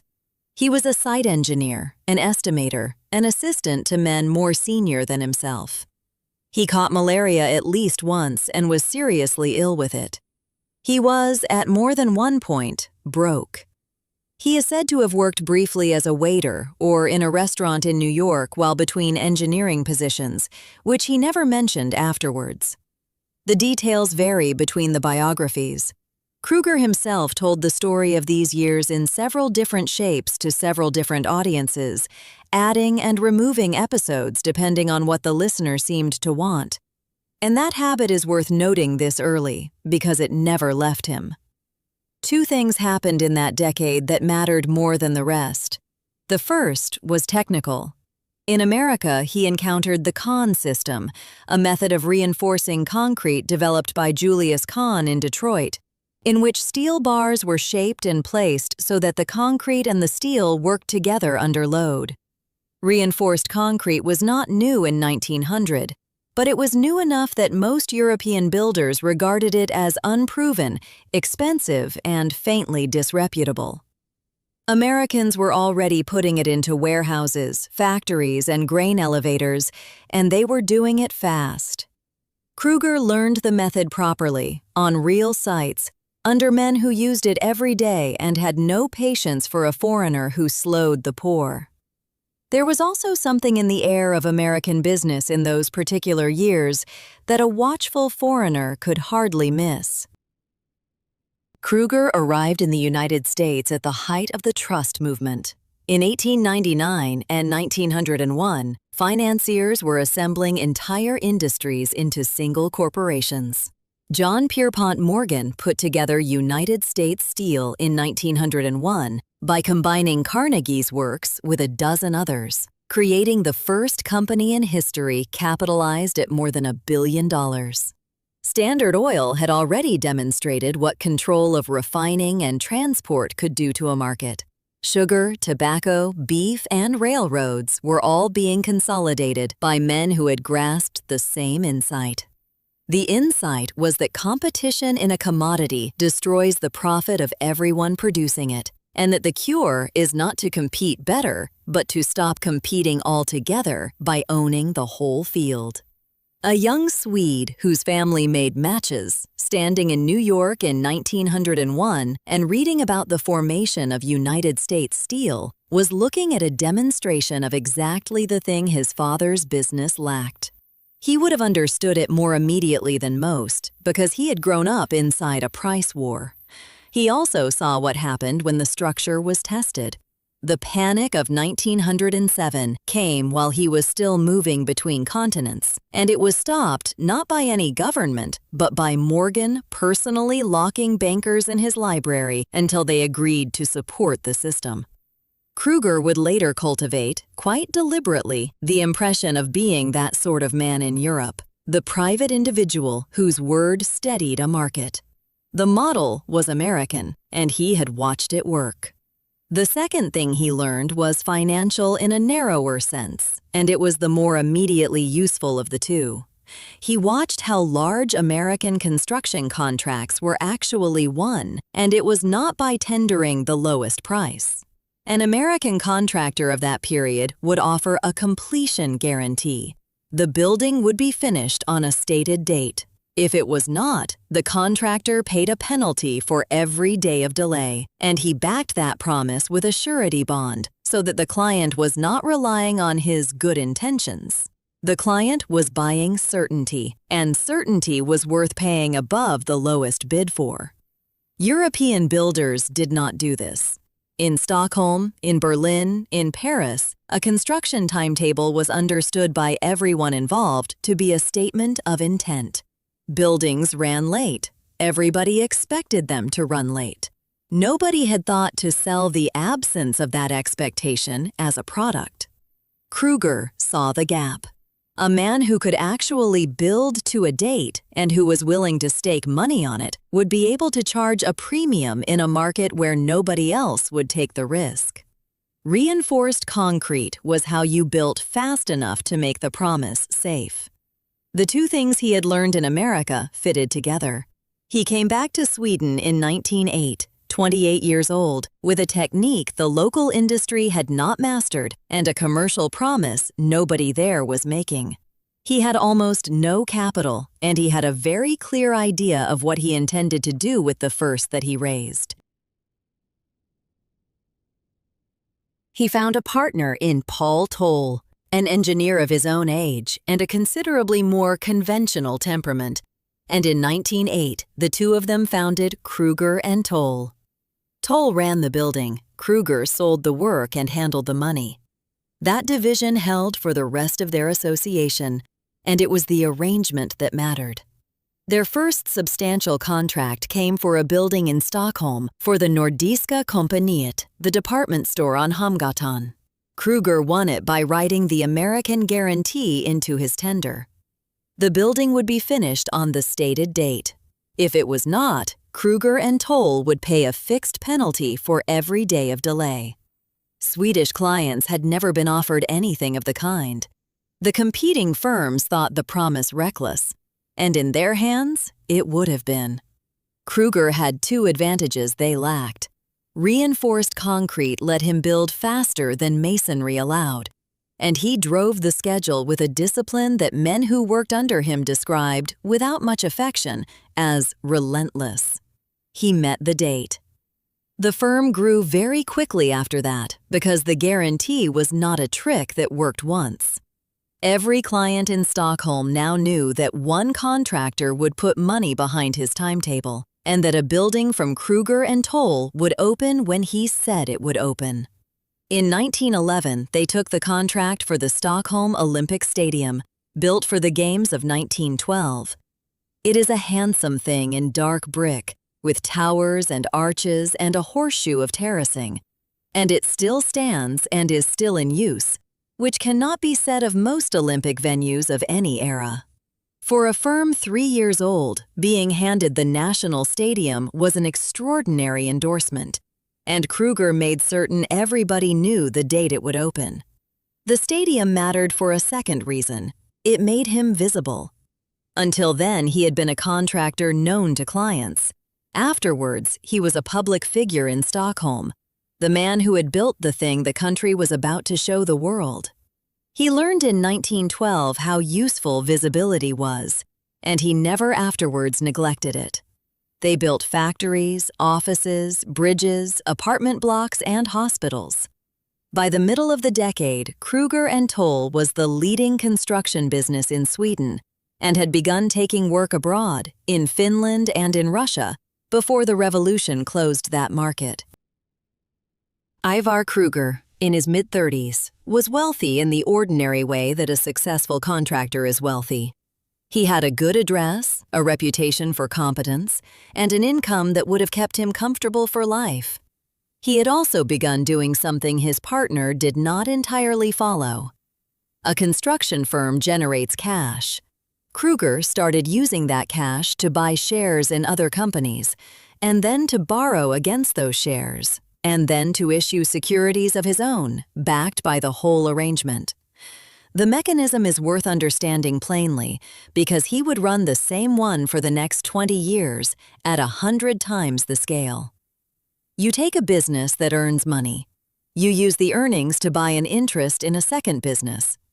You then pledge that interest as collateral to borrow, and you use the borrowing to buy a third.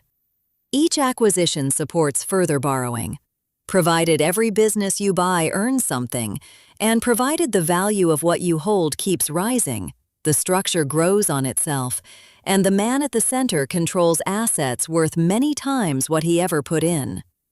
The vulnerability is equally plain. The whole arrangement depends on the pledged collateral holding its value. If the shares you have posted as security fall, every lender in the chain asks for more at the same moment, and you have nothing to give them that is not already promised to somebody else.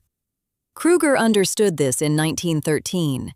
He built the structure anyway, because in a rising market it is the fastest way there is to become enormous, and he had no intention of being merely comfortable. He was converting Kruger and Toll from a business that built things into a holding company, an entity whose real product was financial structure, and whose buildings were becoming the smaller half of the story. Sweden was a poor place to attempt this in 1913. The Stockholm Exchange was small and cautious, dealing mostly in bank and railway shares held by a narrow circle of families.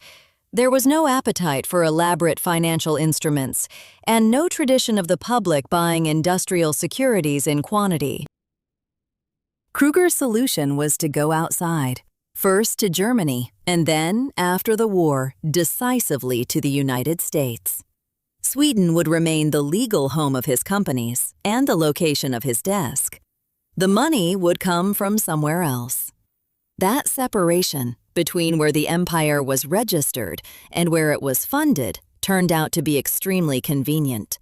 The American investors could not read a Swedish balance sheet, and the Swedish authorities had no reason to concern themselves with the protection of Americans. Paul Toll stayed with the building. It is one of the quieter mercies of this history that he did, because it meant that when everything came apart 20 years later, the construction side of the firm was still a real business run by a man who understood it. And it survived. There is a version of Ivar Kruger who stops in 1913. A rich Stockholm contractor with a stadium and a department store to his name, a partner he trusts, and 40 years ahead of him. He dies at 70 in a good house, and nobody outside Sweden ever hears of him. Instead, in 1913, he turned back towards his father's trade. The Swedish match industry in 1913 was a mess of small, competing firms. Most of them family-owned, most of them exhausted by a price war that had been running for years. Kruger began buying them. He had thought carefully about the order. He started with the producers around Kalmar and Jönköping, the towns he had grown up beside and whose owners knew his father's name, and he combined them into a company called Förenade Svenska Tändsticksfabriker, the United Swedish Match Factories. Some of the owners sold willingly. A man running a small factory on thin margins, watching his sons decline to join the business, was often relieved to take Kruger's paper and retire. Others held out, and with those he was patient in a way that was not gentle. He would cut prices in a holdout's home territory and keep them cut, absorbing the loss across the rest of his group, until the arithmetic of independence stopped working. Then he would make the offer again, usually on worse terms than the first. In 1917, he brought the United Group together with its last serious Swedish rival and formed Svenska Tändsticksaktiebolaget. The English-speaking world came to call it Swedish Match. The Great War helped him in a way he had not arranged and could not have engineered. Sweden stayed neutral, its factories kept running, its workers stayed at their benches, and its chemical supply was never diverted. Germany and Austria, the two other great match-producing powers, turned their chemical industry over to explosives and their workforce over to the army. Their export customers from Scandinavia to South America needed matches and could not get them. Kruger's factories filled the gap and kept the customers. When the fighting stopped in 1918, he held a commanding position in a world where his most dangerous competitors had spent 4 years not making matches, had lost their overseas distribution, and were now operating inside collapsing currencies. He moved fast on that advantage. Through the early 1920s, he bought or built factories in Norway, Finland, Estonia, Latvia, Poland, Germany, Britain, Belgium, India, Brazil, and Peru. Where an existing producer was strong, he bought it. Where none existed, he built. Britain was the hardest of them. The British match trade was dominated by Bryant and May, a substantial and well-defended company with a century of history and a domestic market that regarded it as a national institution. Kruger did not attempt to destroy it. He negotiated, took a large interest, and arrived at an accommodation under which the two would not undercut one another. That pattern repeated wherever an entrenched producer was too strong to break. He preferred a treaty to a war, because a war destroyed the margin he was trying to capture. Japan was the exception he never solved.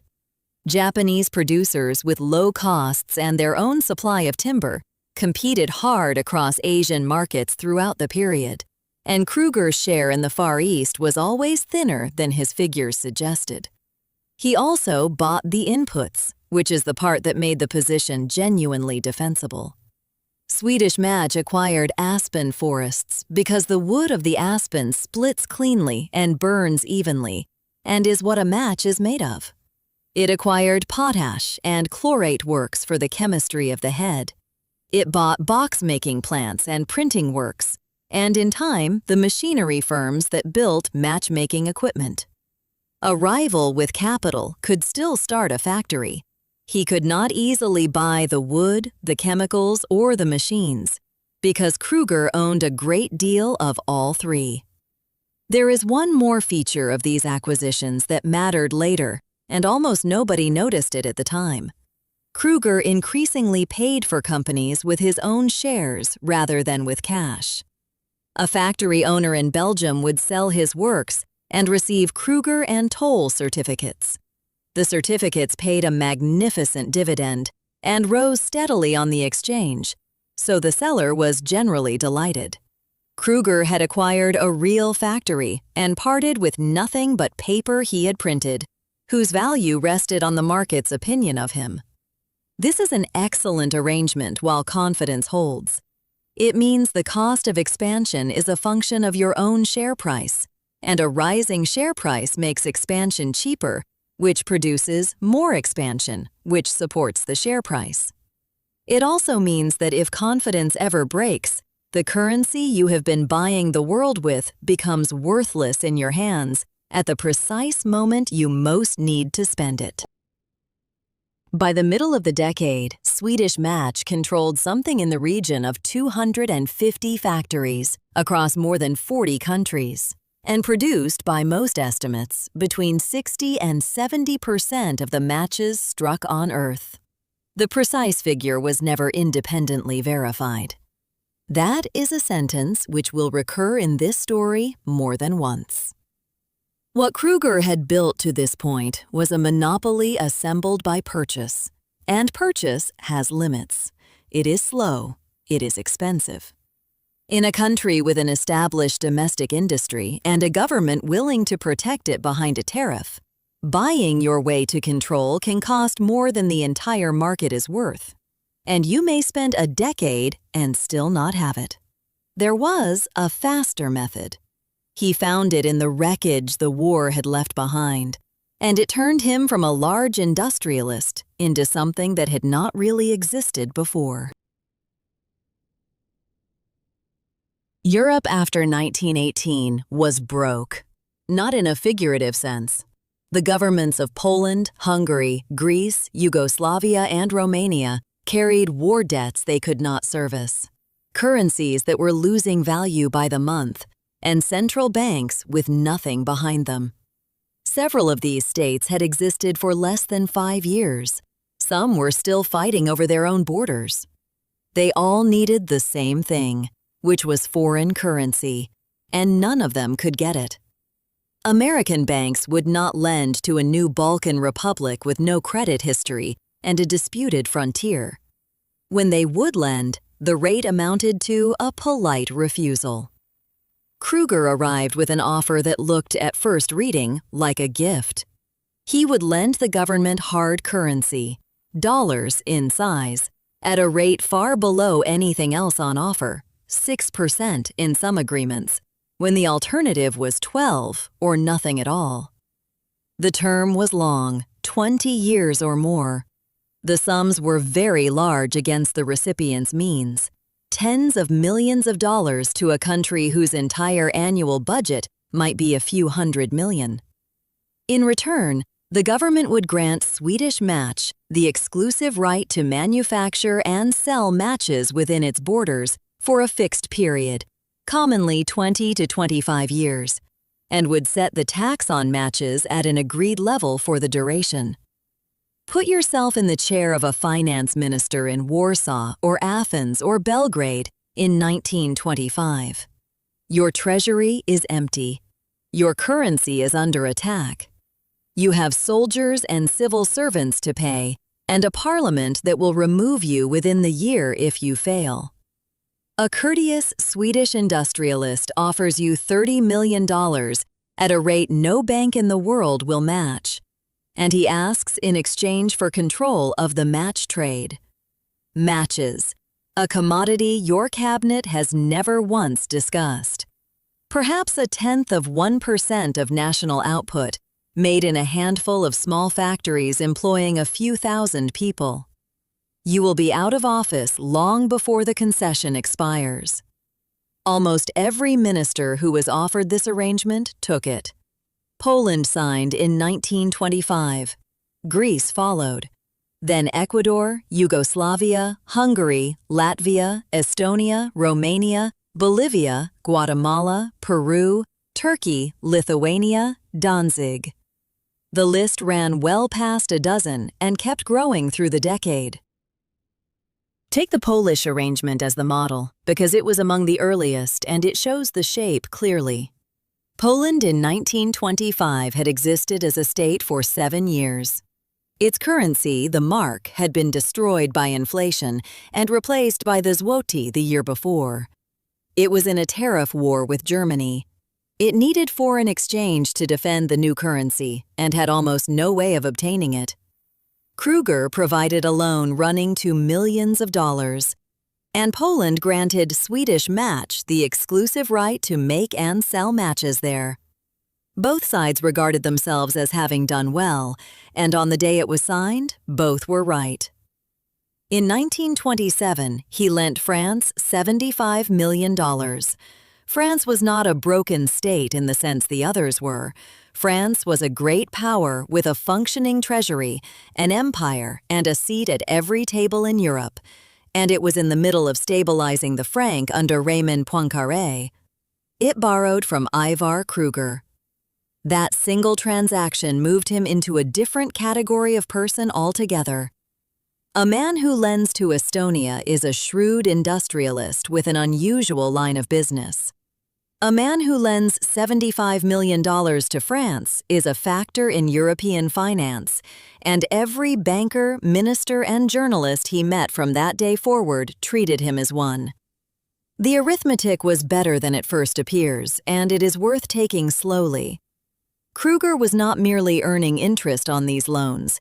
He was buying a guaranteed customer base, protected by law from any competitor, for a quarter of a century, in a product every household consumed daily and nobody monitored the price of.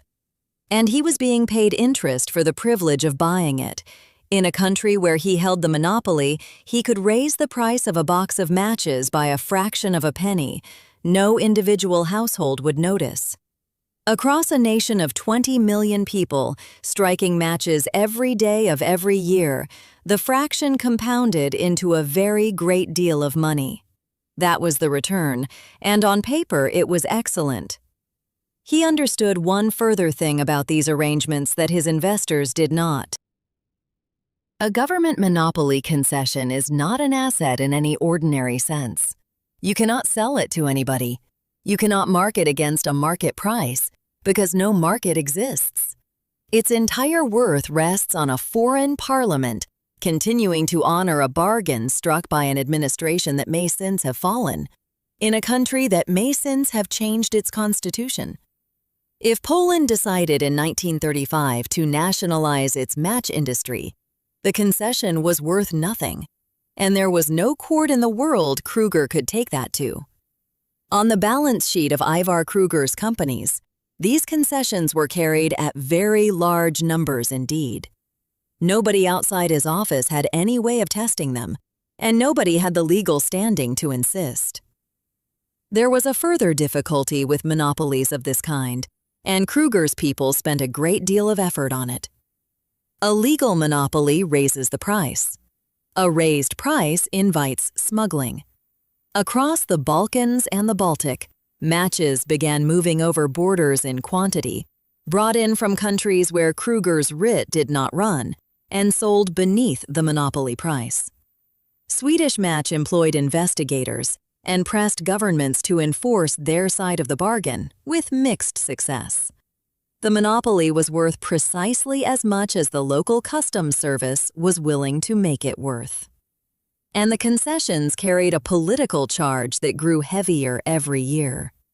A foreign company holding an exclusive right to sell a daily necessity, at a price the government had agreed not to interfere with, is an obvious target for any opposition politician in need of one.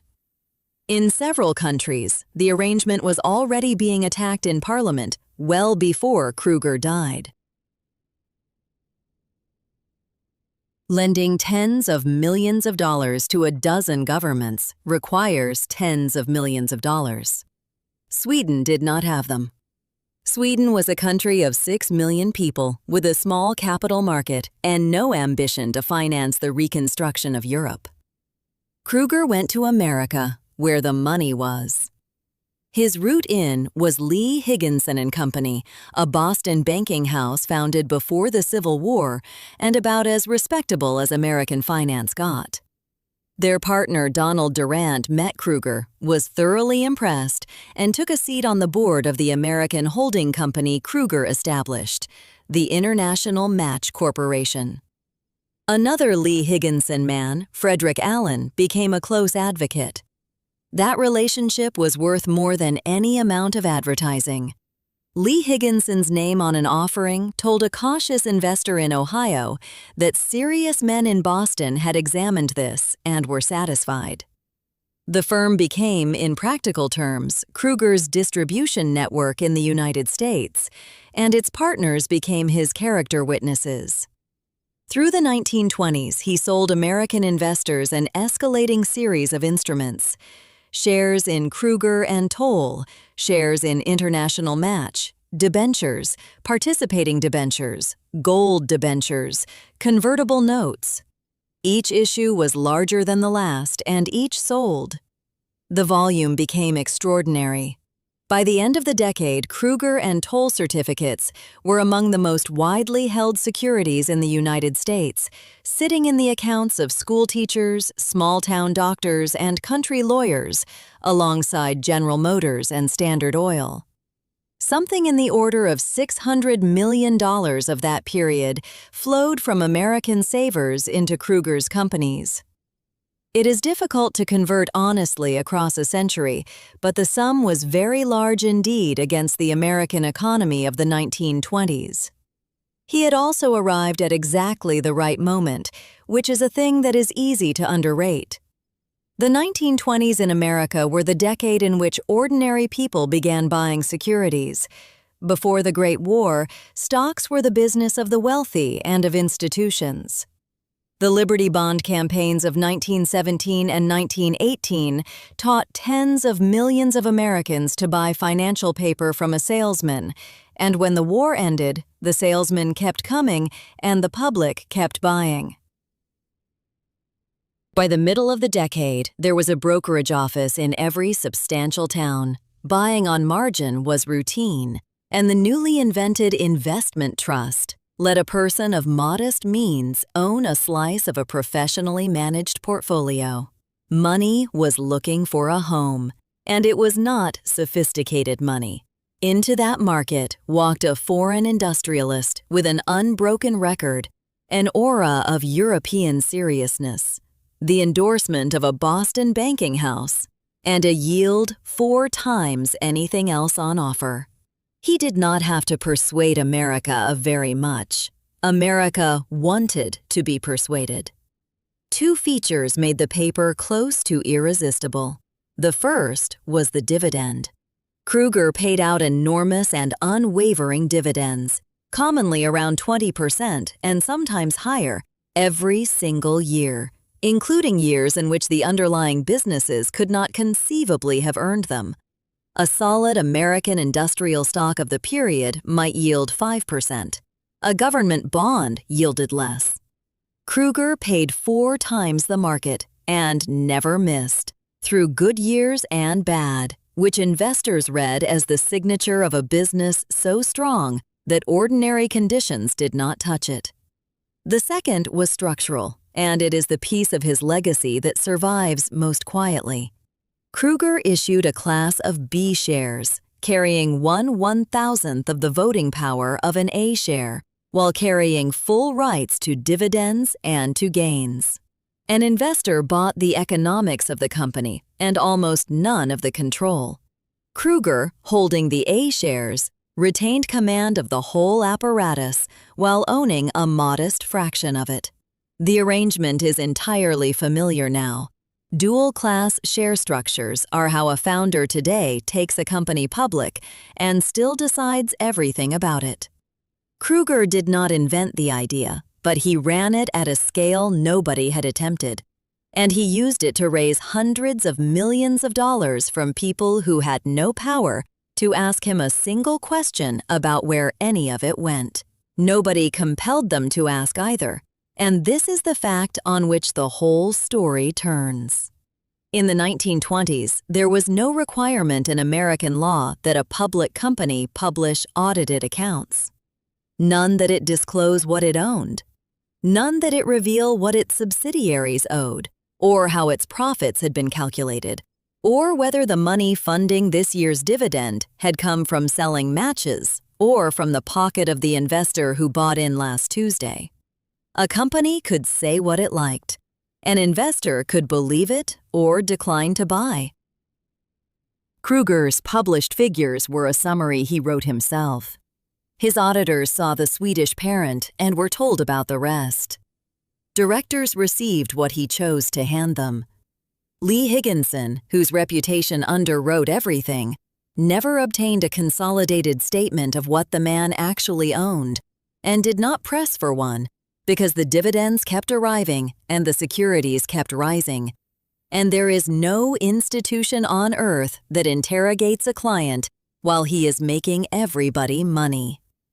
The dividends came out of capital. Money raised from new investors paid the returns promised to earlier ones. The businesses underneath were real. The factories existed and made matches. The monopolies were genuine and legally granted. The earnings were nothing remotely close to sufficient to cover what he was paying out, and the difference was made up from the proceeds of the next issue. That gap was the whole of Ivar Kruger's secret.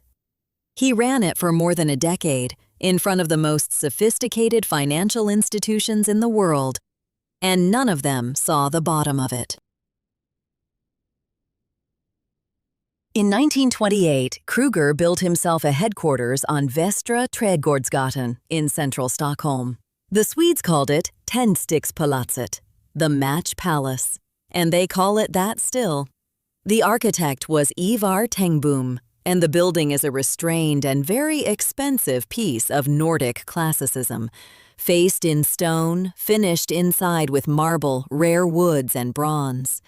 It announced, to anybody walking past, that the man who worked there was no longer a contractor who built department stores. He kept a private apartment at the top of it. He worked late into the night and slept irregularly. He traveled almost constantly between Stockholm, Paris, Berlin, Warsaw, and New York, usually alone, frequently without telling his own executives which city he was in. He never married. He conducted relationships discreetly and left no children. He drank very little and ate plainly. He gave substantial sums to charity and disliked being thanked for it in public. Men who worked alongside him for 20 years said afterwards, when journalists asked what he had really been like, that they had not known him at all. The people who met him in business described something more specific, and it recurs in enough separate accounts to be worth trusting. He listened. In a period when powerful men held forth, Kruger would ask a question and then say almost nothing for a long time, and the person opposite would find themselves talking and would leave the room with the impression of having had an excellent conversation with a man of great understanding without being able to recall anything he had actually said. He remembered figures without notes. He would recite the production of a factory in Peru or the terms of a concession signed 4 years earlier from memory in a meeting and be correct. This was genuine, and it did an enormous amount of work for him, because a man who carries the numbers in his head appears to have nothing to hide and no need of the papers you were about to ask for. He was also, by every account, physically unremarkable and quietly dressed. Nothing about him performed wealth. In a decade of loud American financiers, Kruger's restraint read as substance. The secrecy was not only a matter of temperament, it was the architecture of the business. Kruger's empire ran through a lattice of holding companies, operating subsidiaries and intermediate entities, scattered across a dozen jurisdictions. Some were substantial businesses with factories and payrolls. Others existed as a name, a registered address, and a set of ledger entries. Several owned shares in one another, in circles, so that value appeared to be created by moving paper between two companies Kruger controlled on both sides of the transaction. Nobody other than Kruger had a view of the whole, not his auditors, who examined the Swedish parent and accepted representations about everything beyond it. Not his board, who received summaries he had drafted. Not Lee Higginson in Boston, who were selling the securities. His chief accountant in Stockholm, needing a figure for the earnings of a foreign subsidiary, would go and ask Ivar Kruger. Kruger would tell him a number. The number went into the books, and from the books into the published accounts, and from the accounts into the newspapers, and from the newspapers into the decision of a school teacher in Massachusetts to put her savings into Kruger and Toll. He managed bankers with the same instrument he used on everybody else, which was scarcity. Kruger did not court his lenders. He was difficult to see. He would decline invitations, cancel meetings, leave a city without notice, and then appear unannounced with a proposal that had to be accepted that week. Bankers who were used to being pursued found themselves pursuing, and a man who is pursuing is not at that moment examining. When he did produce information, he produced a great deal of it in enormous detail on the subject he had chosen. A banker who asked about the Polish concession would receive an exhaustive account of Polish match consumption, tax rates, factory capacity, and distribution, delivered from memory. He would leave satisfied, having learned everything about Poland and nothing about the consolidated position of the group, and it would not occur to him for some years that he had been answered without being told. He handled newspapers by the same method. He gave few interviews, said little in them, and let the reputation do the work. Then there was the telephone.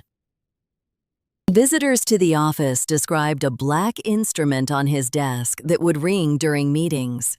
Kruger would apologize, take the call, and hold a short and businesslike conversation with a prime minister or a finance minister or the governor of a foreign central bank, dropping the name distinctly enough to be heard across the room before hanging up and returning to the discussion as though nothing had occurred. After his death, his staff confirmed what one or two of them had privately suspected for years. The line connected to nothing. He had been speaking into a dead handset. Beside a fraud of that magnitude, it is a very small detail, and it is the one everybody remembers, because it is where the character stops being a financier who is misstating his accounts and becomes something stranger. A man who fabricates a balance sheet is committing a crime that other men have committed.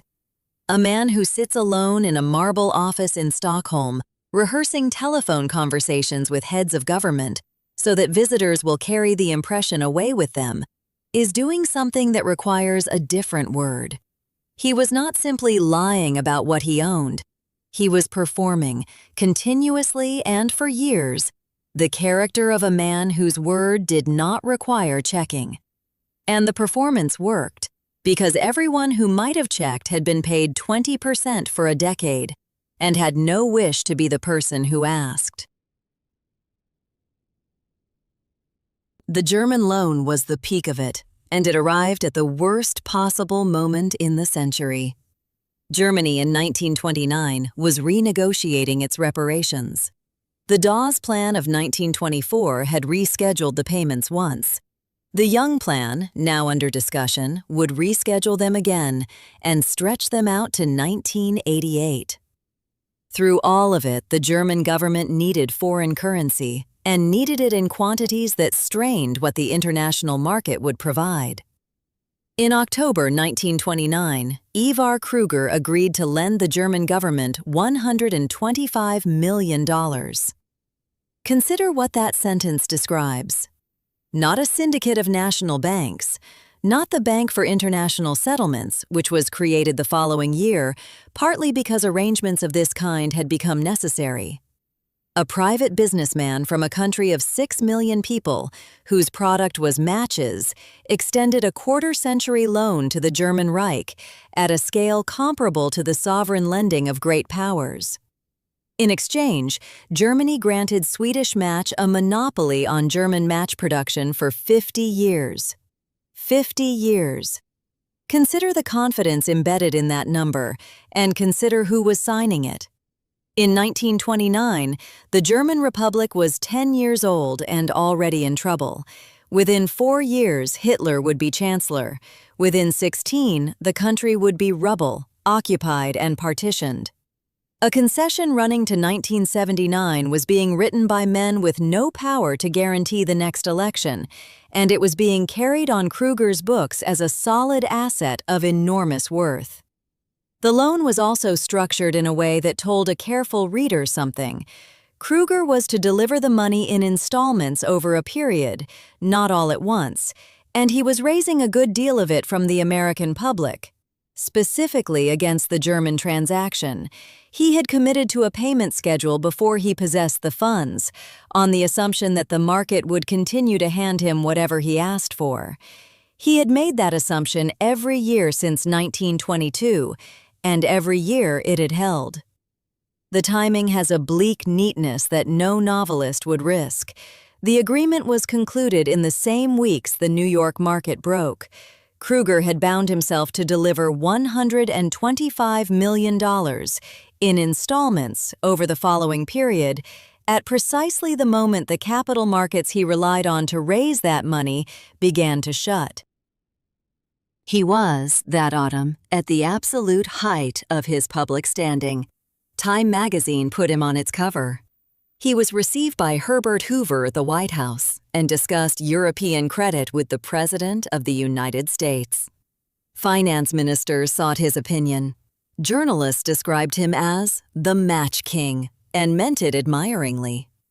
The admiration was not foolish, and it is worth resisting the temptation to treat everyone who trusted him as a dupe. Kruger was, on the evidence available at the time, the most successful industrialist in Europe. He had built a genuine global business from nothing in 20 years. He had lent money to a dozen sovereign states and been repaid on schedule. He had paid his investors 20% through the whole of the 1920s without a single missed distribution. He spoke 5 languages, held 2 engineering degrees, and could discuss the currency position of any country in Europe without notes. Set against that record, the questions a skeptic might have raised: why will he not produce consolidated accounts? Why does no auditor see the foreign subsidiaries? How exactly does a match monopoly in Latvia generate a 20% return? Sounded like the carping of people who had missed the opportunity. Several skeptics did raise precisely those questions during the 1920s. They were ignored, and 1 or 2 of them were ridiculed. Serious economists cited his monopoly for loans model as a rational answer to a genuine problem. How do you get long-term capital into a weak state that no bank will touch? Kruger's answer was that private capital could do it if it took security in a form the state could actually deliver. Stated that way, it is a defensible idea. When he argued in public that European recovery depended on long-term private credit rather than short-term bank lending, people listened because he was visibly doing the thing he was describing at scale and paying 20% while he did it. Underneath all of it, at that same moment, the arithmetic had stopped working some years earlier. The dividend consumed more cash than the operating businesses generated, and the shortfall grew with every new issue, because every new issue enlarged the sum on which the dividend had to be paid. The concessions sat on the balance sheet at valuations nobody could test. The government loans sent real money out of the door in exchange for returns that arrived slowly over decades, assuming the governments honored them. Kruger was paying old investors with the money of new ones. He had been doing it for years.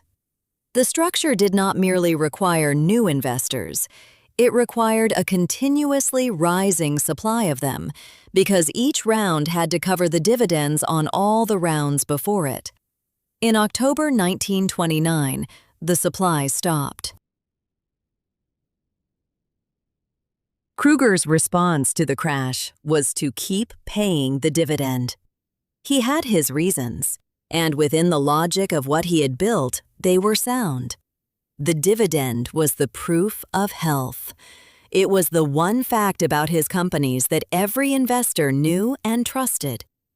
To cut it would have told the market precisely what was true, and the market would have dismantled him inside a month. So through 1930 and 1931, with the world sliding into depression and his securities falling steadily, Ivar Kruger went on distributing enormous sums of money he did not have, funded by borrowing that grew more contrived with every quarter. He raised loans against shares he had already pledged as security elsewhere. He moved assets between subsidiaries so that the same holding could be counted twice in different accounts. He sold securities from one company he controlled to another company he controlled at a price he set and booked the difference as profit. He took the operating cash of Swedish Match, a genuinely profitable business, and used it to service the debts of the holding companies above it.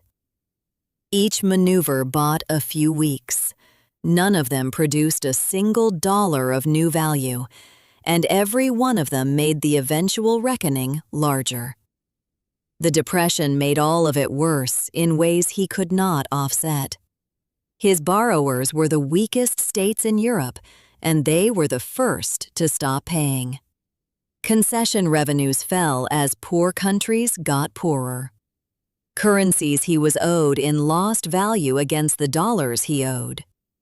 When Britain left the gold standard in September 1931, the exchange losses ran through his accounts in a single stroke.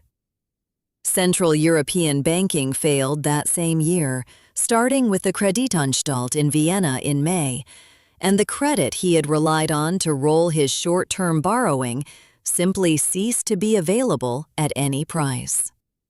He was, by the autumn of 1931, borrowing at short term to service long-term commitments in currencies that were moving against him, secured on collateral that was falling, to pay a dividend that had no earnings behind it. There was no arrangement of those facts that ended well. Then he began to forge. In 1930, Kruger produced a set of Italian government treasury bills. They represented on their face a loan he had made to the Italian state in exchange for a monopoly on match production in Italy, of the kind he genuinely held in a dozen other countries. The face value came to something in the region of $142 million. It was among the largest single assets in the entire empire. It was produced at the exact moment his creditworthiness most needed supporting, and it was shown to bankers who were beginning to ask harder questions, as evidence that the man remained enormously solvent. There was no Italian loan. There was no Italian monopoly. There had been discussions with Mussolini's government at some point, and nothing had come of them. Kruger wrote the documents himself. He did it in hotel rooms, by hand, forging the signature of an Italian official. And he misspelled the man's name on at least one of the instruments. He had the papers typed and sealed, and he placed them in a vault, and for close to 2 years nobody opened that vault, because nobody opened Ivar Kruger's vault. Read that sequence again slowly. This is a man who had lent $75 million to France, who had been received at the White House, who was on the cover of Time. He is sitting alone in a hotel room, forging a foreign minister's signature onto a bond and getting the spelling wrong, and it works, because the only real security behind any of it was that people found it unthinkable that he would do such a thing. By early 1932, the pressure was continuous, and it was coming from every direction at once. Swedish banks wanted collateral they could inspect rather than collateral he described. The Riksbank, the Swedish central bank, had become entangled in supporting him and was growing alarmed at how far that support now extended, because a Kruger failure would take Swedish banking down with it, and the government knew it. American bankers wanted an independent audit before advancing anything further. Lee Higginson, whose name sat on every certificate sold in the United States, finally began asking the questions its partners had spent a decade declining to ask. He spent the early months of that year moving between Stockholm, Berlin, Paris, and New York, raising smaller and smaller sums at worse and worse terms. And the people around him began to notice that he was not sleeping. He was in New York in February and sailed for Europe at the end of it. The men who saw him off thought he seemed tired but composed. A meeting was fixed in Paris for the middle of March. At it, Kruger would be required to produce the Italian securities and explain them in front of people who would, this time, actually examine the paper. He arrived in Paris on the 11th of March and took his apartment on the Avenue Victor Emmanuel III.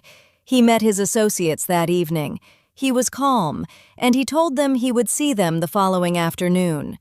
On the morning of the 12th, he went out to a gunsmith shop on the Rue de la Boétie and bought a 9mm Browning pistol and a box of cartridges.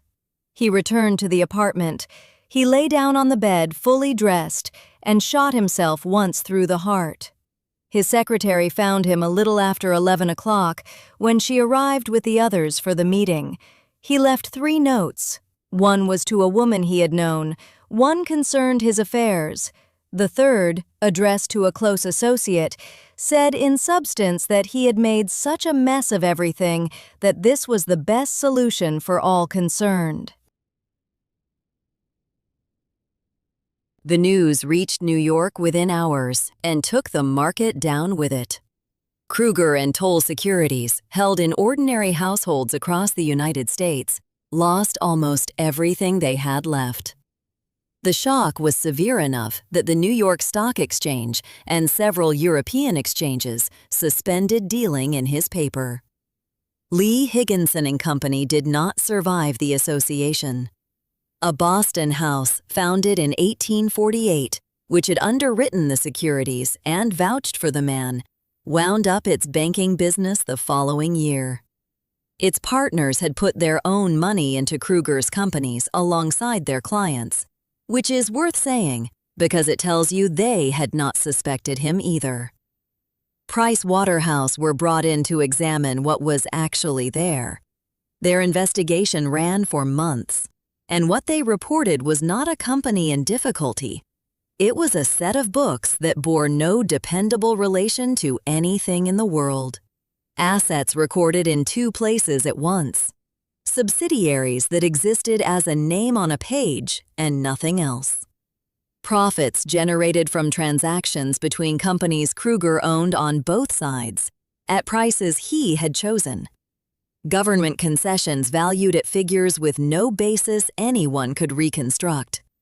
And the Italian bills, plainly forged once anybody troubled to look, sitting in the vault at $142 million. The final figure for what investors lost has never been settled with confidence.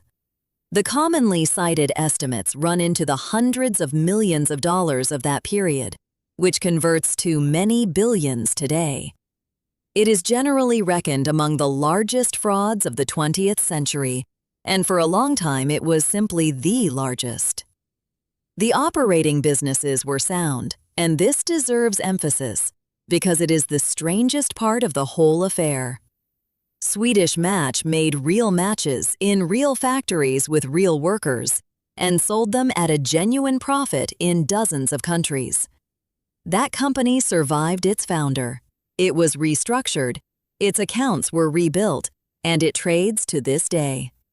Kruger and Toll, the construction firm Paul Toll had gone on running while his partner became a financier, also survived. What collapsed was the financial superstructure Kruger had erected above the businesses, and the valuations he had assigned to things that could not be valued by anybody, including him. The consequence that outlasted all the rest was legal. The United States had permitted a foreign businessman to raise hundreds of millions of dollars from American citizens over 15 years without ever publishing a single audited account, without disclosing what he owned, and without any authority possessing the power to make him. When the scale of that became clear, the country changed its law. Congress passed the Securities Act of 1933, requiring companies selling securities to the public to register them and disclose the material facts.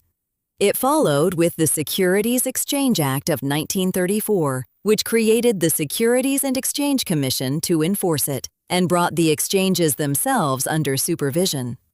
Independent audit of published accounts became a requirement rather than a courtesy. The crash of 1929 did most of the political work of making that legislation possible. But Kruger was the specific, vivid, unarguable case that legislators and their staff reached for when they had to explain why disclosure needed to be compulsory. Here was a man who had sold America paper for 15 years, and no one in the country had held the legal right to open his books. His brother Torsten spent decades afterwards arguing that Ivar had been murdered and that the fraud had been exaggerated or manufactured by banks that wanted his assets. He published on it, funded investigations, and pursued the case into the 1960s. A minority in Sweden hold to some version of it still. The evidence for the forgeries themselves has never been in serious doubt. The harder question is when it began. Kruger built a genuine industrial empire. The factories were his. The monopolies were legally granted. The loans to Poland and Greece and France were real money, actually delivered, at rates those countries could not have obtained anywhere else, and some of them financed real reconstruction. He also, at some point, began describing that empire in numbers he knew to be false.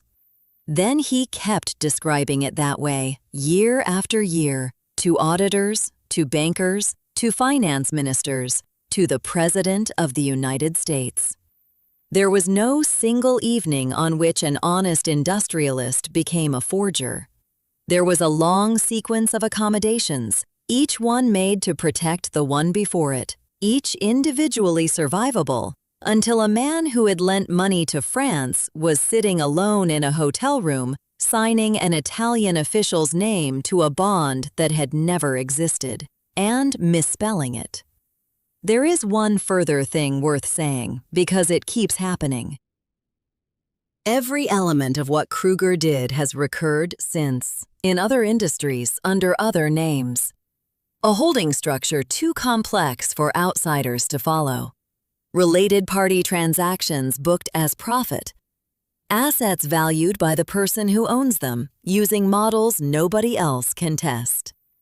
Returns paid to old investors from the deposits of new ones. A founder who keeps voting control through a special class of shares, while the public supplies the capital. And running underneath all of it, a reputation so commanding that the people whose job was to ask questions decided the questions would be impolite. The names change. 60 years after Paris, there was a man in New York paying steady returns out of new deposits to people who never asked how. 70 years after Paris, there was a Texas energy company whose profits came from entities it had built to hold its own losses. In each case, the structure was legal in parts, opaque in whole, and defended by the argument that a record like this one speaks for itself. Kruger's answer to that argument is the only useful thing he left. A record does not speak for itself. It speaks in whatever voice the man who wrote it chooses to give it. He is buried in Stockholm.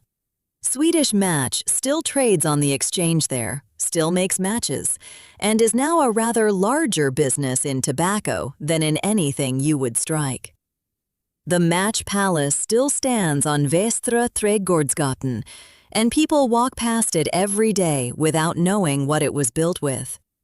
And every quarterly report filed by every public company in America, every audited statement, every dull disclosure an investor now scrolls past without reading, exists in part because of a Swedish engineer who understood earlier than anyone that the most valuable thing he owned was never a factory. It was the confidence of people who never asked to see inside. Sleep well.